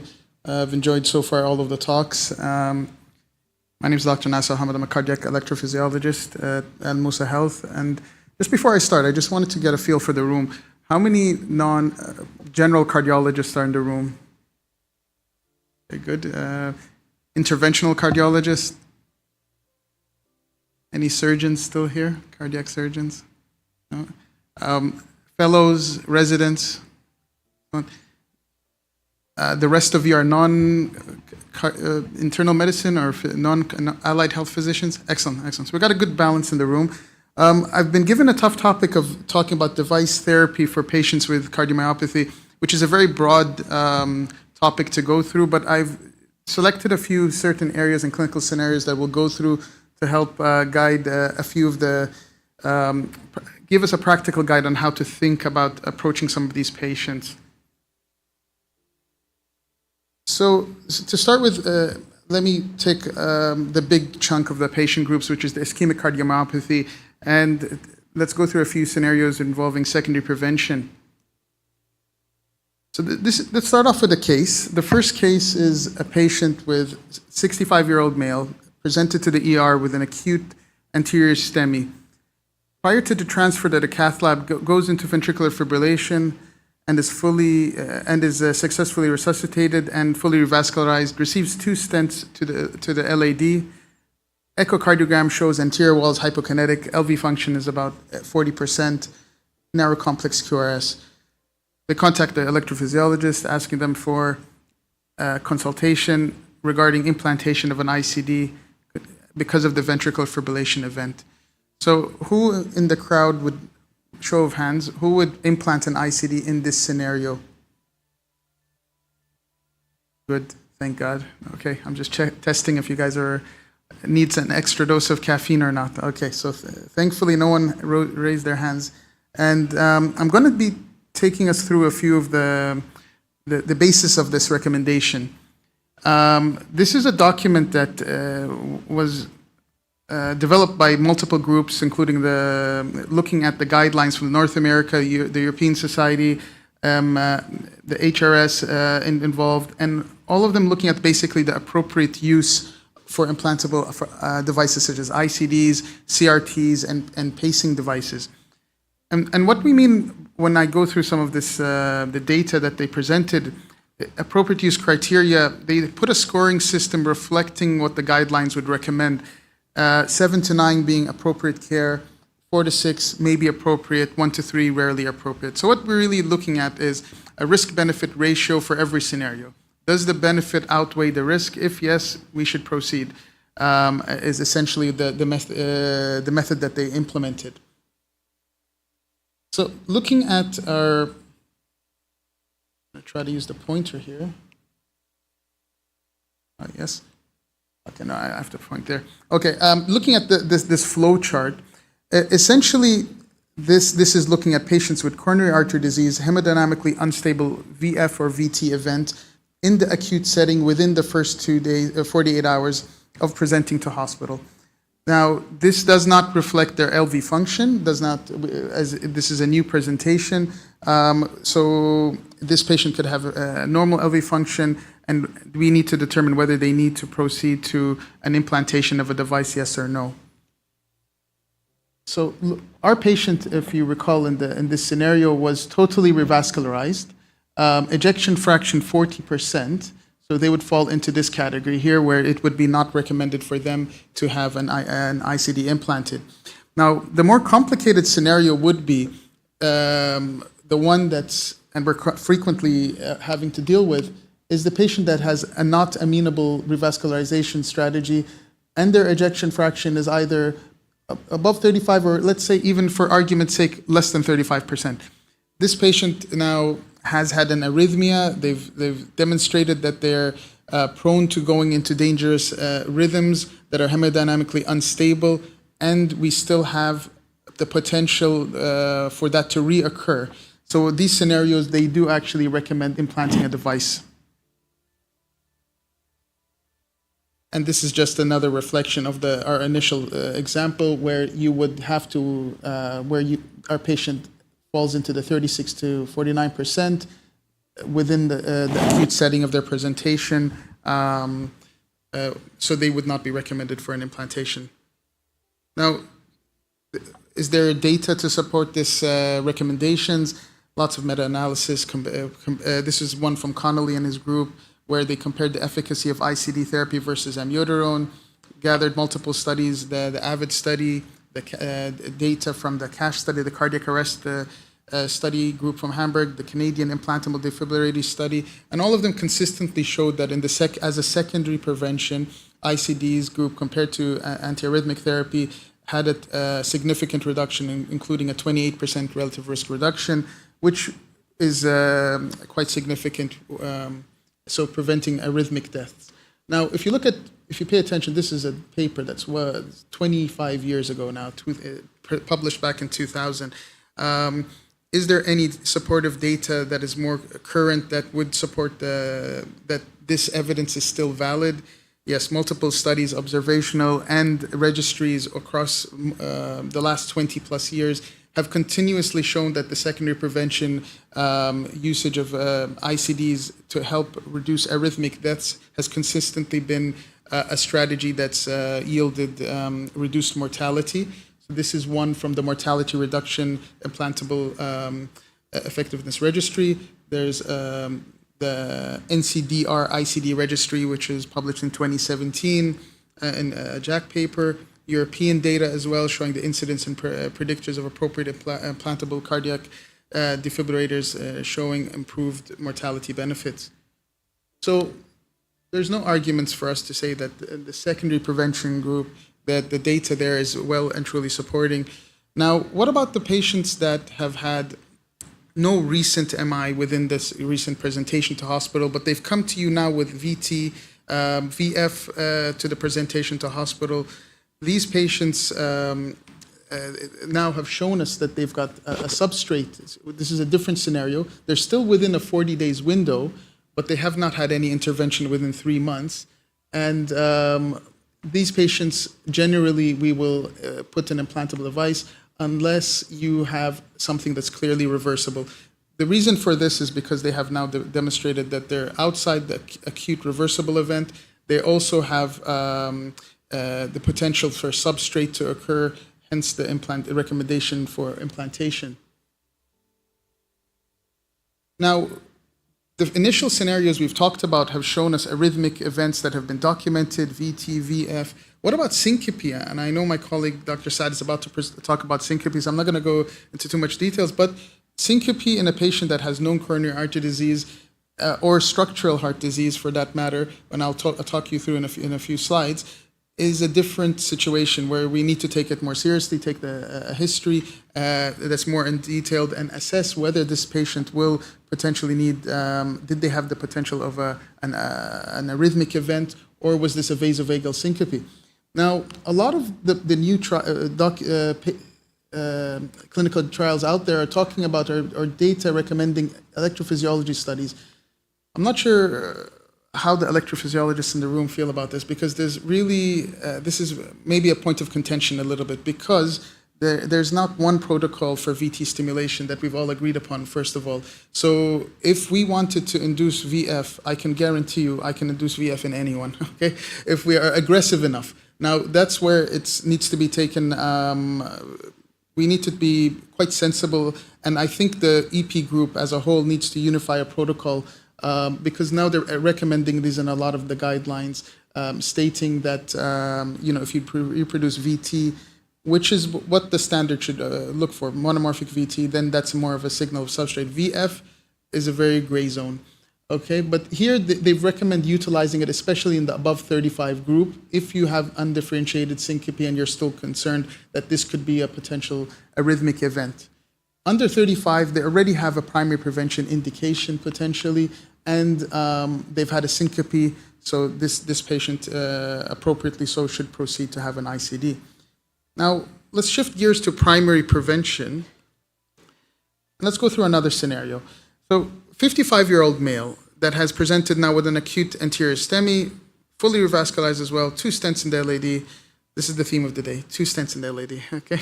And echo now shows 2 weeks after they've initially presented with that acute MI in the outpatient setting, they've got severe LV dysfunction with an ejection fraction of 25%. They've consulted the EP because they now think this is an akinetic wall. They're not, the interventional cardiologist is concerned that they will not improve significantly in the next few months, and he wants to proceed with an implant of an ICD at an earlier stage. What about a show of hands here? Who would implant an ICD in this scenario now?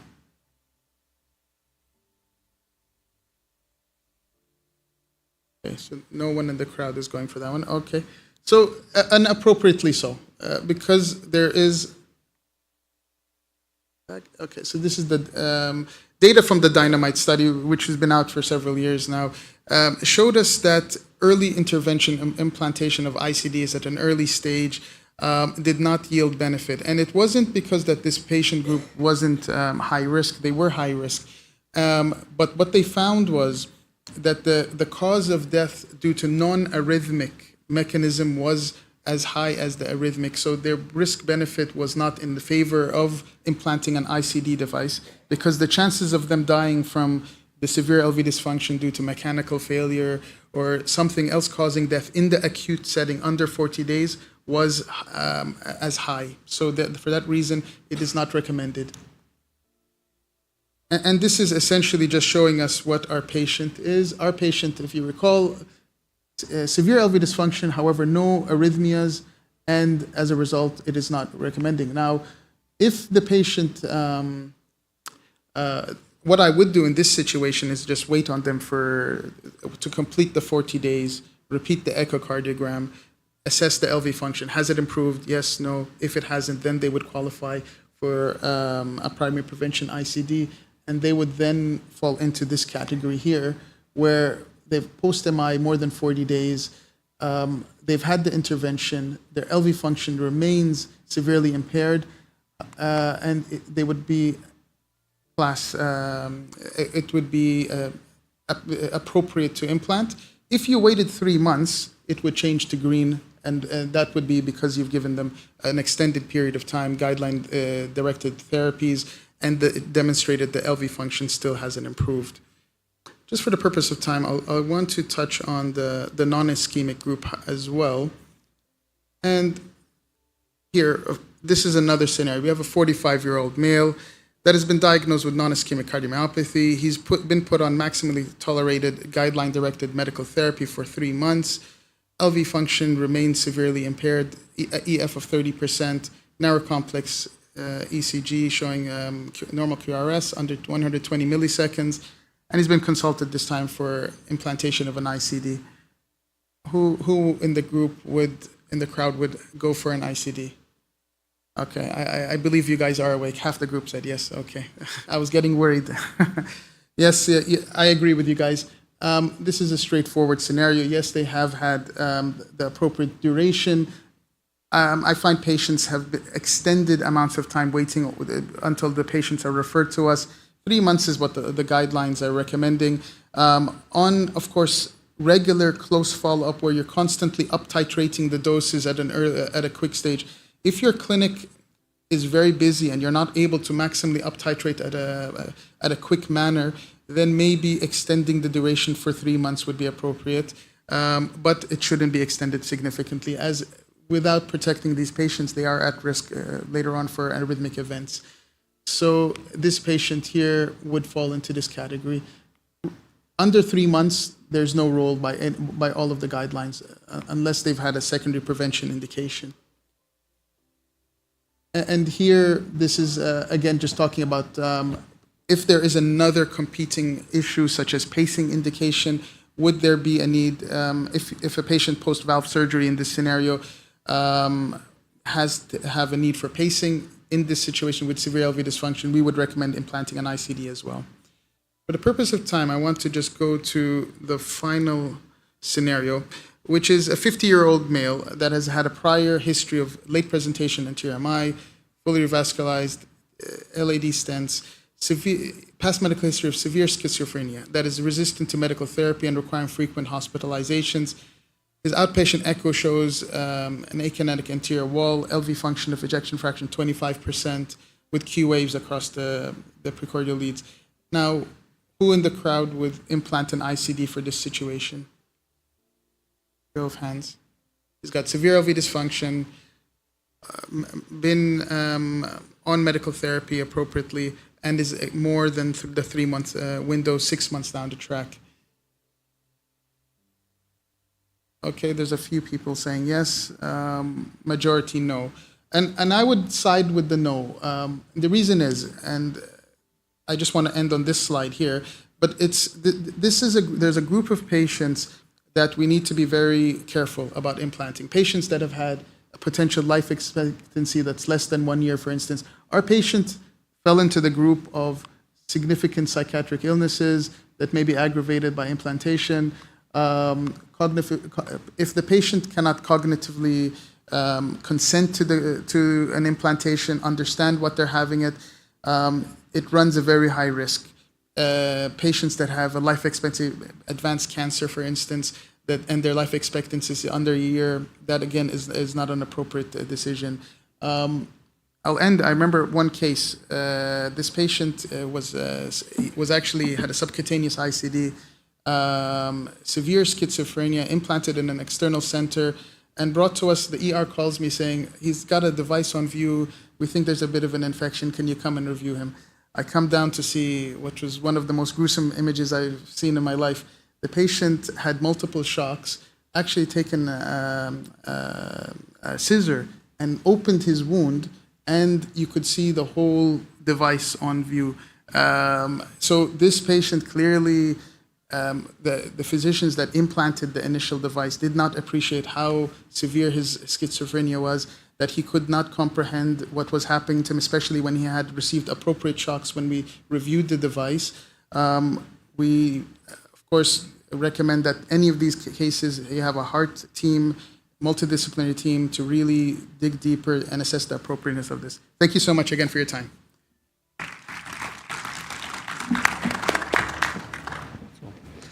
The next speaker is Dr. Syed Hassania from Johns Hopkins Aramco Healthcare. Okay, can I have my slide? Thank you, Professor Gutierrez. Okay, so we'll talk about a common condition,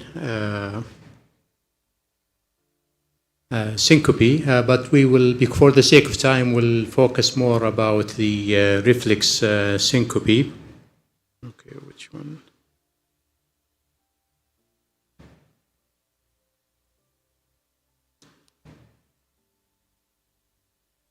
Can I go to the next slide, please? Okay. So this event actually happened in the White House this week, if you all watched it.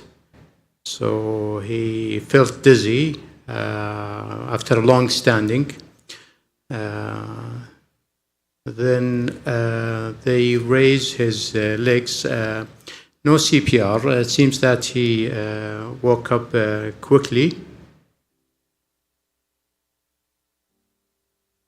So what is the condition after long-standing, a brief period? Anyone? Sorry? Vasovagal, yeah, this is a vasovagal syncope. So we'll talk about vasovagal syncope in general, or reflex syncope. And for those who, I know it's toward the end of the day, will attend my talk, you will be standing like Mr. Trump here with confident and calm because of the, the diagnosis. So we'll talk about definition, we'll talk about the initial evaluation and risk stratification, and we'll talk about the workup and management. Syncope, it's very important to know the diagnosis so that you can identify your patient. It's a transient, it's a complete loss of consciousness, and due to transient global hypoperfusion, it's usually characterized by rapid onset, short duration, and spontaneous and complete recovery. So it's loss of consciousness, usually associated with some amnesia and some loss of responsiveness. And you need to differentiate total loss of consciousness, traumatic from non-traumatic, because traumatic has a different management. We're talking about the non-traumatic, and on the non-traumatic, we're talking about the syncope or reflex syncope, which is the vasovagal. We'll talk also about the postural hypotension. You need also to differentiate the loss of consciousness from epilepsy from the non-epileptic loss of consciousness, because it has a different management. And also you need to identify those with psychogenic syncope, and also the rare causes like the vascular subclavian stele or vertebrobasilar insufficiency, or those with subarachnoid hemorrhage or cyanotic breath holding. So vasovagal syncope or orthostatic vasovagal syncope, it's more related to standing, less commonly with sitting. It can be triggered by emotion like fear, pain, whether somatic or visceral, instrumentation, blood phobia. And also it is more situation syncope like micturition, or GI stimulation like swallowing, defecation, cough, sneezing, post-exercise, but you need to be careful about the other malignant syncope post-exercise, and also after excessive laughing or instrumentation. Other syncope is the carotid sinus syndrome from stimulating the baroreceptors at the carotid body, can result in syncope. The other non-classical forms, which is usually without prodrome or without apparent trigger.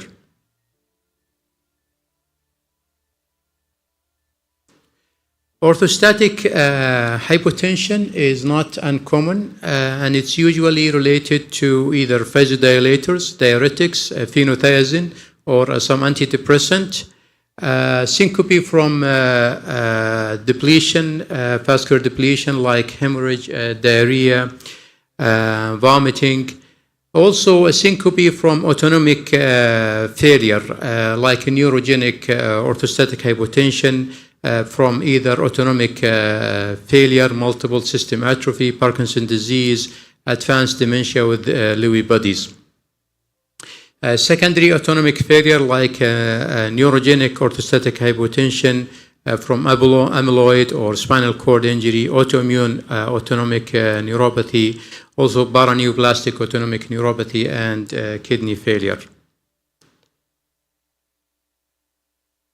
Arrhythmia as a primary cause of syncope can either be bradycardia, like sinus node dysfunction from sinus bradycardia, or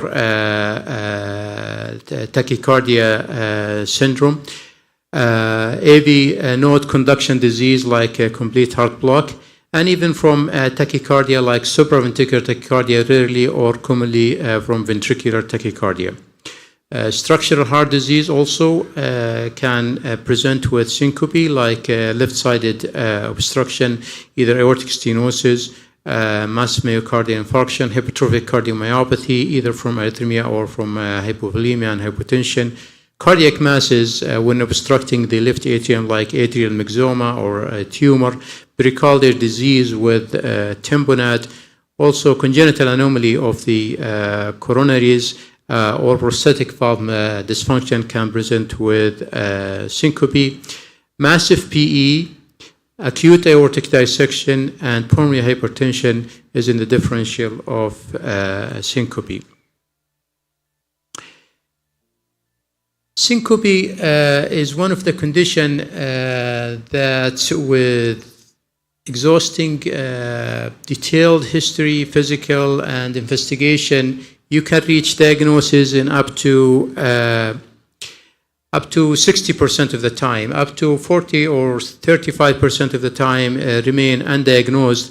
Most of the syncope, around 40%, is reflex syncope. Close to a quarter of them orthostatic hypotension.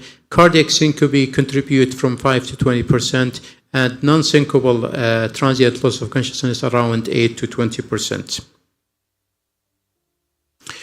So when evaluating patients with loss of consciousness, you need to get a detailed history. First, to answer the question whether this is true syncope or not. So if it's not total loss of consciousness, this can be managed differently. If this is a total loss of consciousness, then you need to further evaluation with history, exam, ECG, and obtaining supine and standing blood pressure. If the diagnosis is reached, then you treat accordingly. If the diagnosis is not reached, then you need to risk stratify your patient in the emergency room. Some patients are considered high risk for a repeated syncope, and if syncope happen, it can be lethal. And some people are considered a low risk that can be discharged from the emergency room, and some in the middle, which is low risk but has a recurrent syncope. And there is a different risk score that can be used in the emergency room. I put the Canadian syncope risk factor as an example, and the Canadian risk score factor use vasovagal syncope, which give you -1, history of heart disease +1, hypotension or hypertension +2, elevated troponin +2, abnormal QRS axis, QRS more than 130, long QT as a plus, then minus as a vasovagal syncope and cardiac syncope. Then you need to calculate the score to consider, to look at your patient whether he is a low risk, he is intermediate risk, or he is a high risk. So those with high risk, they should be admitted to the hospital for further monitoring, further management and intervention. Intermediate risk benefit from observation, and low risk can be monitored for a few hours in the emergency room, then they can be safely discharged.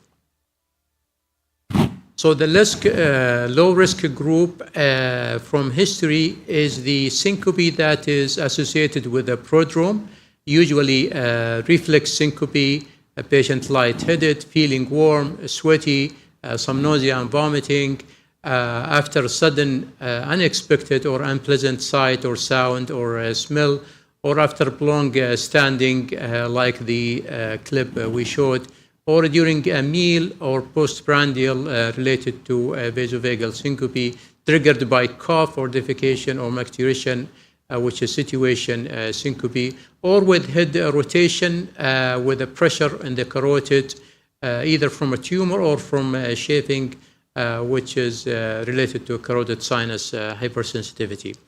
The high risk or red flag features is new onset of chest discomfort followed by syncope, abdominal pain or headache, more related to intracranial or dissection. Syncope during exertion is not a good sign, or when supine. Sudden onset palpitation immediately followed by syncope. Other minor features or risk is those with short warning symptoms or no symptoms, those with family history of sudden cardiac death at young age, or a syncope in a sitting position. Past medical history is important. Those with long history of recurrent syncope make it more of a benign syncope. Those with absence of structural heart disease, normal exam, all this put the patient in a low-risk group. The high-risk group is those with structural heart disease, low ejection fraction, also unexplained blood pressure below 90 in the emergency room, or bradycardia with a heart rate less than 40, or undiagnosed systolic murmur on physical examination.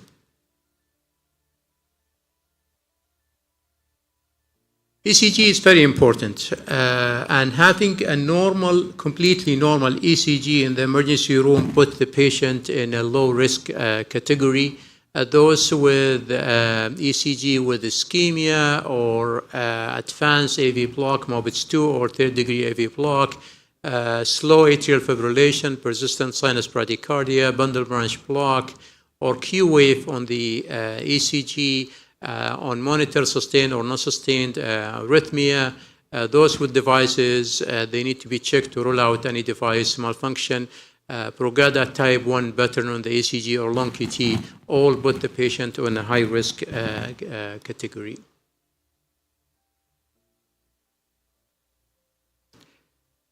Echocardiography is part of the workup for patients with syncope for diagnosis and also risk stratification to rule out any suspected structural heart disease. Echo stress test with exercise, also to rule out any ventricular outflow obstruction, echo to rule out hypertrophic cardiomyopathy, also to rule out any obstruction like aortic stenosis or any obstructive cardiac tumor. Blood test, CBC to assess the hematocrit and hemoglobin is enough. Oxygen saturation is important and a blood gas if there is oxygen desaturation to rule out massive PE. And a troponin also can be requested together with D-dimer to rule out ischemia and PE. So how many of the patients that when we consulted to see presented with syncope already have brain CT, brain MRI, and when you come and see the patient, he is down doing EEG, and it's not uncommon, it's very common that all these tests will be negative. So for patients with syncope with no focal neurological signs or head injury, brain CT, brain MRI is not indicated, carotid ultrasound is not indicated, and routine recording with EEG is not recommended when there is no history suggestive of focal neurological features suggestive of seizure. Simultaneous brain monitoring with EEG can be used during a tilt table test for those who passed out to differentiate whether they have underlying absent seizure or not. So once you identify your patient that he has a true syncope, once you risk stratify the patient whether he is a low risk, he is high risk, then management to follow. Those who are low risk can be safely discharged from the emergency room and followed.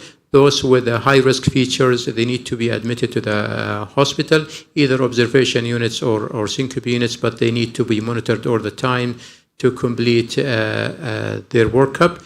Those in the intermediate risk should not be discharged. They can be either admitted on the observation units for further monitoring and further evaluation.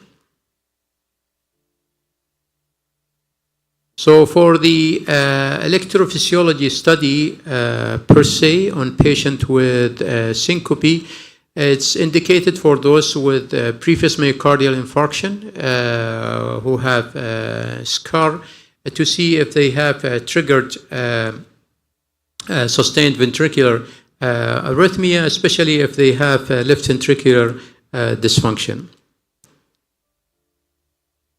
Regarding exercise testing, it's important to perform exercise testing for those who experience syncope during or shortly after exercise.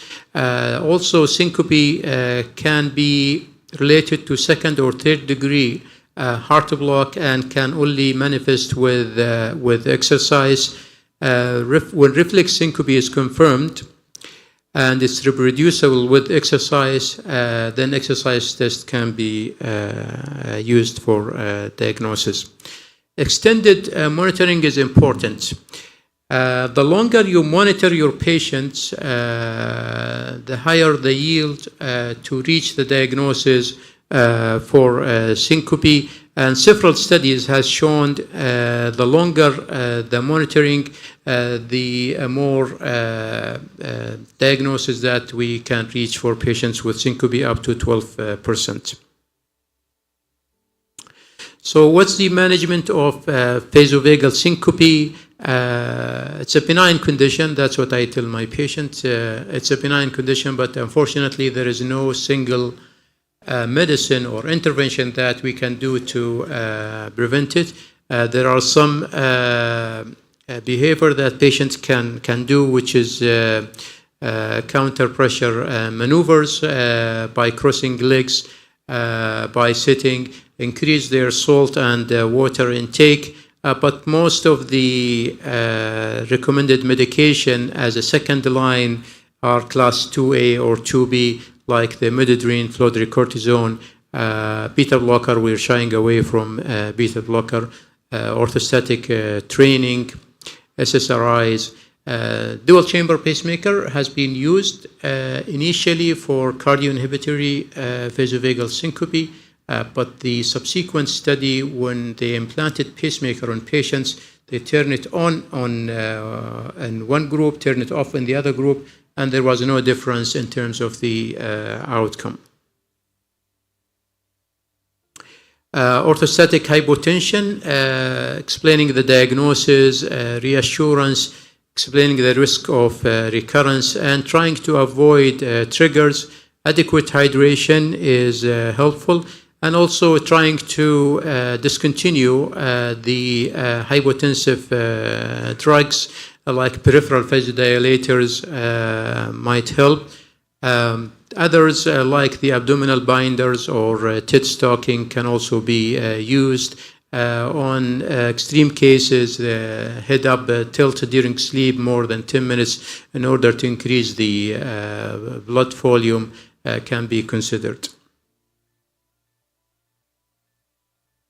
So the last thing we'll talk about is the cardio-neuro ablation. So when we stuck with the conditions, we take them to the cath lab and start doing ablation. Cardio-neuro ablation from the heart is getting sympathetic and parasympathetic stimulation, and mainly the parasympathetic that can trigger the cardioinhibitory part of the vasovagal syncope. That's why they get bradycardia, they get pauses. And in certain places in the heart, like the left atrium, close to the pulmonary veins, at the junction of the SVC and the right atrium, at the coronary sinus and the IVC, the location of the parasympathetic ganglia. And what few centers started doing is doing ablation on this area to block the parasympathetic stimulation in order to reduce the bradycardia or the pauses that happen with the vasovagal syncope. There is one meta-analysis. Most of the study in this meta-analysis is more related to observation study. There is only one randomized control study, and it showed an overall reduction in the syncope in patients with resistant, not responsive to other measures, vasovagal syncope, down to 5.9%. Driving is important. Driving, unfortunately, in Saudi Arabia, we're not reporting syncope to the DMV like in North America.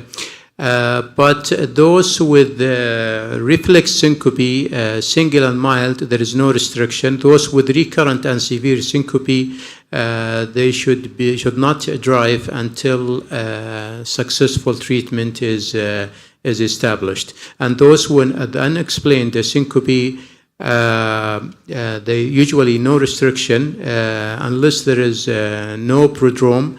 Then they should be prevented from driving until the diagnosis is reached. Those with untreated arrhythmia is unfit for driving, especially the professional drivers.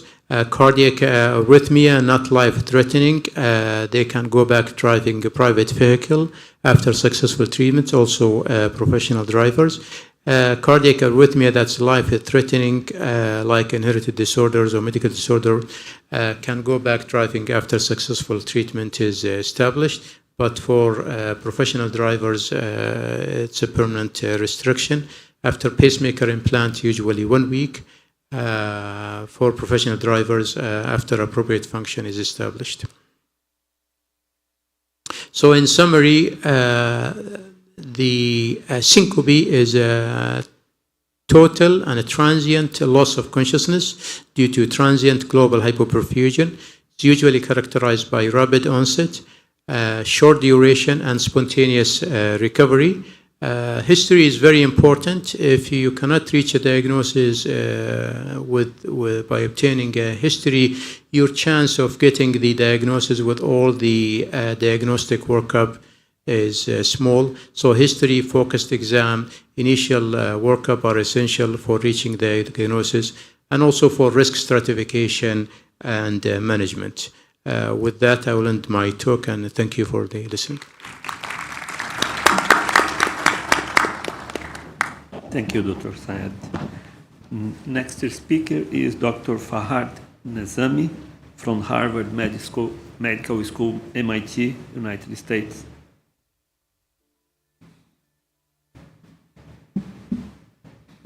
Hi, everyone. I feel a little bit intimidated now to give this talk after Jean-Philippe showed all those wonderful charts and Dr. Gutierrez showed the great AI setup. This, to be absolutely clear and disclose, I have 3 disclosures to make. One is that we have IP protected what I'm going to show. So we just established a company on that a month ago, and I am the scientific advisor to the company. And the third one is this is not my topic, so I might not be able, as Jean-Philippe did, deep into the topic, but I'm excited about the results. If anyone is interested on the research I'm doing, I'm going to give another talk tomorrow, and there I'm going to kill it, I promise, because that is my field of research. Awesome.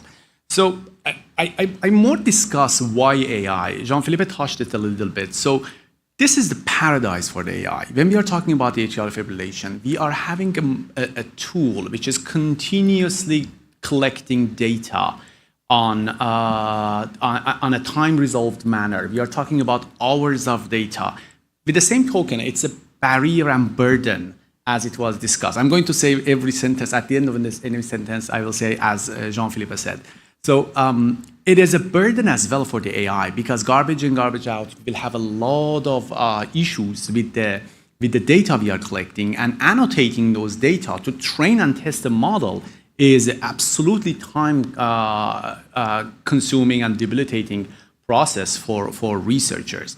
So having said that, the promise we have with the data that we are collecting from the wearable devices is what we are doing is data driven. That's the easiest way of having access to in vivo data. A lot of things that we are doing in terms of measuring the pressure in the heart, or I don't know, intracranial pressure in the brain and so on and so forth, are invasive or minimally invasive. This one is absolutely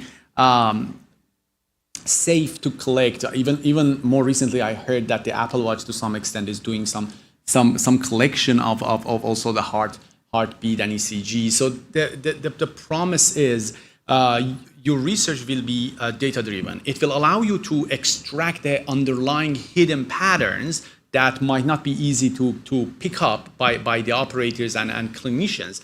Another very important component, as Dr. Gutierrez showed, using deep learning, we will be able to add some value for the real-time diagnostics or prediction of the events that might be happening by the patient. And more importantly, because we are collecting other type of data for the patient, or patient is under monitoring for different type of disease and complications, there might be a chance that we actually have a mechanistic understanding of the pathogenesis, and we have some, and that will add a value for as well for prognosis of the disease. So this is the reason why I am saying there is a value in AI to do that, and I'm going to show you how it can be done. There are different ways to do it. This is how we did it. So I'm going to show you a test case that we managed to build a tool to have a prediction for post-op AFib for patients that has done cardiac surgery. So if Dr. Kufi was around, he would admit that we are having up to 50% of our patients post-cardiac surgery manifesting some sort of atrial fibrillation. And there is the risk of mortality up to 20-25% in the first year. So the idea here is, can we predict the atrial fibrillation before its onset, and how long can we go back, and how we can inform our hospitals with regard to that. And the motivation that is extremely aggressively is pursued at Harvard is what we call it, and this is what the data is in our study. So we have, at the time, we had 580 patients. Now we have over 1,000.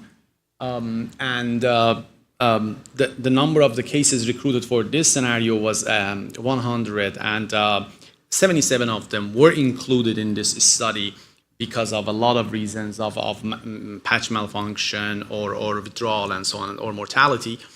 And the initial pilot study that I'm showing to you is only for 20 patients, but the result has been improved because we have now already added 70 more, and the results are different. Unfortunately, I don't have the slides to show those results.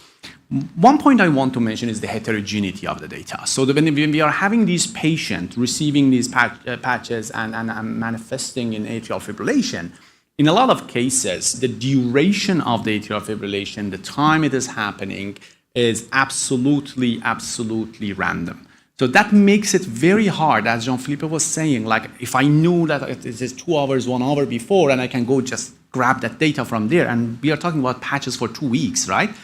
So, and they are collecting the data on the frequency of 1 second, right? So that is the dilemma here that requires AI, because the heterogeneity will not allow you to hand select the time points for the patients to make sure that the atrial fibrillation will happen within that time period. And that's the same problem for the training and testing as well. So as I was explaining, we had a data set of 20 patients, so it's above 5,500 hours of blocks of timing. We chopped it into training and testing, as everyone with AI does. And we considered, while we are labeling for atrial fibrillation, to have at least 5 minutes of atrial fibrillation positives to include it as a binary 1 atrial fibrillation case. So the inputs are typically the inputs that are being used in these cases. So the heart rate and a lot of the temperature activity, whatever we can collect, so that we can have a more a predictive value with including more components and trying to see the contribution of each one of those components. We have the demographic information because it's a clinical, somehow internal clinical trial for us. So we have the IRB for that. And then we tried to actually predict, as Philippe did similarly, but in the last 2 hours and trying to see if we can predict atrial fibrillation 1 hour before the occurrence. This is the AI component. I was expecting not to have AI people around, otherwise I would have educated myself to explain this. But that's a typical encoder-decoder problem. So we are gathering the information. We use transformers with different layers, and definitely we are using attention algorithms and attention pooling for picking off the parameters with the predictive value, and ultimately that's we add the nonlinearity because of the heterogeneity I was discussing about. So this is the whole package for the AI. These are the results only for 20 patients. With 70 patients, all these numbers are well above 90. So I can reveal some of them are 99 even. So the accuracy is pretty acceptable. I wish I had the F1 score. I apologize for that. But I think we are doing pretty well on that as well. So sensitivity and specificity. Specificity is something that I'm reassured when Jean-Philippe was also showing the same scenarios. It seems specificity is there. It is given. We need to work on the sensitivity of the data, and definitely F1 score, if we calculate it, will give us the answer. What I'm proud of, based on only 20 cases, is the really minute level of false positive and false negatives. That is something that you really want to avoid. And that is something that even with this minute number of cases, we could achieve. And AUC is obviously something reassuring as well, or that we have more than 85%. Now it is around 95 with the current data. And that is more than enough for this specific application. So we built what we call it Beat AI.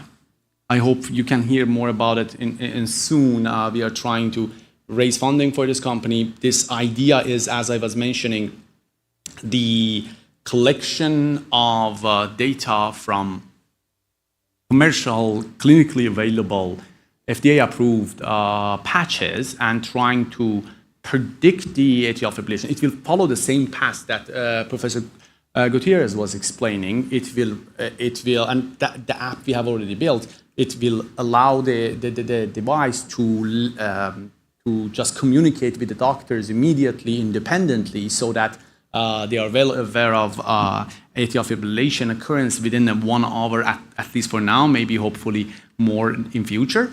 And more importantly, it will also can give heads up to the patient itself. Like there is something happening if you are driving, and hopefully that with a syncope message I heard about the driving, if that is really the uncomfortable situation, we can let the patient know there will be definitely an AFib happening an hour from now, and it's better for you to sit down, relax, exit the situation of driving or things like that.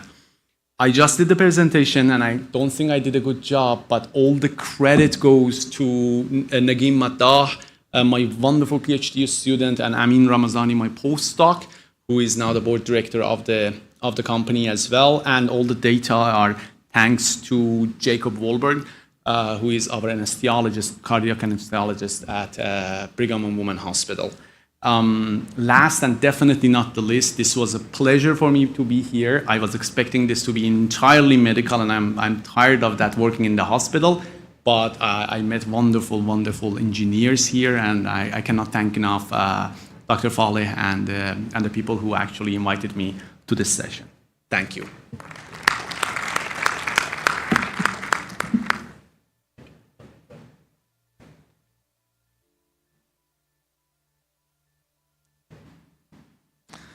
The next speaker is Dr. Hassan Klamdoker from Khalifa University, United Arab Emirates.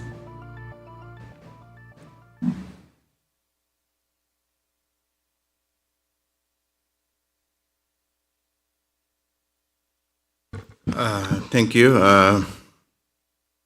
So today I'm a biomedical engineer. I'm a professor of biomedical engineering department at Khalifa University, and so today I'm going to share some evidence of the biosignal analysis, which is ECG signal analysis, to explain or to answer some of the questions asked by a cardiologist in Cleveland Clinic in Abu Dhabi. So I just thought that you might also get some benefit from those answers that I have posted to the cardiologist. All right. So, so just to introduce that Khalifa University is located in Abu Dhabi, United Arab Emirates, and which is funded by Abu Dhabi government. And so the Cleveland Clinic in Abu Dhabi has a Heart and Vascular Research Institute, and they are doing a lot of research in this area. And I came to know 6 years ago that cardiovascular disease is responsible for around 40% of all deaths in the UAE.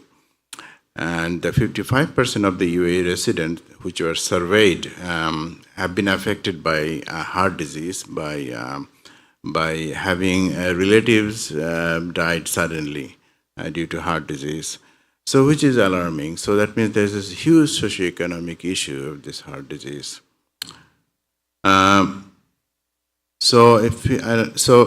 Just like to show first some evidence about the cardiovascular death, sudden death over the 24-hour cycle. It was actually studied in the past, and they found that usually the morning time, the 7 to 11, and also during night time, 12 midnight to 6 is in general population particularly, are very high prevalence of sudden cardiac death. But in case of the obstructive sleep apnea patient, yes, they are very higher risk, of course, and that the risk is mostly during sleep time for the OSA.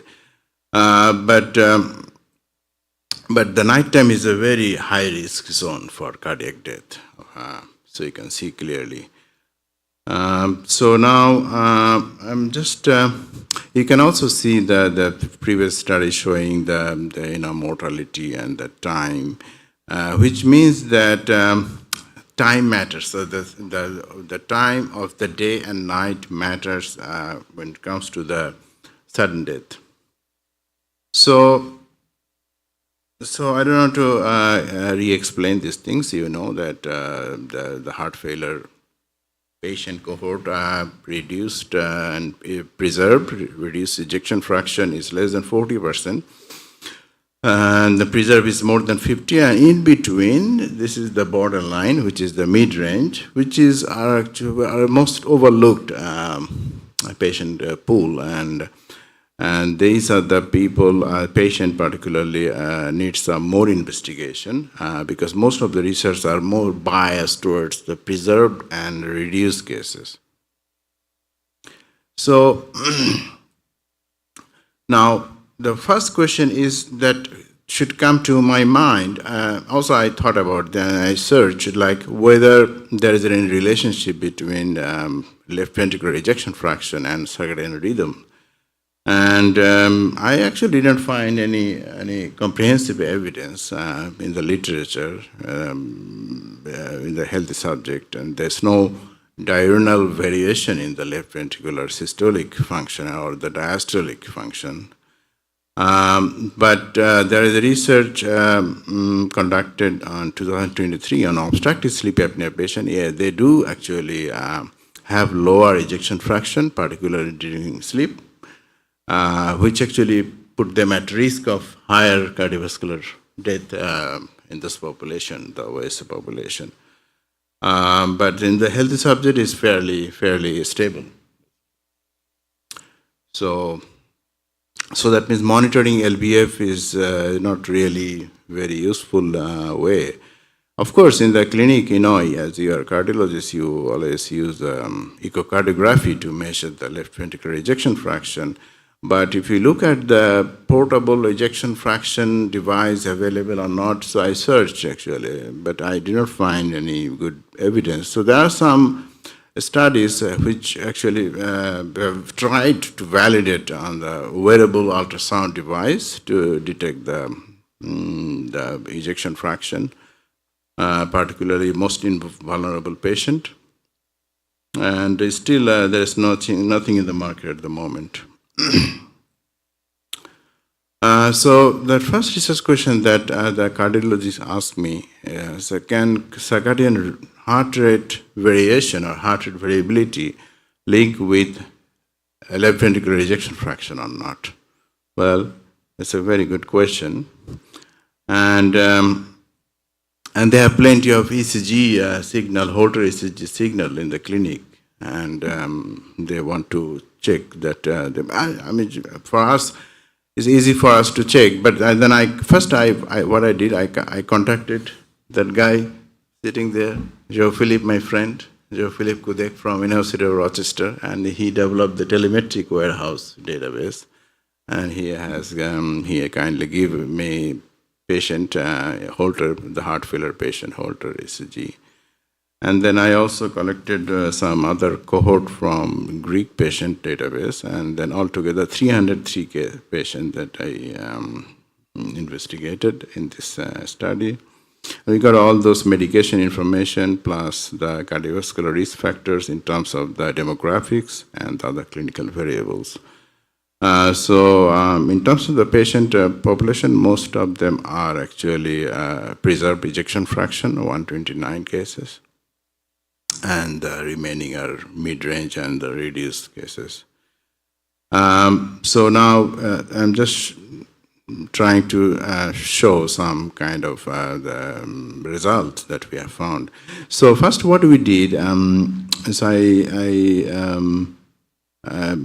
calculated the heart rate interval, which is from the ECG peak to peak interval, which is very simple. And then the signal were chopped hourly, okay, and then heart rate variability features were extracted hourly basis. So if you look at the list of the heart rate variability features, which are actually already published by Circulation and the Task Force of Heart Rate Variability for the clinical guidelines of heart rate variability in clinical practice. So it is already established in 1996. So we, and those codes are available. So we just take those features, analysis technique, to extract the feature from the heart rate time series.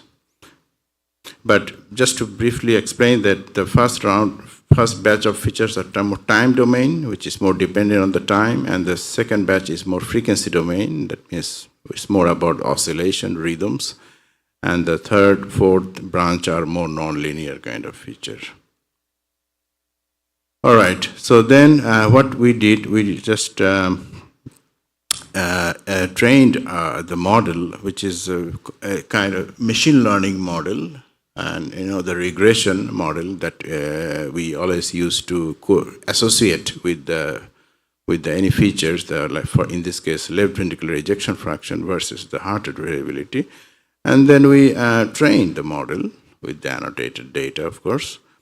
And then if you look at the performance, you can see the x-axis in the lower panel of the figure 5, is showing the error in the estimation. So we can see the error, the lowest error was at certain particular time point of day and night. So you can see the lowest error that where we found the association was in the 3 a.m. to 4 a.m. and 5 a.m. to 6 a.m. and 6 p.m. to 7 p.m.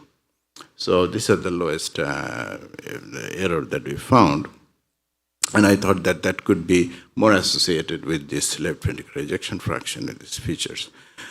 And then we try to see that, that actual left ventricular ejection fraction with the estimated heart rate variability based estimated ejection fraction. And if you look at this comparison with the Bland-Altman plot, you can clearly see it's a very well match, but in the mid-range, there are some issues. So they didn't really match very well. The highest error was the mid-range. That means the borderline cases were not really showing very good association. So there must be something else are associated with this left ventricular ejection fraction.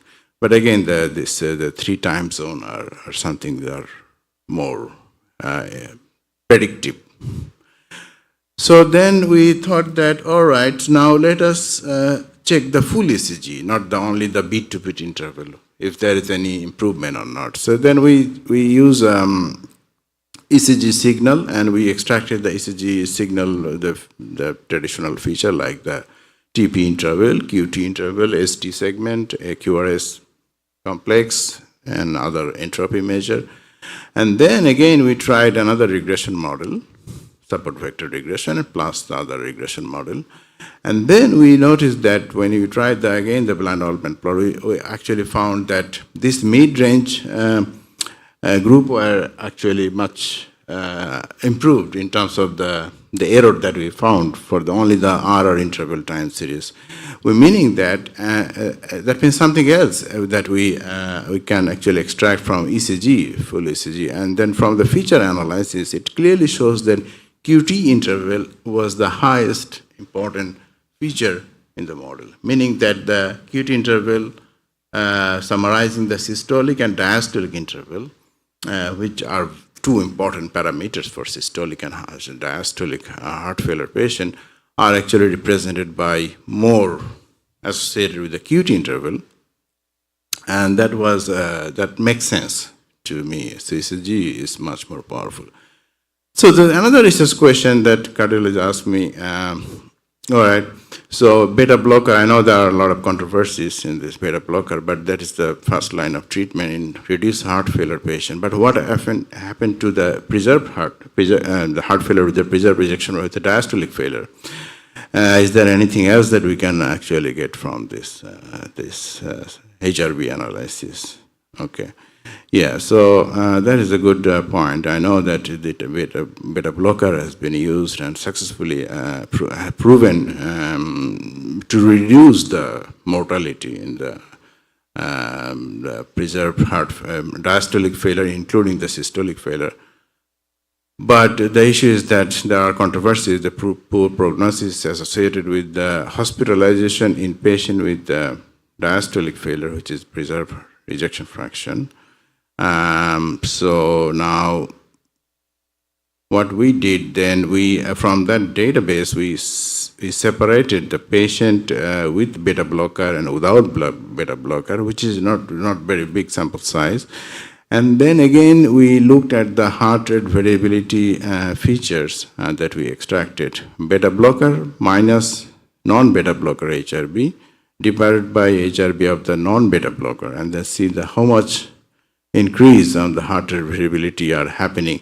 So usually from the heart rate variability community, the common concept is that if the heart rate variability is reduced, that means they are at high risk of sudden cardiac death, the cardiac mortality, compared to the higher heart rate variability. So that means we can see that if the heart rate variability increases, the changes is higher, that means it's better, of course. So the results were actually promising. So if you look at the different heart rate variability features, so the figures are basically showing the changes only, the percentage changes. And x-axis is the time of the changes. So you can clearly see the midnight from the AVNN is the end-to-end interval, which is the heartbeat interval. That means beat interval is going lower in the midday, that means a higher heart rate. But the changes are very low in the midday. But in the night time, heart rate really clearly see the big changes of the non-beta compared to the non-beta blocker group. So which means that it is helpful. Of course, it reduces the heart rate baseline. And also RMSSD, which is the short-term variability of the heart rate, we can clearly see that RMSSD also improved in the daytime. So heart rate variability improves, which is beta blocker, showing that beta blocker can help those patients basically. If you look at this, there's changes, positive changes in the heart rate variability, particularly during the nighttime, right? So results were promising, and so if you only look at cardiac rhythm perspective, of course, the beta blocker can help. This is our conclusion that time.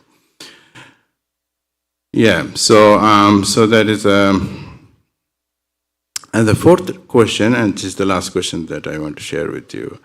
So deep learning, which is a very popular technique nowadays, because it doesn't require any signal processing. It can capture the information from the raw data, raw images. So it is very good for the clinicians who doesn't like feature extraction or processing. But the question is that can deep learning predict this left ventricular ejection fraction in those population? And then we again went back to our previous heart rate variability features, and then we extract the feature. Then what we did, we just, because deep learning is based on mainly image classification, so the deep learning can better understand from the image, features from the image. So we try to convert that signal to image over the 24 hours data that we extracted, but we extracted the feature, hourly features, right, every hour. So then every hour we plotted the heart rate variability features for each of the heart rate variability. And then we try to create this image from this shape, okay? And then what we did, we used the other clinical information, for example, age, gender, and the medication, all those things as a different color and with the different radius, so that it can be normalized easily over the radius of the circle. And then what we did, I can explain here. So what we did, we just tried to convolute. Convolute means kind of multiplication with these demographic features with the physiological feature, which is the heart rate variability feature. And then we can see that the shape is now, we can clearly see that the shape becomes like this, right? So this shape is actually convoluted shape from the demographics and the heart rate variability feature. So we have created this image from each features of heart rate variation. And then you can see the model was trained based on the leave one patient out scheme. And I don't want to explain too much about the model. From the images that we created from the 24 hours heart rate variability feature that we estimated. So, and then, so, you know, just to explain the model rather than just the accuracy, sensitivity, and then other performance metrics. So we try to show more about the attention map. This is very popular in deep learnings. Attention map, that means where is the importance in the features. The clinician can understand and locate the point, the importance point. They don't want to understand everything about the techniques and the types of features that we extracted. They want to know where is the most important. So now in this model, it gives the attention map where you can see the which hour, is it in the morning hours, evening hours, or during the day and night, the important time zone where we can get the best prediction. And this is interesting because if you look at the three examples of the validation when we tried on the raw data of the ECG, and you can see the left one is the preserved ejection fraction, middle one is the mid-range, and the reduced one is at the most right. So you can see the attention map is clearly showing that which hour of the day and night are important for this group of patient. And not only that, you can also from this figure, the right-hand side figure, you can clearly see the red bar. Red bar is the time of the day or night when we can see the highest probability of getting this preserved ejection fraction or the reduced out of the three groups that we classified are associated. So we can see that like the zone, the detection zone or the prediction zone or the importance of the prediction zone in terms of the time of the day. And not only that, you can also look at the demographic and clinical features, how those features can shift this prediction zone from this figure. So which is actually more explainable rather than black box kind of performance model that we always engineers love to design all the time. So now this software is actually free to use.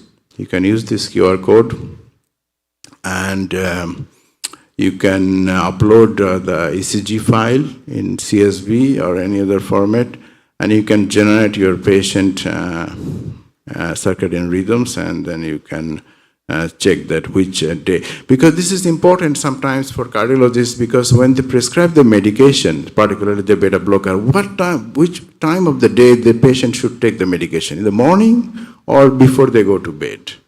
So that matters, the timing of the medication would be, maybe, we haven't validated in this case, but could be the future study, in my opinion. All right, so just to conclude, the main conclusion that what I'm trying to tell you is that the long-term ECG monitoring is not only useful for what Joe Philip Kudek and other my previous speaker explained about the long-term monitoring, but this is also very important that I like to highlight, that the long-term ECG. And now with the use of the wearable watch, with the low consumption battery, can actually make things happen. So it is not that difficult to monitor those patients over the long term. So it could be a supplementary tool to traditional echocardiography that cardiologists use. However, we can, if you are interested, we can try some more clinical validation of the software that we develop. I think that's pretty much what I wanted to tell you. Thank you very much. Thank you, Professor Kondak. Let's move on. The next speaker is Dr. Anung Khan from the University of Toronto, Canada. Thank you.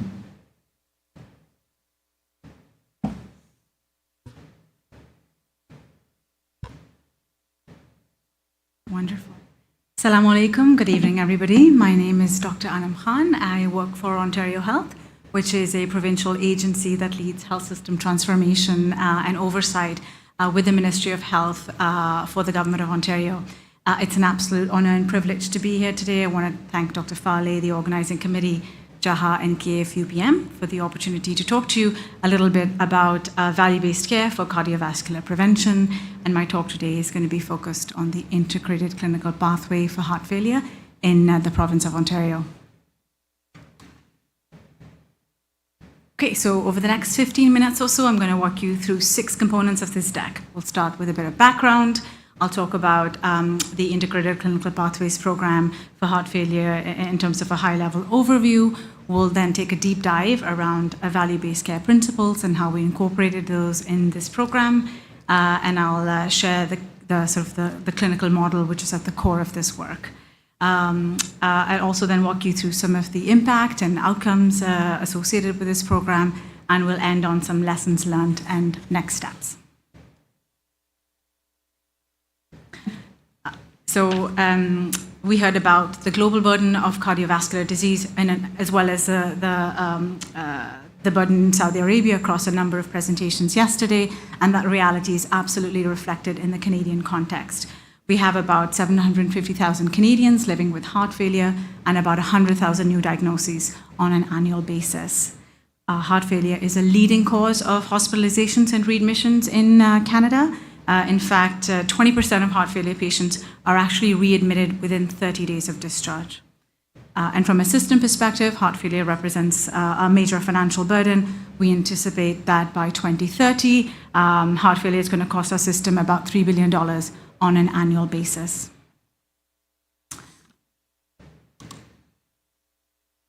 So in terms of the status quo around heart failure care in Ontario, we're organized in what we like to call a hub-spoke node model. So primary care represents the spoke, and they typically manage stable, low risk, patients with low levels of comorbidity. And then you've got sort of an intermediate stage, which is multidisciplinary heart failure teams that are organized at the regional or community level. And those typically manage the more moderate risk patients with multiple stable comorbidities. And then you've got sort of the more advanced tertiary nodes, typically at academic medical centers, that support the most complex, high complex patients with multiple comorbidities that are not well controlled.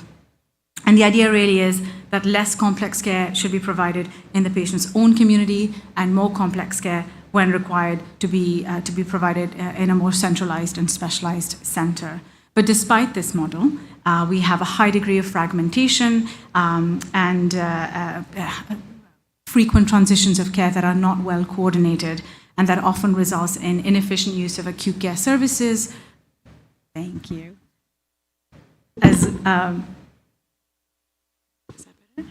Okay, hopefully you guys can hear me a bit better now. And so that fragmentation really results in poor coordinations of care, as well as inefficient use of acute care resources and suboptimal patient and caregiver experience.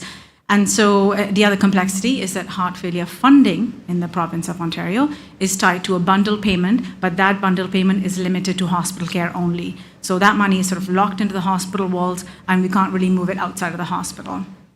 And so as a result of that, in 2022, Ontario Health launched the Integrated Clinical Pathways Program for heart failure. And I want to start with some definitions to give you some context. So integrated clinical pathways are a structured approach to care. Oh, I should change the slide. There you go. Wonderful. So integrated clinical pathways are a structured approach to care design and delivery, and they're intended to really align practice with best evidence to optimize patient outcomes while maximizing efficiency in care delivery. And we implemented the heart failure ICP in 16 Ontario health teams across the province. And I want to talk you through a little bit of the OHD model, which really represents an integrated model of care that's intended to connect providers from acute, community, and primary care settings. It's analogous to the accountable care organization model in the US. OHDs were established in 2019 with the mandate to really integrate care across the continuum, and they're fiscally and clinically accountable to an attributed population. So hopefully you can see how the OHD model, given its focus on integration and coordination, lends itself really well to what we were trying to do, achieve with the ICP program. So that sort of interplay is why we chose the OHDs as the vehicle for implementation for the Integrated Clinical Pathways Program. So I'm going to switch gears a bit and talk about value-based care. And I know that's a huge priority here in the Kingdom, because I know value-based care is a component of the healthcare transformation agenda as part of Vision 2030. So let's start again with the definition for value-based care, which is really about maximizing value for patients by achieving the best patient outcomes at the lowest possible cost. And we know from the literature that episodic and fee-for-service types of approaches to cardiovascular care don't really enable that longitudinal management, because they're quite focused on illness rather than wellness. And as I said, the bundle payment that we have for heart failure in Ontario is focused on inpatient acute admissions. So we're really not being able to look at upstream components of care, which was the impetus for this work. And so I'll talk you through 4 principles that we used, 4 value-based care principles we used to inform this program. And the first is really around focusing on prevention and population health management. So really moving those high-value interventions that offer the greatest gain per unit, per unit of cost earlier into the pathway. The second piece is around integrating care along the continuum, so seamless connectivity between providers across sectors to enable timely diagnosis and management, better coordination, and navigation supports for smoother care transitions. The third piece is around patient-centered impact, specifically measuring patient-reported outcome measures and patient-reported experience, which in value-based care, the patient outcome is at the core, is a fuel really, that we need to have that as our North Star, as our guiding light, and not just cost of care, which we often tends to be the only thing we want to measure, especially as policymakers. And then lastly, really aligning funding and payment reform. So having clear accountability between funding and outcomes. Okay, so busy slide, lots going on here, but I want to walk you through the 5 components of the integrated clinical pathway for heart failure.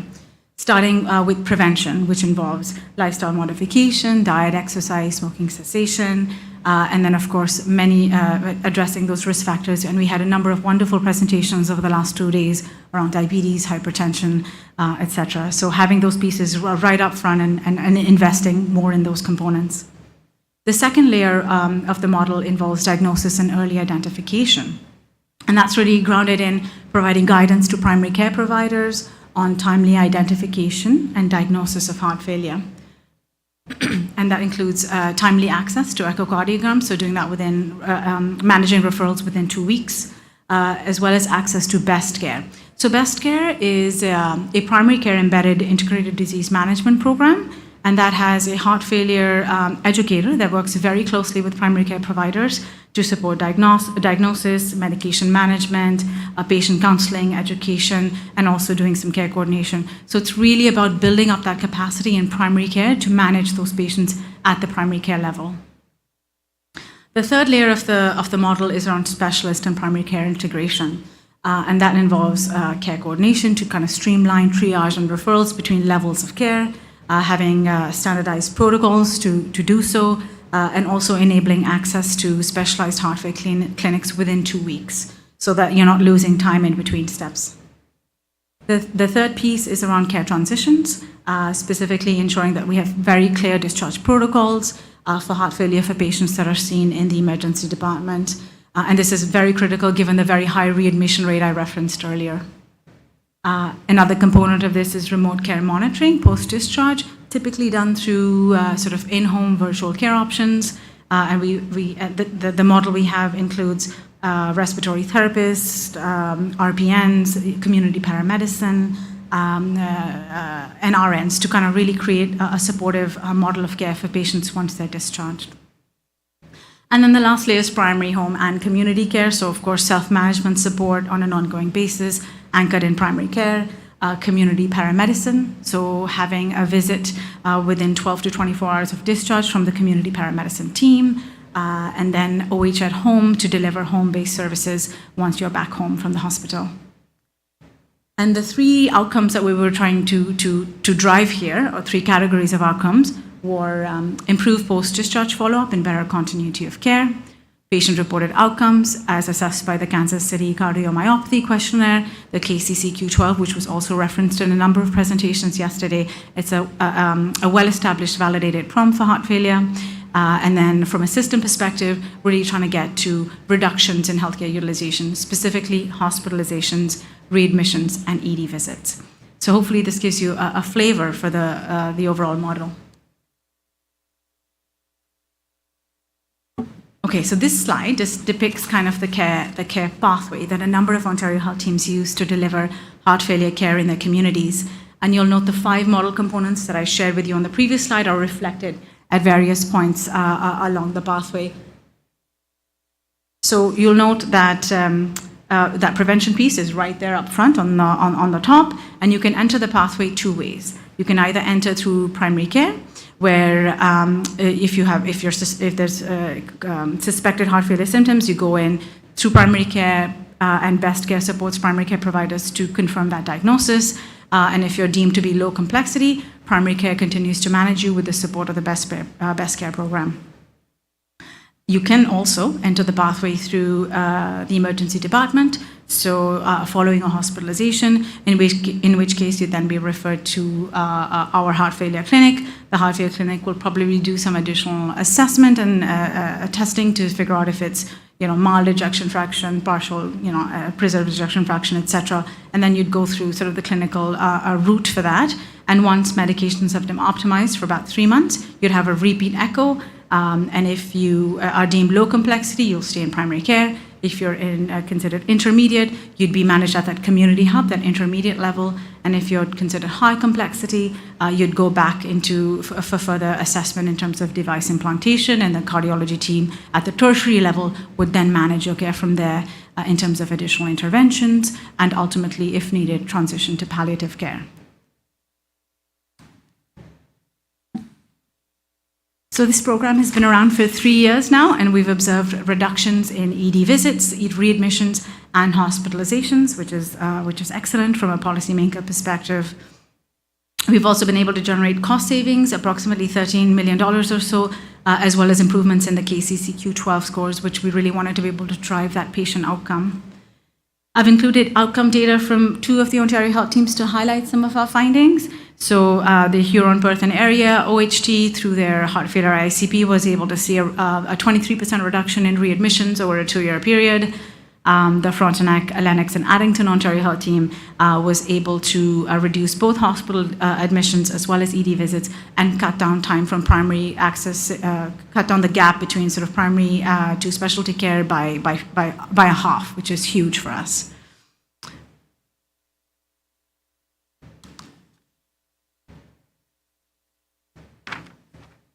So I want to share with you some of the lessons learned as well as next steps. And I think it's important to highlight here the takeaway, which is that sustained transformation requires policy support, workflow integration, and collaboration between stakeholders. Specifically, coordination between providers is essential, and that needs to be enabled by clinical leadership to enable those effective transitions in care. The second lesson is that workflows need to reflect clinical models. So we really need to embed referral architecture into the workflow, so that referral forms are embedded right in the EMR to enable that change management from a provider perspective. The third lesson is around recognizing contextual variability in implementation. So our Ontario Health teams, they come in all different shapes and sizes. Some serve rural communities, some are urban, and there's lots of contextual sort of variability there. And so being mindful of that when you do an implementation of this size and of this nature, I think is a critical piece here. I think the other lesson learned is to really focus on measuring what matters to all stakeholders. So not only just looking at costs, but ensuring that patient outcomes and provider experience is also part of your measurement and evaluation strategy. And funding policy. I think that's a big one, because funding policy really does need to reflect value-based care principles. So there needs to be clear accountability between funding and outcomes, typically mapped to the quintuple aim, which is what we use in Ontario as our sort of as our North Star. And lastly, that change takes time and persistence. And I think this is not going to be a surprise to anybody in this room. When you're adopting a value-based care approach, that really requires deconstructing how care is currently delivered and reimagining how care could be delivered. And so that can be uncomfortable, it can take time, but ultimately, with time, persistence, and patience from all stakeholders, the results, as I showed you, are there. In terms of next steps for this work, we are tracking patient-level healthcare utilization data through the Ontario Health Insurance Program. And we're hoping that the results of this work will then propose a new bundle payment for heart failure that we'd use in Ontario. And we continue to explore the efficacy of digital solutions, including remote care monitoring and AI-enabled self-management support, to continue to enable best-in-class care for heart failure in Ontario. And I think that should take me to the end. Thank you so much, everyone. Appreciate your time. And I've left my email and LinkedIn if you have any questions, if you want to connect. Thanks. Thank you, Dr. Kemp. The next speaker is Dr. Björn F. Uglas from Karolinska Institute, Sweden.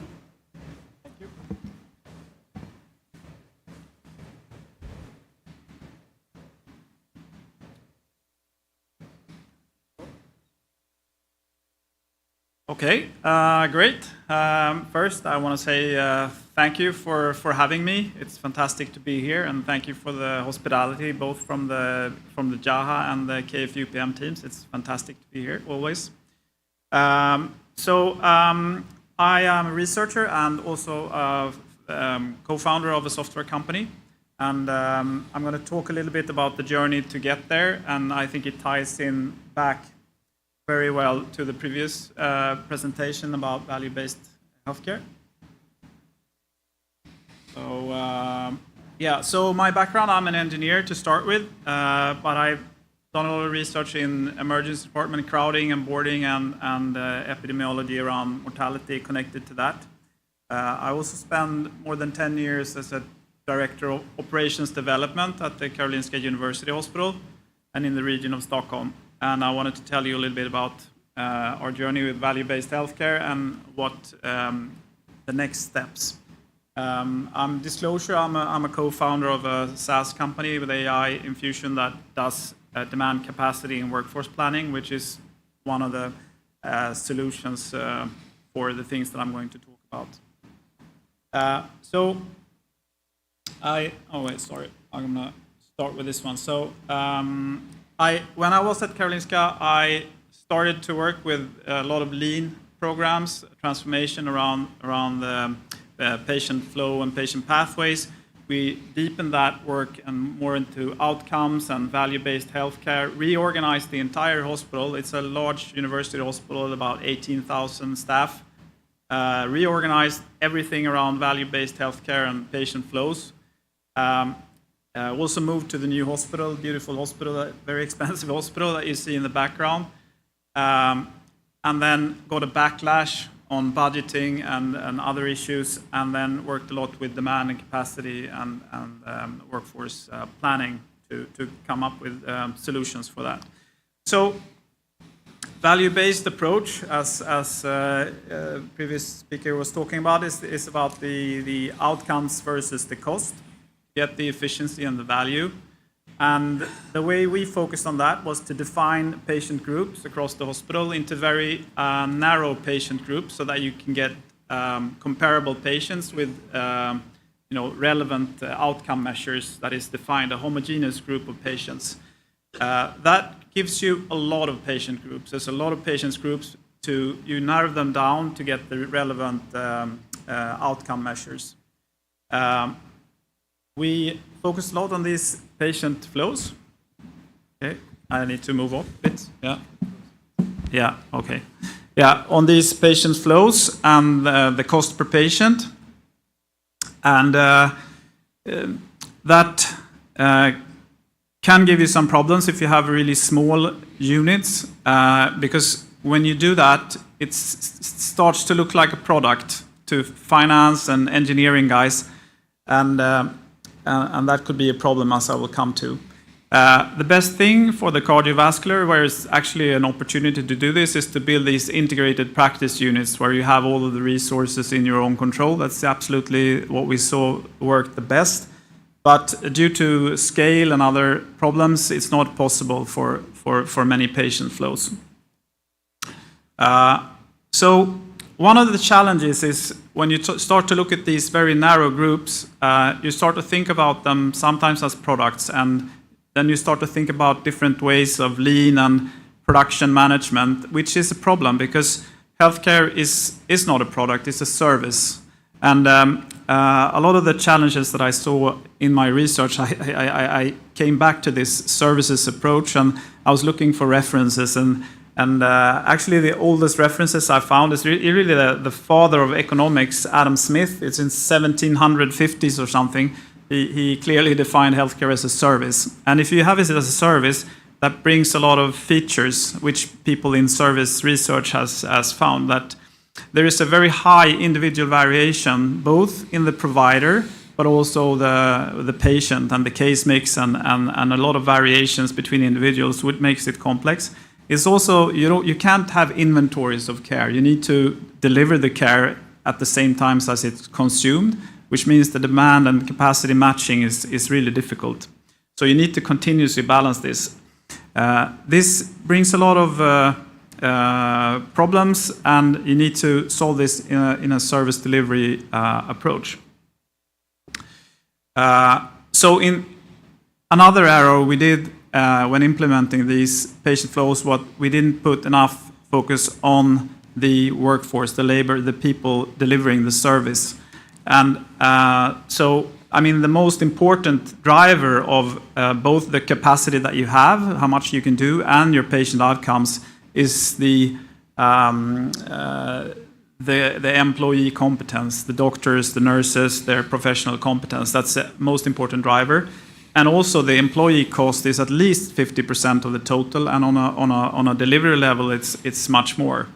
So you need to bring in the attractive work environment and the employee satisfaction part and competence into this mix. You have different stakeholders to work with.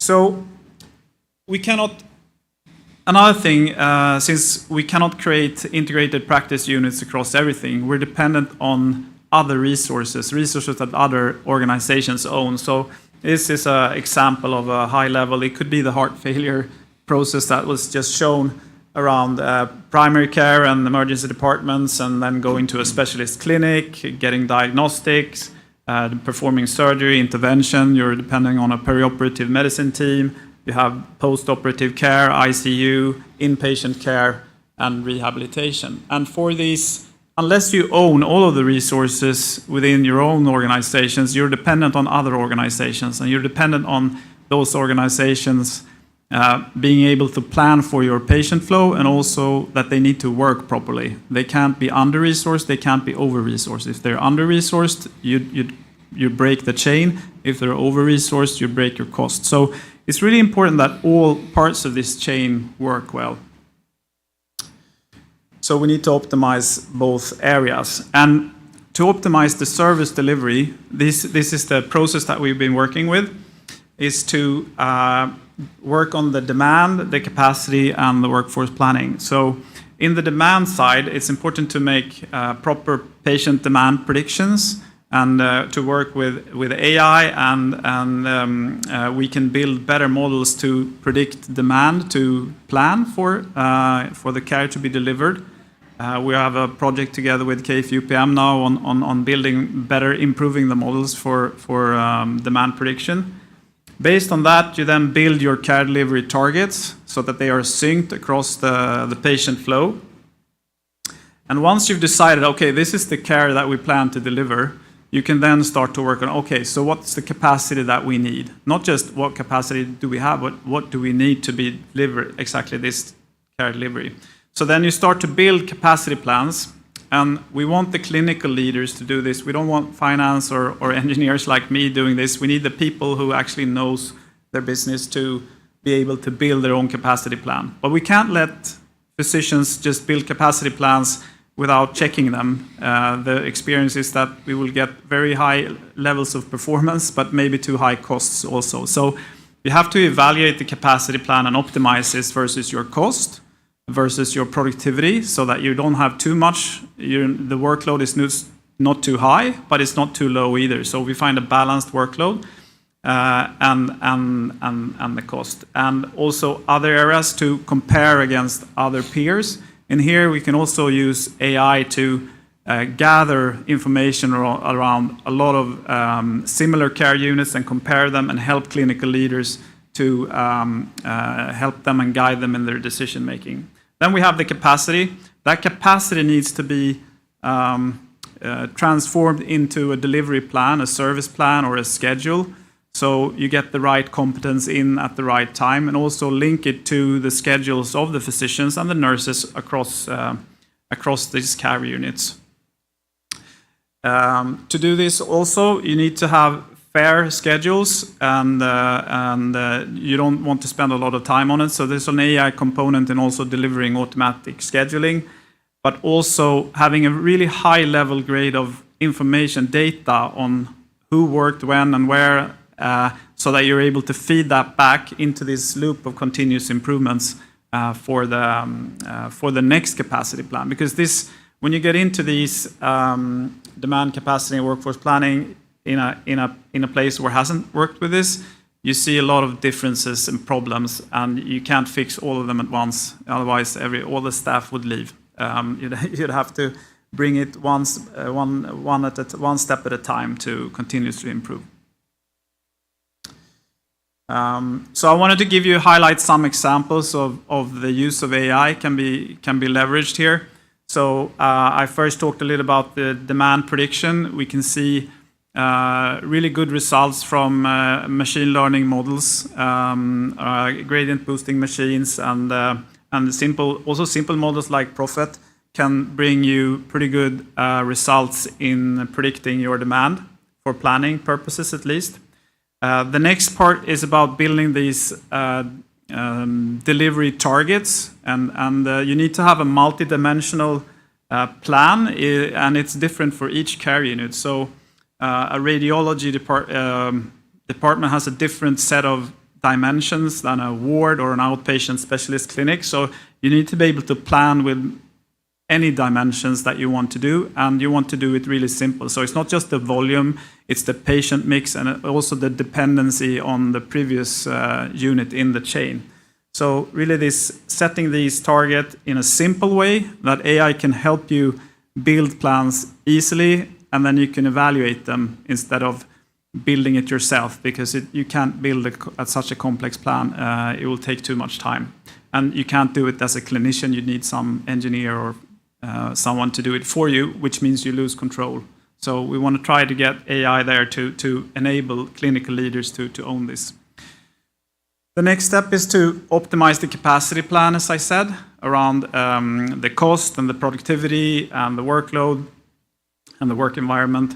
So here we also have AI to give clinical leaders feedback on if they made a good plan or not and what things that needs to be changed.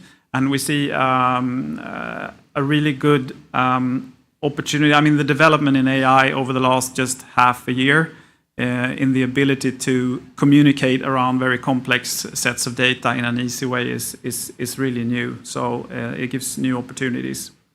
After that, we have automated scheduling. So scheduling can be very complex. There's a lot of competencies. There's labor regulations, work time directives, and all of these different things. So a manual scheduler is not able to, to grasp all of these things at once. But with this is not. This is actually not an AI. This is more of a solver, which can optimize. It's more of an optimization problem. But it's getting pretty advanced, and now we're able to build schedules automatically that takes into account all of the things, both work environment and competence is the most important ones. And then a final AI opportunity is the ability to clean up data and to enhance data around the clinical pathways so we can follow patients better across the system. Otherwise, we're dependent on coding. And in Sweden, at least, we only are able to code pathways for prioritized cancer pathways. Otherwise, it's too much work, so it's not worth it. But with AI, we can infuse the data to capture the patient flows afterwards and evaluate them. How have these patients moved across the system? And we can visualize it using process mining. And that's also some research I've been doing in the emergency department about mapping out the processes for elderly patients in the ED and finding where in the pathway they have problems. So those are some opportunities of AI that is recent development. So what we get out of this is we want to reach a sustainable and continuous efficiency improvements. It's not a one-time fix, but by getting the right demand where you get these linked care delivery targets that you actually meet the demand. And then you have capacity based on that demand that is optimized for quality, cost, and work environment for each of the care units in the system. And you get workforce planning with automated schedules that are sustainable, fair, and that optimizes the competence that we have available. You get an operating system that can build transparency and trust and accountability, because we want clinical leaders to be able to own this, to take the power of this demand, capacity, and workforce planning away from finance and engineering guys, and actually own this, because it's a core part of a service delivery to own this. So I will oops, too many clicks on my last slide. So I wanted to just conclude that we absolutely need to go towards the value-based healthcare and to improve the chain, the patient flow from initial finding, diagnosing, and all the way to rehabilitation, and really follow the outcomes. But we also make sure that all of the pieces of the chain work well, and that we have an efficient way of delivering the services in the entire chain. So with that, thank you. Thank you, Dr. Uglas. The session is open for questions. Yeah.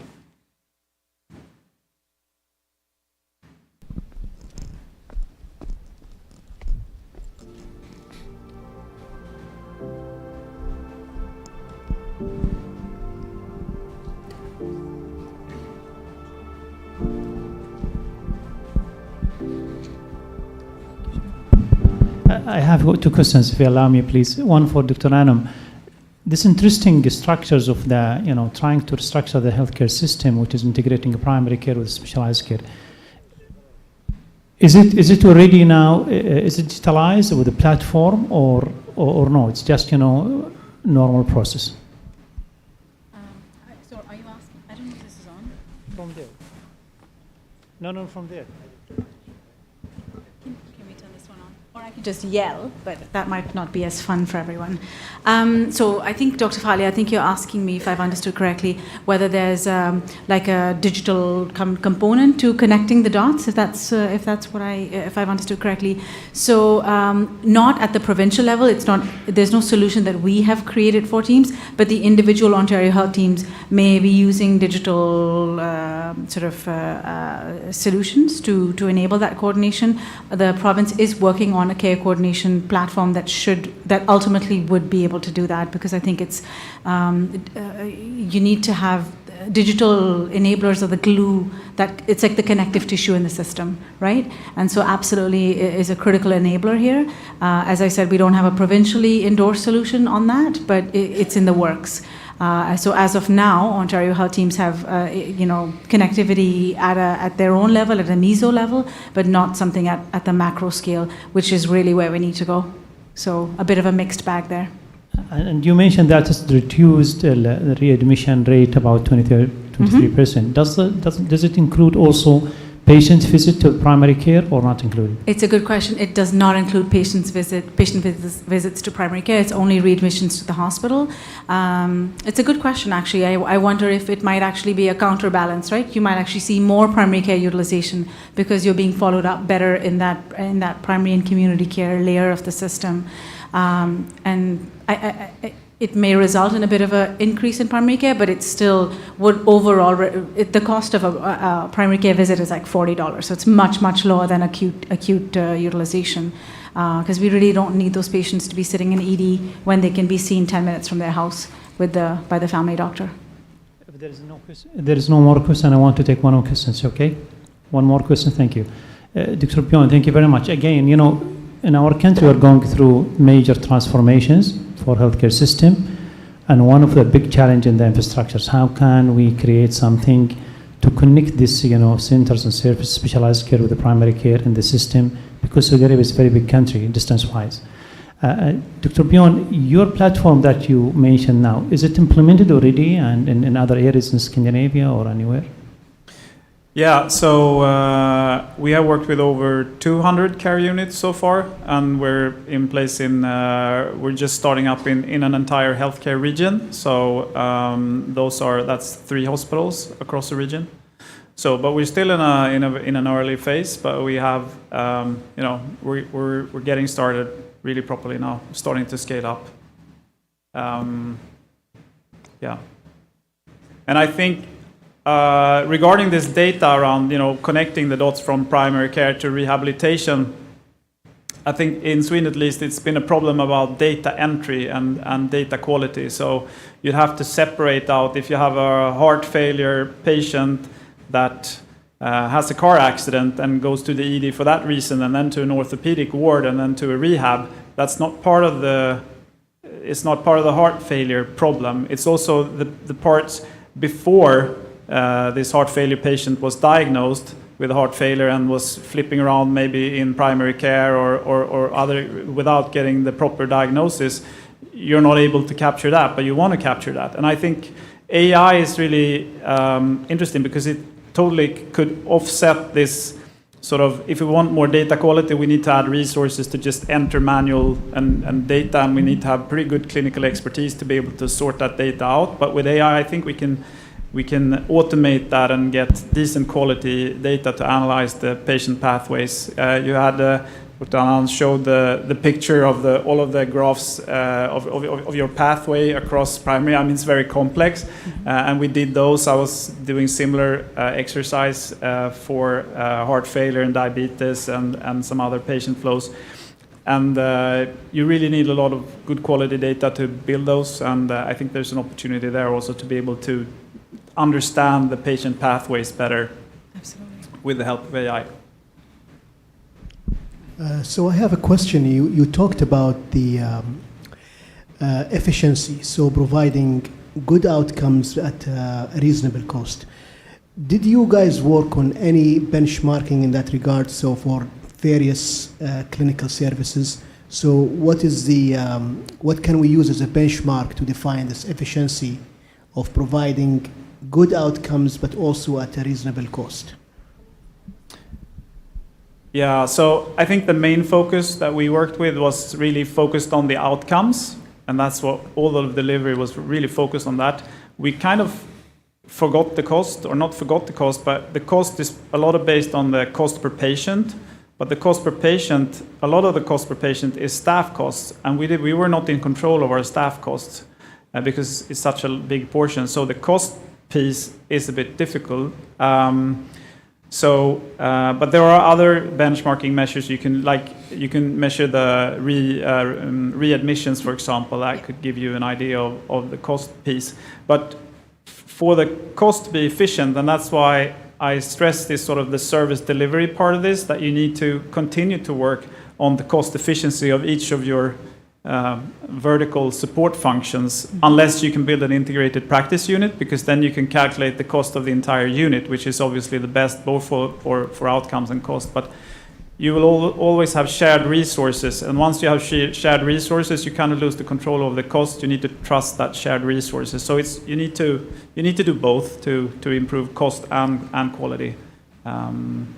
Yeah. So what happened actually was that the costs were out of control. We ran into budget issues, and then we had to save.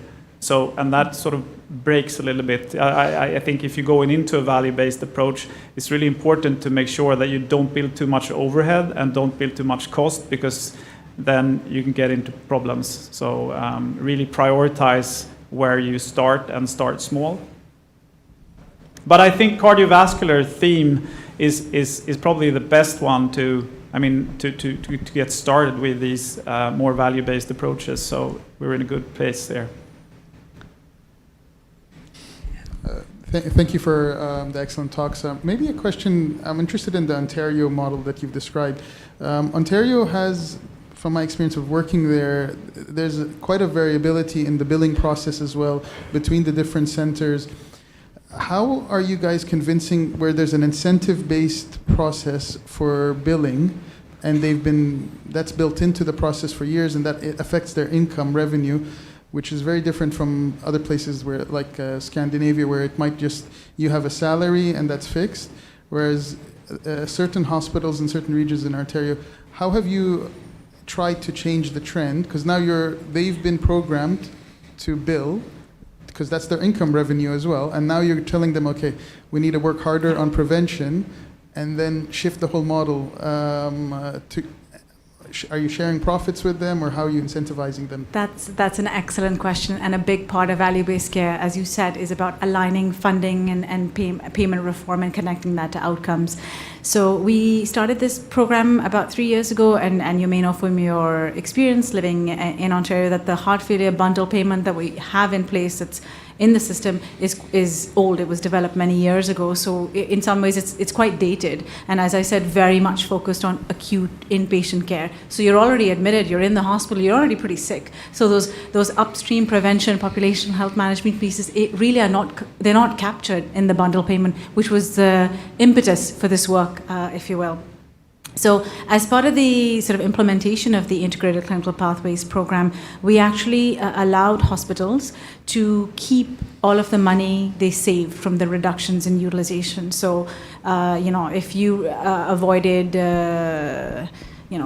20 visits, you got to keep the funding of those 20 visits you got to save that. The ministry didn't take that money back, which is what we would ordinarily do, right? If you're not coding, like if you don't have admission, we would take the money back because it would still be with us, right? Because that's how the reimbursement works under OHIP. So we allowed them to keep that money, and we tracked those volumes, of course. And the only requirement we had was that the money that you save, you need to reinvest it back into improving heart failure care in your Ontario Health team, and you need to do that in partnership with primary and community care. So it was acute care working with all those partners to sort of distribute, if you will, within that Ontario Health team. So it was meant to be really an incentive, because if you improve quality and reduce costs, and you take that money away from them, it's not really an incentive for them to do value-based care if you've actually now made the budget smaller, if you will. So you have to be very thoughtful, to your point, around how you do implementation and how you get providers, how do you make them whole, right? Because you can't actually penalize them for doing a good job, if you will. So a very good point and an excellent question. Thank you. Any other question?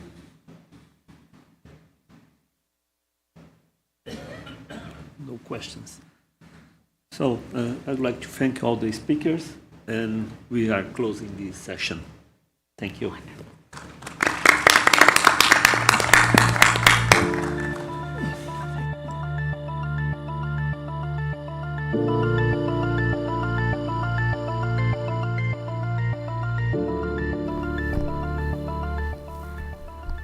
Okay, hi everyone.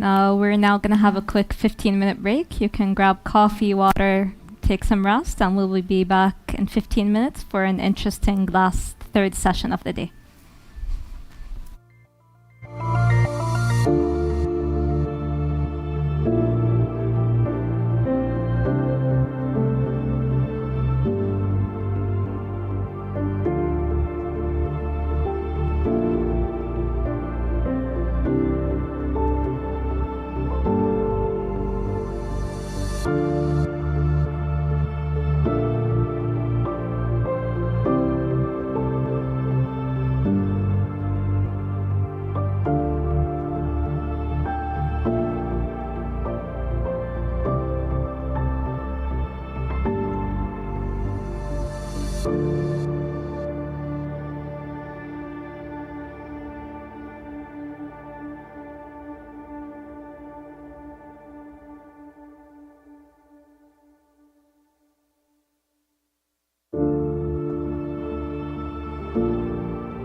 Hello again, everyone. We're now going to proceed with our third session. But before we do that, I just want to kindly remind everyone that the gala dinner will be right after this session ends. There are shuttle buses right outside this auditorium that will take you directly to the gala dinner area. Okay, so this last session is an interesting one. We're going to shift towards AI applications in cardiovascular care. I want to welcome our moderator for this session, Dr. Rashad Ahmed. She's an assistant professor of information systems at King Fahd University of Petroleum and Minerals. I'd also like to welcome our panelists, Dr. Mumin Abazaid, Assistant Professor at the Faculty of Engineering, KFUPM, Dr. Faisal Qufia, Consultant of Interventional Cardiologist in JHAH, Dr. Fahd Nizami, a Professor of Surgery at Harvard Medical School, and Dr. Maryam Sharqi, Assistant Professor of Cardiovascular Medicine at Imam Abdurrahman bin Faisal University, who has a postdoc fellow at MIT. Please come to the stage.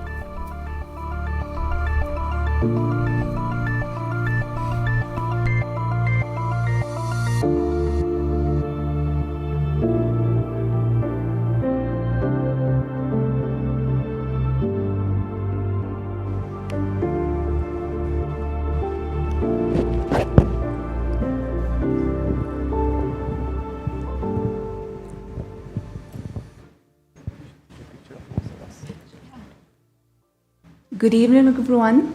My name is Rasha. I'll be moderating the session for today, titled AI Applications in Cardiovascular Care. Today we have several speakers, each bringing their unique expertise in imaging, clinical data, and system design. We will start with Professor Manisha, and her talk is... So Professor Manisha from the University of Copenhagen, and her talk is Designing Tomorrow, Smarter Data, Smarter Technology, Better Care. Please join me in welcoming Professor Manisha. Thank you very much. Again, like my last talk, this is going to be a very broad one. And I've been given the task by Fahd to remind people about data. I think we heard a lot today about technology. We heard a lot about healthcare. I know that data is something that people often think, yeah, we know about it. But I think it's just a reminder for all of us, and also being a clinical epidemiologist, this is what I do best. Right. So, starting with the changing ecosystem of data, we heard about all the different sources of data, and that is what makes the whole ecosystem of big data. We heard about wearables, we heard about medical claims, we heard about the integrated care system. So there are loads of different ways, patient registries through which we can collect the data. So the data is definitely growing. And I was looking at what is and how much health data has grown. And this is what I found. And basically what this says is that the annual compound, if you look at the annual growth rate for data, the maximum growth has been in the healthcare sector. And even more than manufacturing, even more than financial services. And I would say that media, entertainment, and some of these also feed into the health data that we want to use. If you've heard all the talks before me, it looks like there is nothing that you cannot use to really develop healthcare systems or healthcare infrastructure. So how effectively are we using health data for better healthcare? This is really the question. We heard a lot from technology to healthcare. I think you all think about data, but I almost felt hearing everyone in the last 2 days that data is kind of an afterthought. It's something that Dr. Bjorn mentioned about the quality of data. Can I just implant this in your mind to think, if you didn't have a very good oil resource, you wouldn't have Aramco. So the data is actually the oil reserve, the oil resource. A good quality data system, good quality data is really, really important to whatever we do, building the technology and then ultimately translate into healthcare. So the whole thing behind creating this is what I want to touch on is to make this process smarter. So smarter data is basically turning records into insights. How do you use this data? We have a lot of this lying around everywhere, but do we get the accurate insight from the data? So accuracy is highly important, and there are ways of validating the data that we have, how accurate they are. And this is what, as epidemiologists, we do constantly. If we don't have good, accurate data, we are not going to get good, accurate outputs. Similarly, I'd really like to touch on contextual data. So one of the things that I'm really engaged in is that I work with the Indian Council of Medical Research. The job that I have there is to make sure that we create Indian data. We are working on guidelines on cutoffs that are India-specific. The recent project, we have been combining cohorts from 53 different regions, 53 different cohorts, in fact, bringing them together, harmonizing the data to look at what are the India-specific gestational cutoffs for gestational weight gain. This is really, really important because the IOM, the Intergrowth 21st, the US and the European guidelines really may not work for our population. So this is one of my roles as a clinical epidemiologist. Diverse. This is highly important. I cannot stress how much important this is. Again, one of my jobs is to create genetic data in the Indian population. We are working on a proteogenomics project, which we will start very shortly from January. So far, what you have is a European ancestry population. You cannot extrapolate genetic risk scores from a European ancestry population to either Saudi Arabia or to India. And this lack of diversity in genetic data is something shocking. Like, why are we not creating the data that we need? How do you know the ESC guidelines work in your population here? I've seen so many slides of ESC guideline. Do we really know? Is our population the same? There's a lot of discussion now that the cancer treatment, the drug targets identified from the European population is not really effective or as much effective in the African population. So will be the case with all of our population. I think it's time for us to really think about our own data, our own context. I'm sorry if I'm being controversial here, but I really strongly feel about this. Connected, really important. We have to connect our data. So in this, interoperability of data is really, really important. We cannot have data on just the risk factor and we forget to track the data to look at the outcomes. So we need to have a longitudinal system to connect data from all the different resources that we have. And finally, actionable. If you don't do any of the above, you will not have actionable data. If it's not contextual, if it's not from our population, it's not diverse, we cannot action based on whatever evidence we generate. We've heard about the GIGO model, which is garbage in, garbage out. I think Fahd mentioned this. And this is the data gap that we see. I cannot comment a lot on Saudi Arabia, but this is my experience from India. So if we don't put in good, complete data, we are not going to get effective outputs. So completeness is really important. And I must say, I've worked with the CPRD data in the United Kingdom. I can tell you that it's not as good as people think. And we have written papers about how there are problems with data. Sometimes people just believe that this is a very good system. Me working in India, I'm generating data in India, I get questions all the time from the journal, how standardized is your data? When I work with the UK population, with the UK CPRD data, nobody asked me that question. Why this disbelief in the data that we are generating from India? These are my problems. Unstructured, we cannot again use unstructured data. We are working on harmonizing 53 cohorts across India at the moment. And one of the problems we have is that multiple different definitions, multiple different data collection forms, multiple different ways of defining diagnosis or diagnosing different conditions really are a hindrance to working efficiently. I know that there are data mining, and a lot of this has been developed through AI and machine learning, which is fine, but there is no alternative to good quality data. Of course, outdated data, we cannot rely on outdated data. We have to be really up to date with whatever we are collecting. And similarly, what I have been pushing forward with the Indian government is to create our own JHAHs. This is something we will have to do at some point. Otherwise, we cannot really progress with drug discovery. Fragmented, I was talking to someone here in the audience who reminded Yes, hi. You reminded me that I was asking about the system here, and it seems that it's a little bit fragmented in terms of how things are connected, and so is the case. In India, we don't even have health records. There is a good initiative that has been taken forward by your government, building the HMIS system, and this is a real opportunity.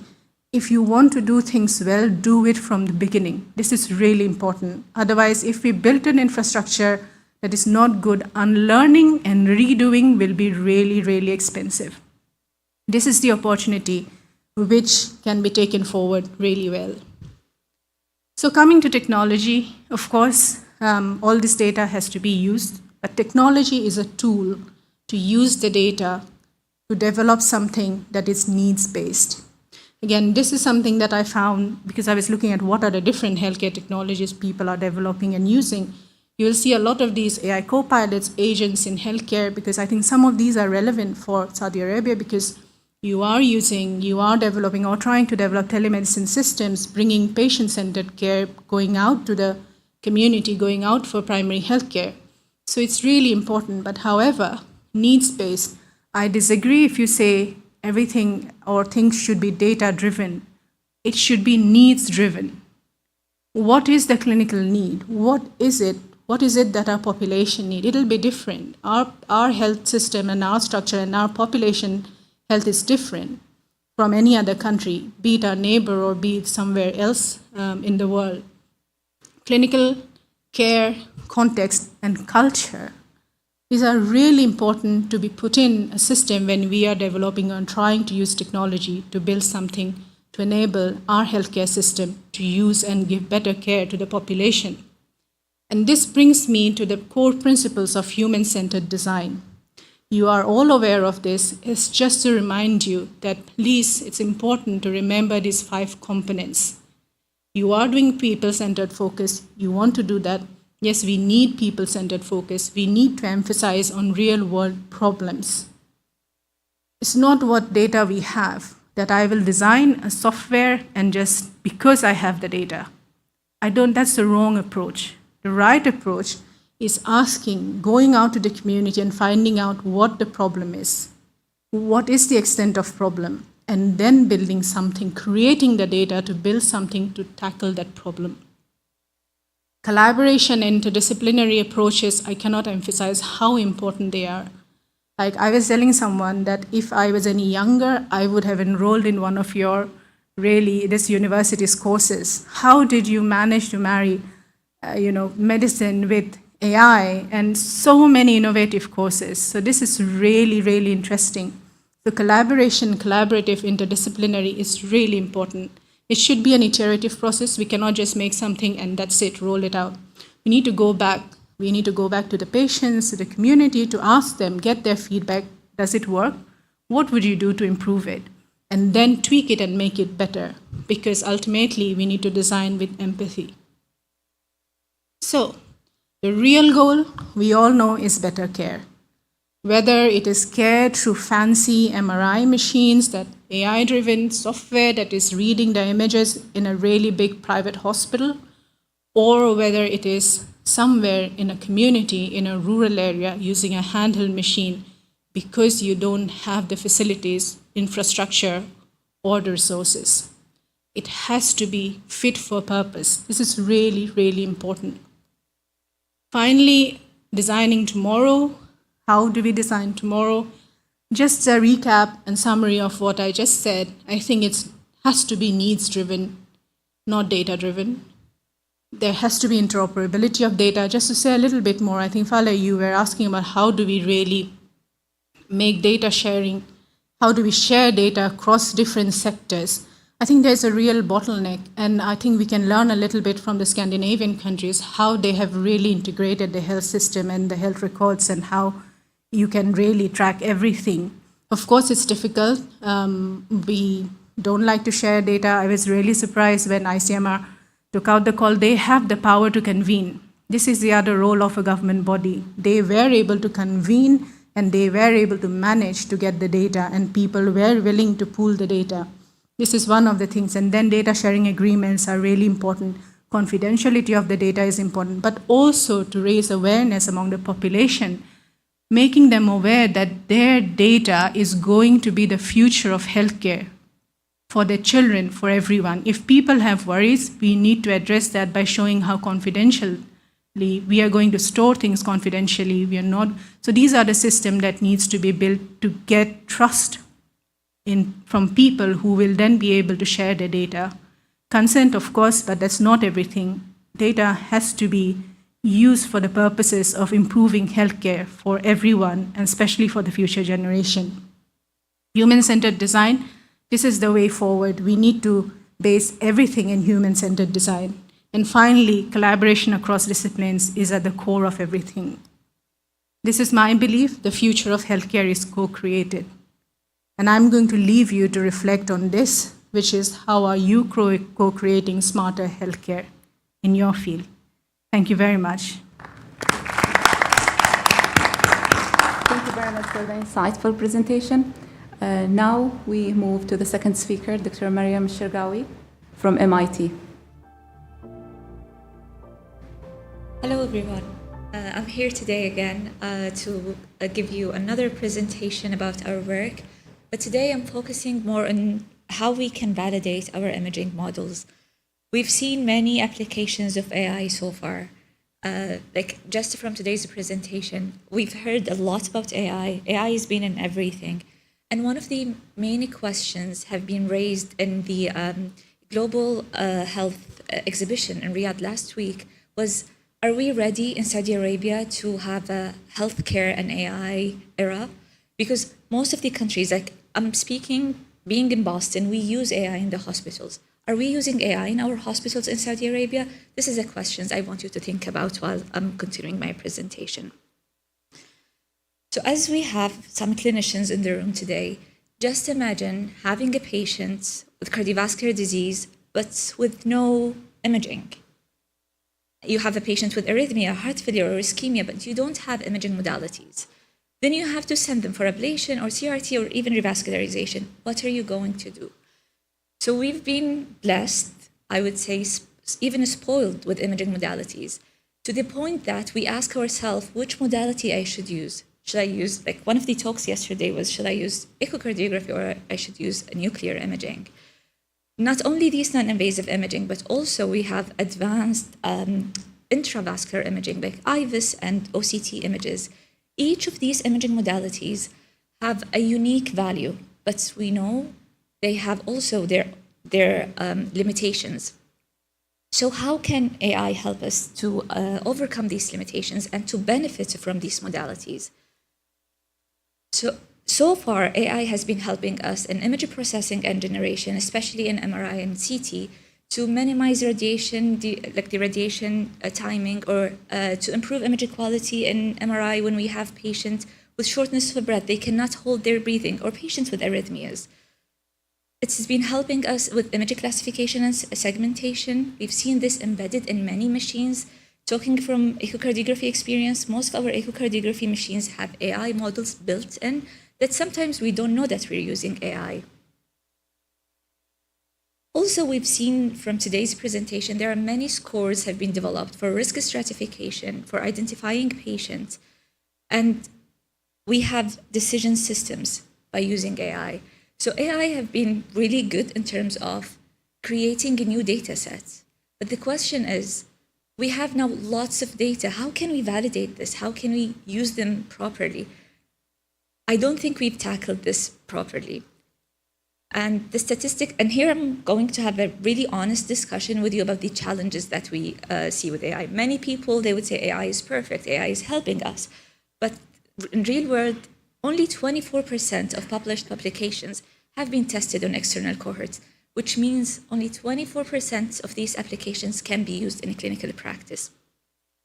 And I want you to think, or like how many of these 24% applications have been tested on data from Saudi Arabia, if there's any. I don't think there's any external cohorts from Saudi Arabia that have been tested in these 24% applications. So what does that mean? How this is affecting us? I have this diagram here showing if we have inaccurate annotations, what are the sources of bias? inaccurate annotations, inaccurate or missing data in our healthcare data set. The feature selections tools are also important in avoiding bias of our data, lack of external validation, which is a very important aspect, training our models in imbalanced data sets or homogeneous data. I think Dr. Fahd showed us an example of patient with AFib. When we have heterogeneity, this is what we need when it comes to AI models. And this is, of course, going to lead to inaccurate risk prediction, misleading diagnoses, and misallocation of resources, which we don't want to have. Also introducing healthcare disparities and discrimination. We at the Edelman Lab have tackled all of these sources of bias by developing a deep learning image segmentation model, a multimodal co-registration tool, a 3D model reconstruction, or what we call digital twin reconstruction, a simulation model that help us to develop in silico trials, and also a data generation model that we call digital siblings for virtual interventions. I'm going to take you through each of these models and frameworks separately. In our deep learning image segmentation framework, it is not as like any other frameworks that we have, that AI models have been developed. In this specific segmentation model, we segment OCT images, not only OCT, it's an adaptable model that we can use it for CT images, for IVUS images. It gives us an automated segmentation for each slice of the image, of the imaging that you have. Not only that, but also it extracts some features, additional morphological features that we found there's a strong correlation with outcomes when we have these comprehensive features. What we call properties quantification. Some features that we cannot as a human measure or extract from a single frame of the OCT images. And this is what we use to tackle the inaccurate data and outcome labeling. Then we wanted to benefit from multimodality imaging. Those interventionists, they know what is the benefit and what is the limitations of IVUS and OCT. IVUS, ultrasound imaging, gives us really deep penetration through the wall of the vessels, but the resolution is not the best. While OCT gives us really great resolution, but we cannot use it for deep calcium. So what we did here, we built this co-registration model where we co-registered the two modalities and benefit from both modalities at the same time. We, of course, using the segmentation model that I mentioned earlier. We have also built another tool that's co-register OCT images with CT. With CT images, we have better orientation and a 3D construction of the artery, but we don't really see the higher resolution of the calcium, and we cannot differentiate between calcium and wall. And this is what we found when we co-registered the two imaging modality. We were able to have better segmentations and overlaying the segmentation and findings among these two modalities. The third model, which is the reconstruction, the digital twin, using OCT images, like we use the images that's available clinically, we are able to, by going through CNN models and image processing, we developed this digital version of the images where we captured all the mechanical function or the morphological, the anatomy of the vessels, so we can create a digital version of the artery for those patients. And why this is important? This is important to help us simulate these vessels, in which we created these simulations. We created these simulations where we can test the stent expansion even before we implement the stent in a patient. This is one of our simulation model that's, as you can see here, we can see the response of the lesion to the stent. We can change the size of the stent based on the lesion, and these lesions are from real patient images. So this is not just a cartoon playing here. The structure of the artery, the calcium location, the lipid location, these are all generated from real images, real OCT images. The question is, how can we, this is amazing if we want to use it for a single patient. If we have a single patient and we wanted to test if this stent size can be beneficial for the patient, and we can do like a virtual intervention and test our stent with that. And we can see the outcome, or at least how the stent would fit, what is the size of the stent that we need. But how can we have it in an in silico trial? Do we have a control?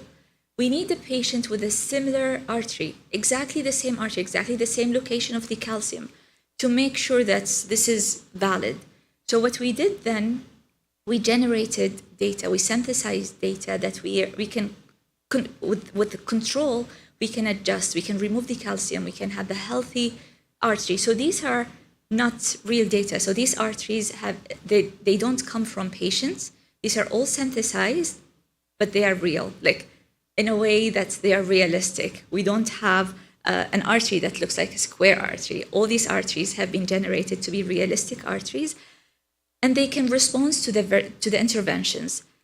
By doing this, we can generate a control arm that we can test against our simulation model, and we can do the virtual interventions.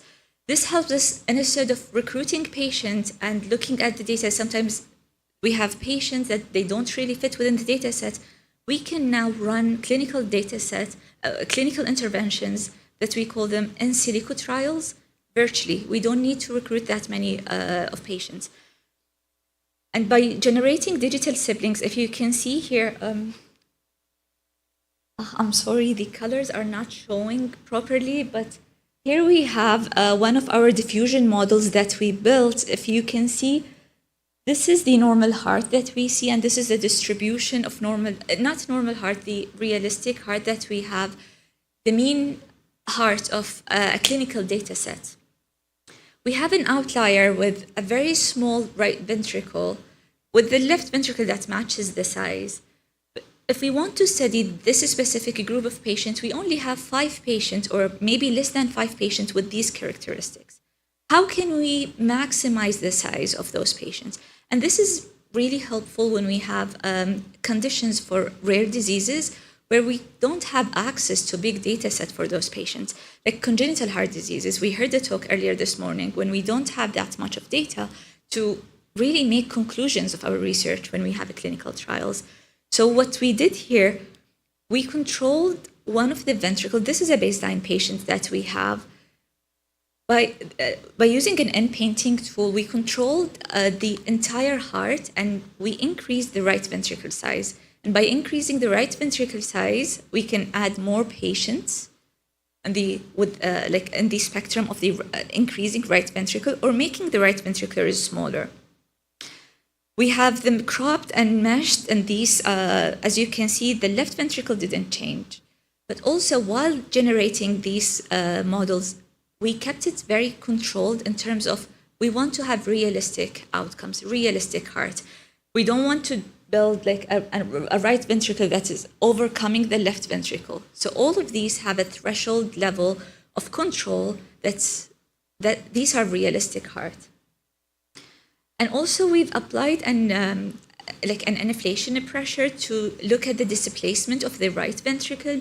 And you can see the displacement has changed here as a large, we're having a large ventricle, but doesn't really change much if we have a smaller right ventricle.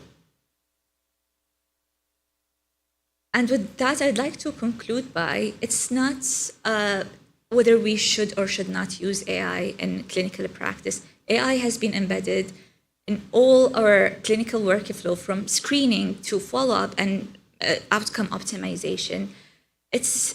It doesn't only add precision or quantification to our clinical investigations, but also act as a unifying platform. The thing is, only by understanding how AI works, we can use it or harness it for greater good and avoid uninformed bias or misleading diagnoses. I would like to thank the team behind this work. Dr. Fahd is one of the PIs working with us, and this is our team at MIT. Thank you, everyone. Thank you very much, Dr. Mariam. That was excellent. Now we will move to our next speaker, Dr. Muzammal Hazard from Computer Science at KFUPM.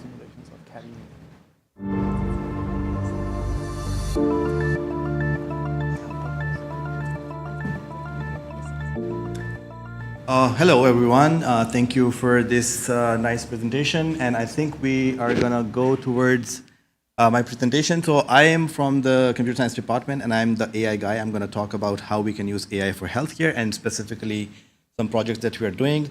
Of course, the buzzword that we are trying to answer is what is AI? Most of us already know, but it is the ability of computers to think and learn. And I want to add a new word, which is reason. So we want to find out that they can reason as well. More formally, it is the ability of these models to look at the data and give us some insights. And we have seen over the past few years or decade at least that we have been doing very tremendous work in terms of different applications where we are going towards not only ChatGPT, but we are finding out their applications within healthcare, multimodal data imaging, and finding out even electronic health records. So we are doing a very good work in there. I am usually asked this question, how far away are we from the artificial general intelligence, where we actually talk about AI kind of matches the skills of humans. I think we are really far away, but we are moving towards that. But it's something in line with the current trends of artificial intelligence.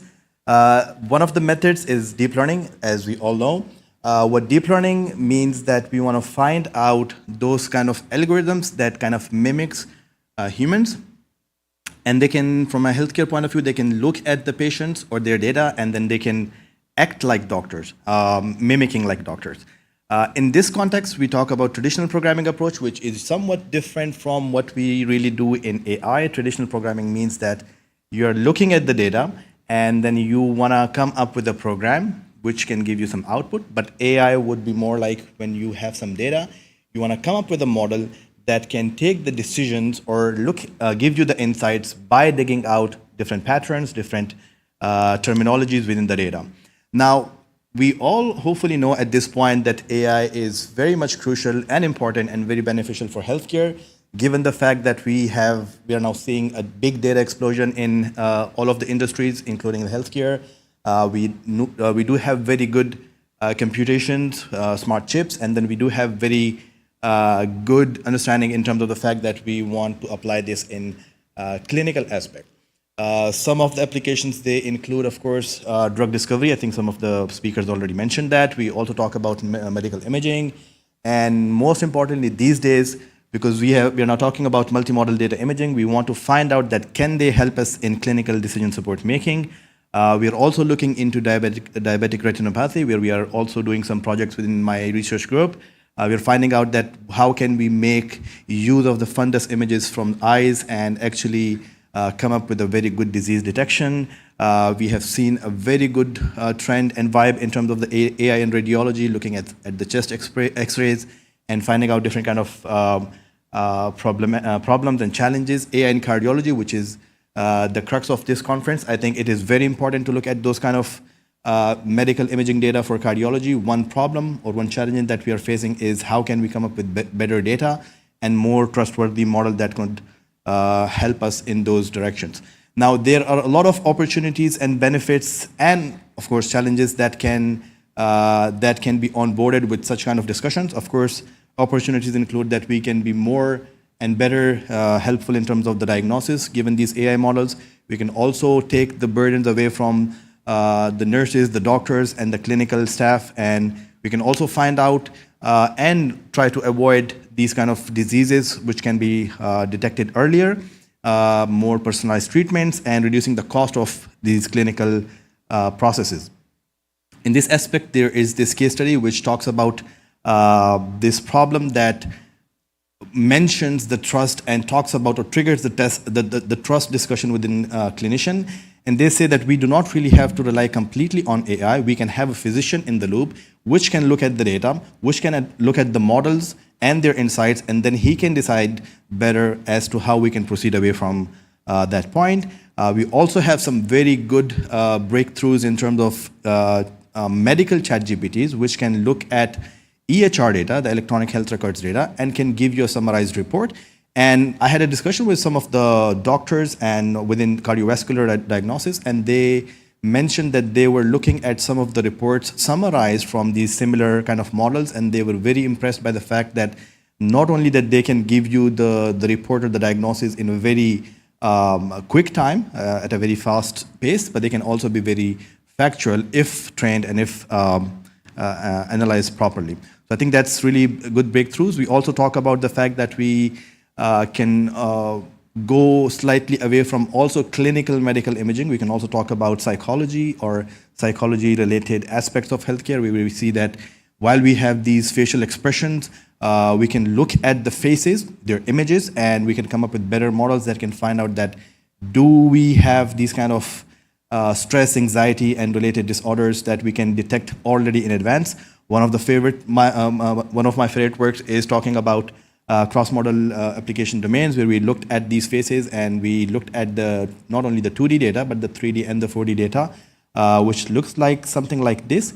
And then it talks about that, can we detect these kind of expressions earlier, especially the micro expression, which are purely the expressions which people, usually children, try to avoid or hide due to some fact, which later leads to these kind of medical or psychological disorders. So this is a very crucial aspect that I also want to highlight.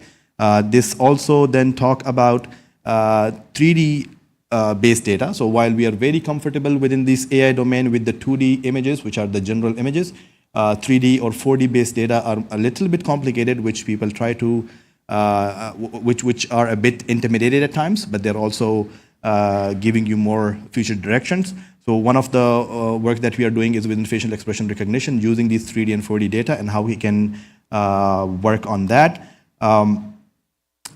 One of the points that I want to re-highlight, I think most of the speakers have already highlighted, that we need data sets for healthcare. Not only data sets, but racial or culture-specific data sets. I think we had a discussion with Dr. Mariam just now that while most of the models are trained or they are developed in a particular set of data, they would ideally not work in another domain or another region where the data is slightly different or its distribution is different. So that's where we want to highlight that we need more data so that we can build more particular and specific models in this domain. We have been working on a lot of different aspects. For example, one of which is multimodal vision language models, which talks about that we have an AI model and it is not only looking at the images, it is looking at the images and the electronic health records or like the text, and you can basically chat with those kind of models to give you some aspects, some of which are MedPAM, and then there are also other state-of-the-art models.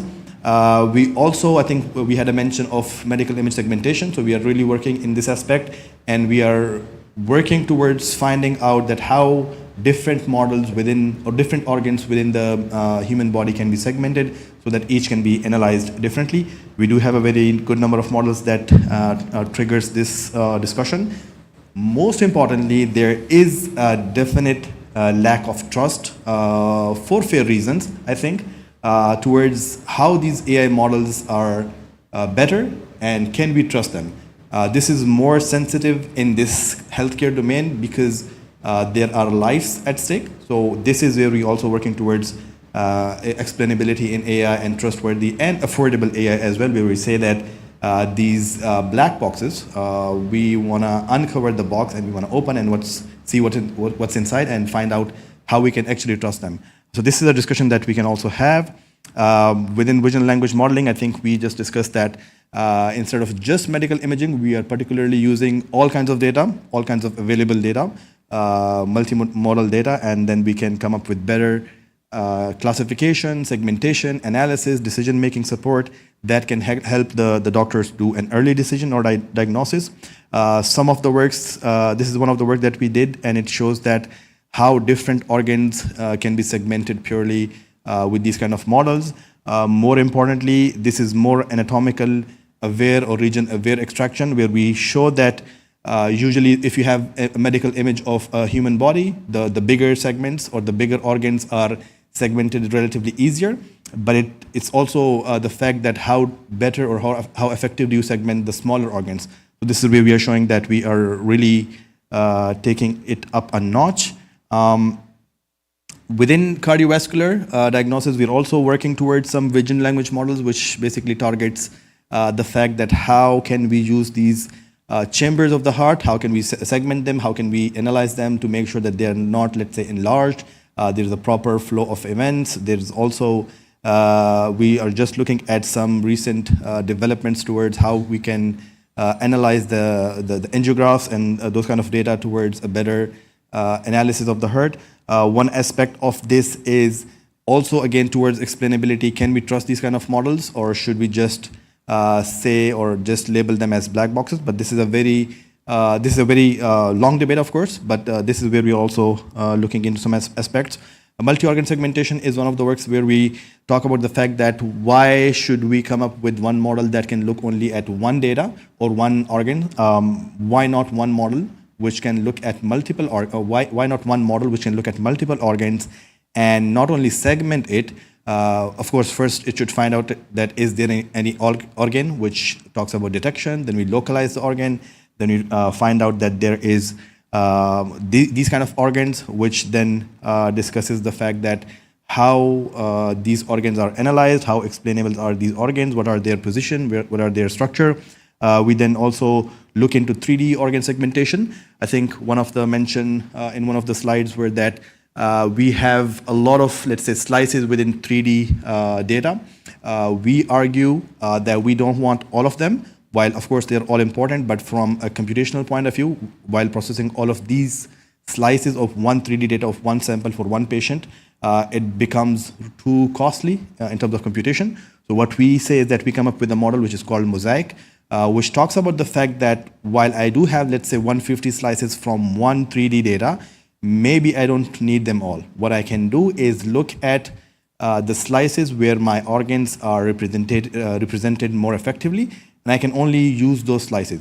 Now, finding out those particular slices where the organ of interest is present looks trivial or sounds trivial, but it's a more challenging task, and that's where we develop this kind of model, this Mosaic model, which looks or talks from a vision language point of view, that we can have a ChatGPT kind of style of model that can look and analyze these 3D scans and say that, okay, I'm going to discard these kind of scans, but I'm going to only look at these slices, which makes more sense in terms of the fact that they have more organ, let's say, spatial behavior representation. On the right and on the bottom, you can see some of the images where we show that we have, our model has the ability to not only, let's say, detect these organs, they can also localize, but they have been segmented out really, really well, which is the overall goal. We also then take on a new challenge, which we detected in one of the projects, that if you have, let's say, bigger organs, they are really effective in the sense that the model can learn much more from them, and the AI algorithms can analyze them very effectively. But it all boils down to the fact that can that same AI model look at the small organs equally well, which also talks about the bias and the fairness point. Then we developed a new model which is not only realistic in terms of the fact that it is looking at all the bigger organs, but it is equally looking with the same eye to smaller organs, and then it can equally talk about how explainable they are. This is a very good discussion, but we also have, of course, pros and cons of using AI within healthcare. We recently had this book called AI, The Good, the Bad, and the Game Changer, where we talk about the fact that can AI always be good? Should we completely rely on AI? Now, I know it's a completely different debate, a completely different topic, but there is some good points, there is some bad points. This book talks about all of those, or most of them. What are the challenges and future directions for this kind of field? There are good challenges. For example, we need more data, and we need to have data which is culturally aware, which is one of the bigger challenges and biggest challenges within clinical deployment. So while we can all brag about the fact that AI is very good, AI is very good in healthcare or cardiovascular diagnosis, the main problem is, can we deploy it? I think we had a fact just shared that around 24% of them are equal or actually deployed. It is a relatively smaller fact given that other domains are using or utilizing these kind of deployments more aggressively. So we should equally use it within healthcare and clinical deployment. So we need to have that discussion. Of course, explainability and trust. We need to build the trust. First of all, there should be joint collaboration partnership that can talk about that. Regulatory approval, it is something that can come when you are deploying it. So that's a relatively smaller direction or smaller challenge. But privacy and ethical consideration, most of the hospitals and clinic, they argue that they cannot really give away the data to someone who's not in resident. But we do have really good models. We do have really good, let's say, federated learning models that can talk about that. So it's also doable. In the end, of course, this is a very good conference. I want to highlight that we are doing a lot of good projects, one of which is AI for healthcare. I just had a brief highlight of the work that we were doing, but I do work on different aspects of AI, and we would really like to collaborate and have a discussion. If you want to have a discussion, we'll be more than happy to have a discussion with you. That's all my time. Thank you very much. Thank you very much, Dr. Muzammil, for the insightful presentation. Now we will move to the last presentation. It will be delivered by Dr. Anis from the Industrial and Systems Engineering at KFUPM.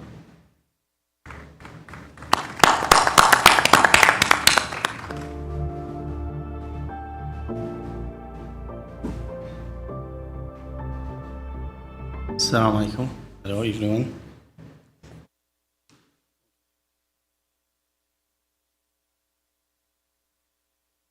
Okay, good. So the title of my talk is okay here. From data to trust, privacy preserving AI for healthcare. So actually, the talk will be about presenting a number of frameworks that are designed to enable collaborative learning across hospitals and different medical entities without sharing the raw data and leaking sensitive information. So it's not really focusing into cardiovascular care, it's general frameworks. So we live in the era of data where huge amount of data is generated everywhere and every second in all kinds of domains. Okay, our focus here today is in the healthcare domain. So with this amount of data that is generated, we can actually train machine learning models in order to approximate solutions for complex problems we face every day in every domain and field. So in this slide, I just want to share, to deliver a key message here. So for a specific task, it's not important what the task is here. In the y-axis, we plot the test accuracy versus in the x-axis is the number of the training samples. The key message here is that as we inject more training samples, as we have more data, all of the algorithms will eventually perform good. So it delivers a message that it's not who has the best algorithm that wins, it's who has more data or the most data. But data is distributed by nature, and if that holds for every domain, it holds even more for the healthcare domain because of the regulations on the data. So data is distributed. So communication is essential for learning. And to motivate that, let me just show this very simple example.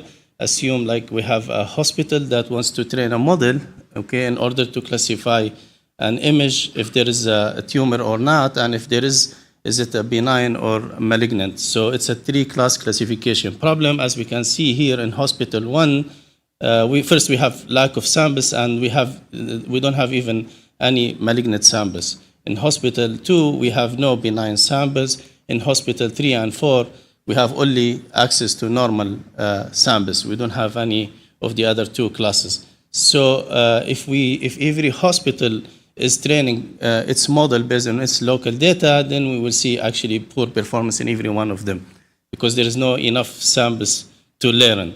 Then what is the solution? So one way is to wait until you collect enough samples, but that may take so long.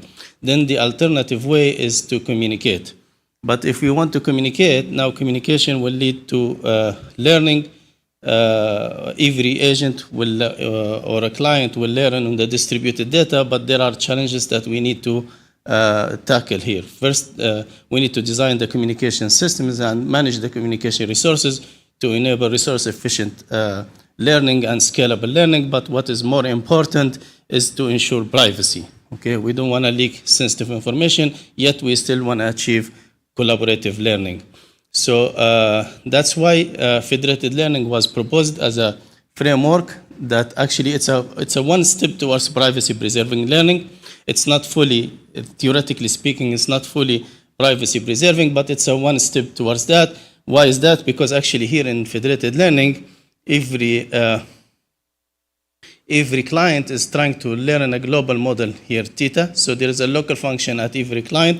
If I is a function of a global model, theta, okay, so then they all need to learn this global model without sharing data. Okay, so without going into the math, so they can actually learn by actually running an iterative algorithm that alternate between a computation step that happens at the client side at every iteration, followed by a computation step that happens at the server. Eventually, they will all converge to the same model. So it's the good thing here is that the hospitals are not sharing their data during the learning, yet still can learn the same model that actually benefits from all of the distributed data. But theoretically speaking, as I said, it's not fully privacy preserving, because recent works show that actually servers can still run some gradient or model inversion attacks, and they can still infer some information about the local data of the different clients. So the another variant for federated learning is what is called personalized federated learning. So here the goal is not to really exactly learn the same model, because as you can see here, every function is a function of its local model. But what they learn, actually, if you look at the loss function here, it's a weighted sum between two terms, the local function and also another term that doesn't let every model deviate so much from a global model. So they will learn models that are biased towards their local data, but they are not so much biased towards the local data. They still can generalize well for unseen distributions. So these are the two versions. Okay, so think of it like the personalized federated learning, where actually different regions can actually have different diagnostics, or the task itself could be slightly different. So still benefit from the collaboration, but still need to fine tune the model towards your local data. So again, as I said, the standard federated learning is trying to solve this problem, minimizing sum of local functions, and there are issues with the standard federated learning, as I already mentioned some of them. So this is the standard one, the very basic one. So without so much information, mathematical details, the idea is like at every iteration, the workers need to compute the gradient of their local function with respect to the current model, send it to the parameter server. The parameter server will aggregate all of these gradients to form the system gradient, and then perform one gradient descent step. And eventually, iterating this way, they will converge to a model that is trained on the whole distributed data without sharing the data. There are a couple of problems here, communication and privacy issues with this standard FL. So the communication issues are more critical for the wireless environment than the wired, but the privacy issue is what is a critical issue for both. So from the communication perspective, there is this algorithm suffers from slow convergence and more iteration. That means more energy consumption, and also all the clients need to transmit at every iteration. That may create scalability issues, especially if the clients, as I said, they are competing on the available communication resources. And also every client needs to transmit every element in full precision communication, 64 bits per element. That's too much bits to send, and that transfers too much energy. But what is more importantly, maybe in the hospital setting, because it's mostly wired, is the gradient, is the privacy issue. As I already mentioned, gradients can leak some sensitive information about the local functions. Then how can we overcome this problem? How can we make sure that we enable collaborative learning but while at the same time ensuring that privacy is fully theoretically preserved? Okay, before I talk about our contribution there, I want to just very briefly highlight the two well-known privacy mechanisms. There is the perturbation-based mechanism, and the differential privacy is the main method here. Simply, this works by injecting a noise, okay, perturbing the update before sending it, and the amount of noise or the values of the noise that we inject depends on the privacy level. If I care so much about the privacy, then the injected noise will be much higher. So the privacy here is represented by the variable epsilon. So lower epsilon means higher privacy. Higher privacy will lead to higher noise. So I need to inject more noise. So in the positive side of this, simply we're just adding noise. So there is no extra communication or computation cost. It's very low cost in terms of the using the resources. But at the negative side, introducing noise, that may affect the performance. Okay, and if we care so much about the privacy, that means we need to inject higher level of the noise, and that may actually lead to learning a model that has nothing to do with the task that we are tackling. Okay, so then on the other side we have the encryption-based mechanism. In encryption, we don't lose in terms of the performance, because simply if the parameter server is communicating with end clients, then every individual's contribution is encrypted, and the parameter server cannot decrypt the individual contribution. It has to receive from all, and when it receives from all, when it aggregates the received outcome from all, then it can decrypt the information and retrieve the exact model. So there is no loss in the performance, but this comes at significantly high cost in terms of the communication and the computation in order to enable the encryption protocol in a distributed setting. Therefore, the question here is, can we actually leverage the strength of these two schemes? Can we come up with a scheme that actually ensure privacy? And in fact, I forgot to mention something. Differential privacy is very well, theoretically very well defined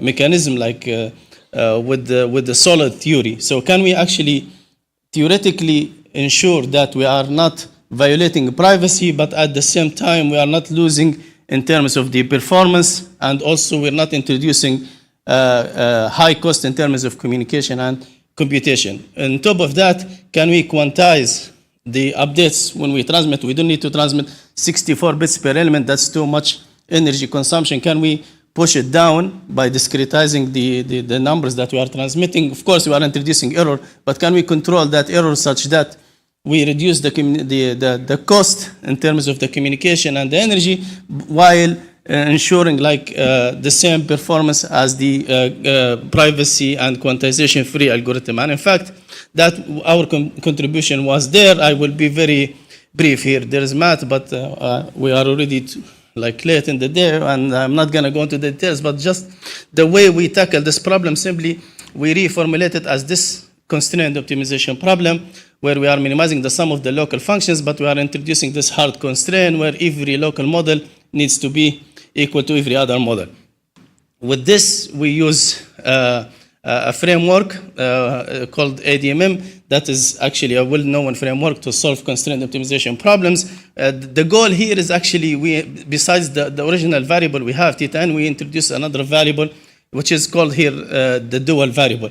And the good thing, this dual variable, actually we can initialize it randomly, so it will look like a perturbation noise to the parameter server, while it's not from the client side, because it's actually it looks like a perturbation at the parameter server, but locally it's used within the framework to update the local models. So what we do, without going into the steps, I just want to show here the final thing here. So what happens, like every user now in this framework is sending a weighted sum between its local model and the dual variable. Okay, the dual variable is initiated randomly at the clients, and it's updated at the client side. So the parameter server doesn't know anything about this. So this looks like a perturbation noise for the parameter server. So it looks like a perturbation noise. So the parameter server will not be able to detect what was exactly the model. But the good thing, after the parameter server receives from all of the clients, this sum always goes to zero. Okay, so actually we are utilizing the dual variables as a perturbation noise, so we don't inject extra noise. And also further, we actually quantize the difference between the current and the previous updates. That quantization, we designed the quantization scheme in a way such that as the number of iterations, as k goes to infinity, we are actually preserving the same convergence guarantees of the original privacy and quantization-free scheme. And that was our theoretical contribution, and in fact, it's stated here in the theorem. We show actually, though we are heavily quantizing, but eventually, as k goes to infinity, asymptotically, we still converge to the optimal solution for convex functions or a stationary point for the non-convex functions. So with that, we're not, in fact, here is a figure shows our results. So the first figure here, show like compare it to other perturbation-based schemes for high privacy regime, they don't do good. But while we are actually, the loss in terms of the conversion speed is very low, and the asymptotic, okay, so I use there, okay. So yeah, so as you can see here, compared to the other schemes that introduce noise, when we are in high privacy regime, they do not do good. In our scheme, we are as good as the privacy-free and the non-quantized version.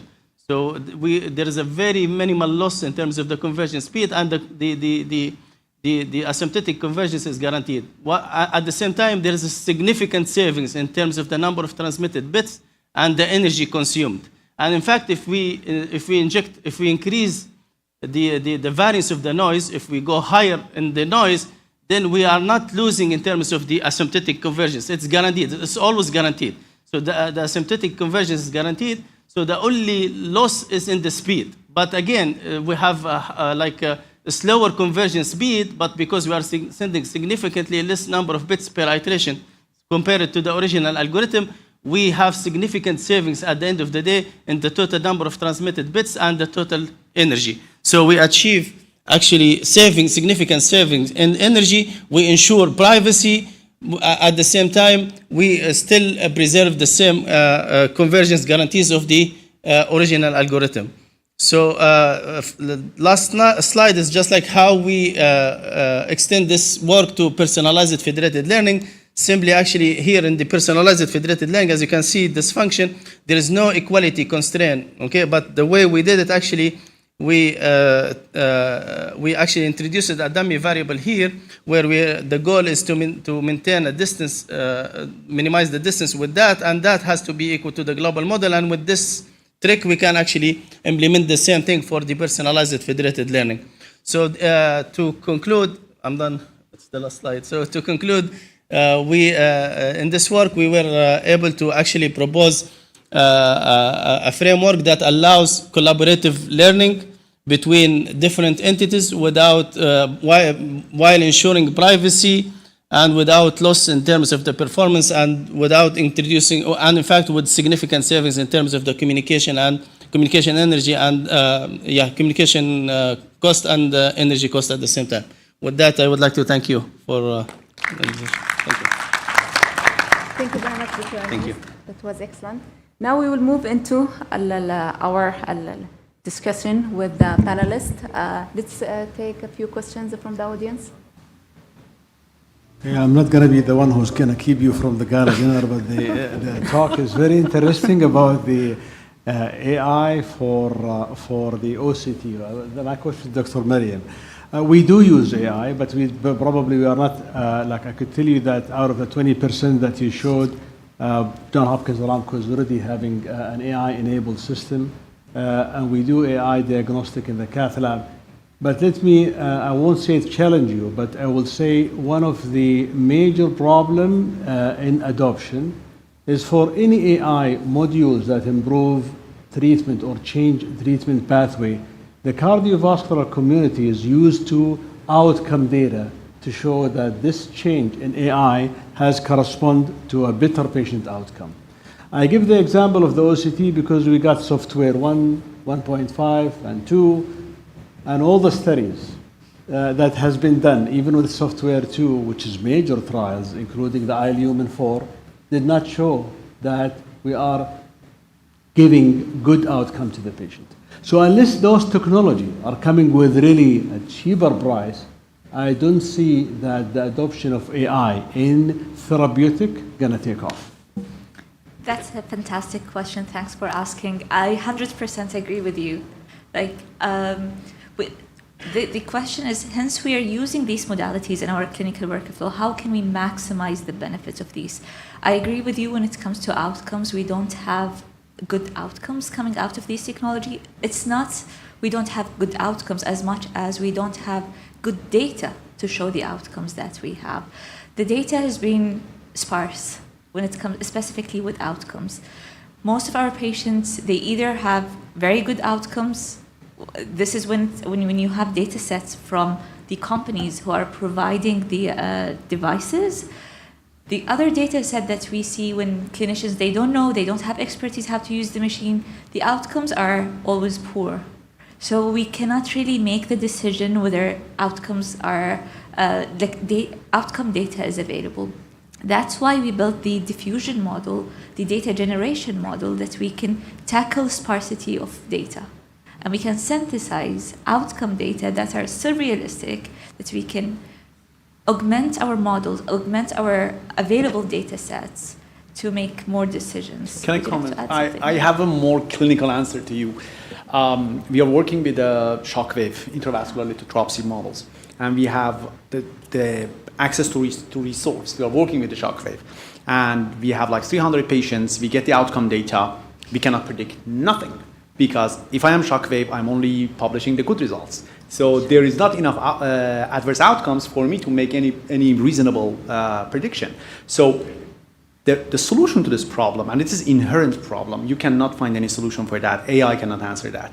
The way to do it is to extract from AI something that the core lab is not capable to generate.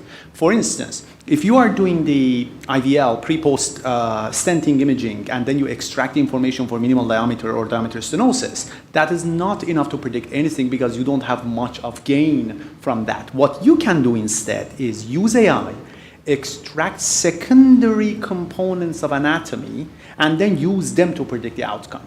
Meaning, you don't want to predict mortality or in-stent stenosis, restenosis, thrombosis, or TLR.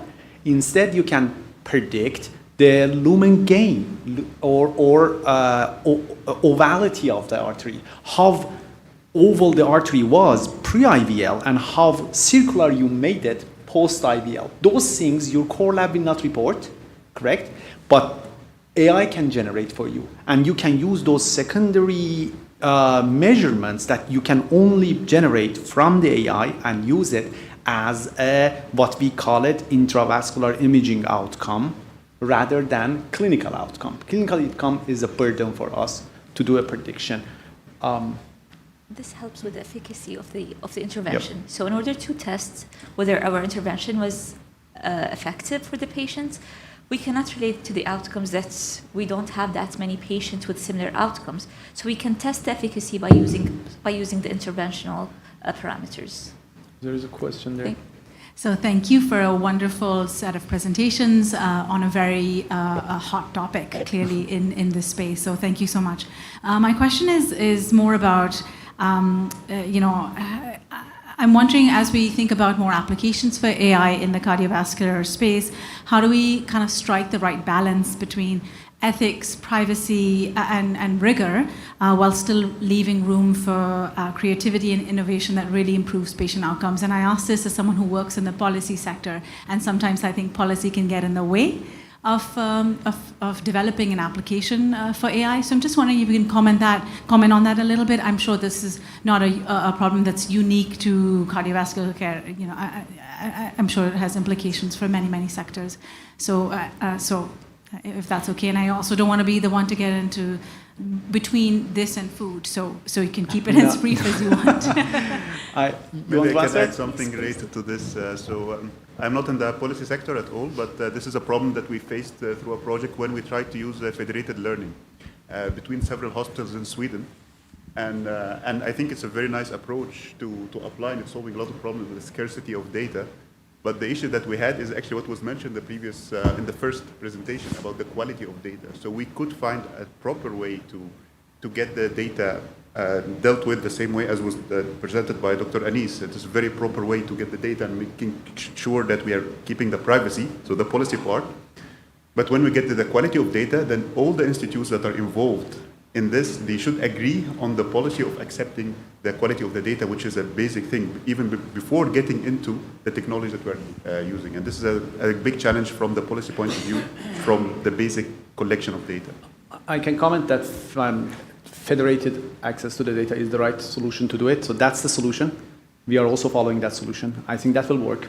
Privacy is a problem. Ethics is a problem. HIPAA is a problem. IRB is a problem.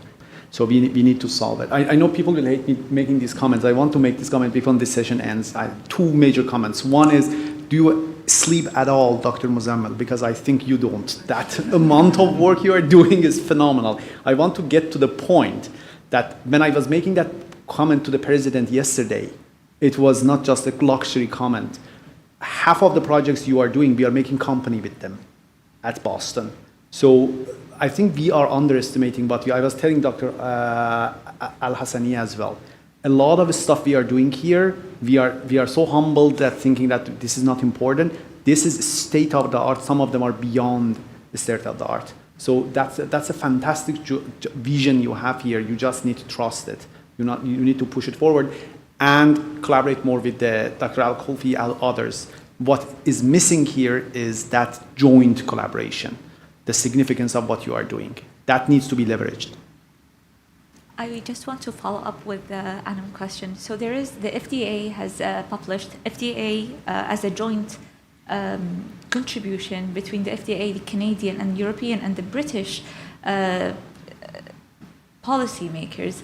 They published a 10 good practice machine learning in health. It's now published. So for all AI and health developers, they have to follow these good practice 10 steps. So there are some policy making. Yeah. Just a question, Dr. Mariam, thank you. I understood from the AI that you develop now, it's very much heart structure rather than functions, right? Would it be possible, maybe later on you can, Dr. Faisal asked one question which is important, but I understood this, AI solution is collecting all imaging, diagnostic imaging, and giving better, diagnostic or maybe prognostic.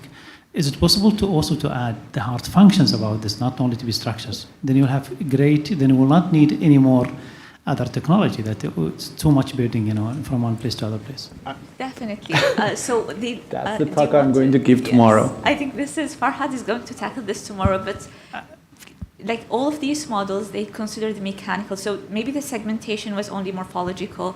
The digital twin is what we implemented in the digital twin. Also, we inflate, so we see the mechanical changes. We can tell whether the vessel is stiff or not stiff. So we have some of the function captured, and also we have a new model that we've developed recently that we can extract the mechanical function from these images, which we don't have without using AI.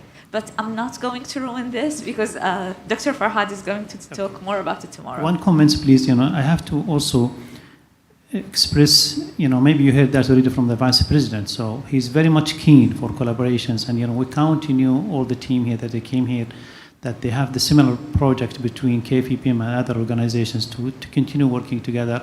And there are already 3 projects, ongoing project with Dr. Faisal Hospital, one in emergency department, and 2 in cardiac cath. So I think now, Dr. Faisal, we need to help these guys to validate their hypothesis and their project and practice and to test them and to challenge them, is it working or not? Thank you very much. Any more questions? Go ahead, Dr. Hassan. There's one more question. Sorry. Thank you so much. So I have the comment to share.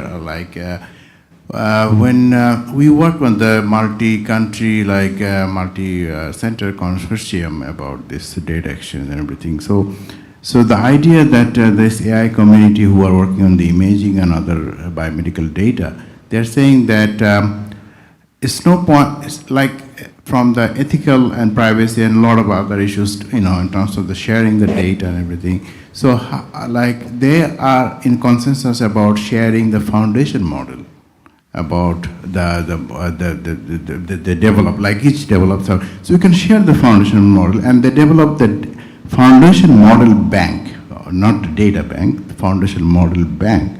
And then the foundation model can be shared with anyone. So there is no issue with the privacy and everything. Could you please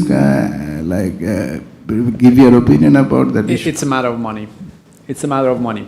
Europe is doing it because they are believing in a shared knowledge, less of a IPing the product. In US, if you want, everything is about money. Like you're looking into research as a business. Universities rather publish less papers and make more companies because there will be 10 to 30% of IP and equity of the schools. Like I was surprised yesterday when the president said we get 0% of equity. It's not possible in US. You make money from your research. So that is the big difference. If I know that that foundational algorithm I'm making gives me some sort of privilege and puts me ahead of the game, and I can make millions of that, I should be really a nice person of God, not to put it out there to help the humanity. There were some people, sharing antibiotics for free and stuff like that long time ago. That same person today would patent it and make millions of dollars with that. One of the MIT vision is our main pillar is to have an outreach. So we have our models as open source, but just for the MIT community. So we have an MIT coursewire. So all MIT students have access to all the models that have been developed within MIT community. And I think because of all the reasons Fahd has mentioned just now, we cannot really make them open to the public. But yeah, we have this mindset of sharing and making open resources for the community. And it's not sharing with you. At MIT, two labs beside each other will not share. So this is a matter of a competition for money and like a prospect. So it's not something between US and here. Even between two labs in the same department, sometimes you don't share your IP. Okay. Thank you very much. I invite Dr. Faisal to deliver the closing remarks. Thank you. A great day. And the closing remark for me, we started the day with a heart failure. We ended the day, in my own opinion, with definitely we need to discuss more among our engineering colleague and AI colleague. They opened my eyes for lots of application. And I'm really glad that this conference, even in the second day, delivers so many opportunities for collaboration in the future.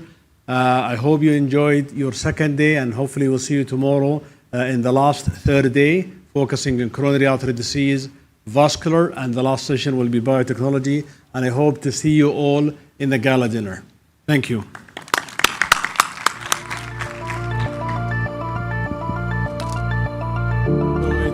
The buses are outside to take you to the gala dinner for anybody who does not have transportation.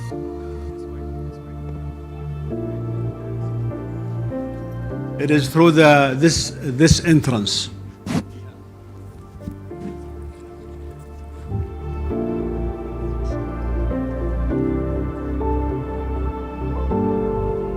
Hello guys, as said, the buses are that way for all invitees to the gala dinner, that be speakers, moderators and panelists and guests of honor.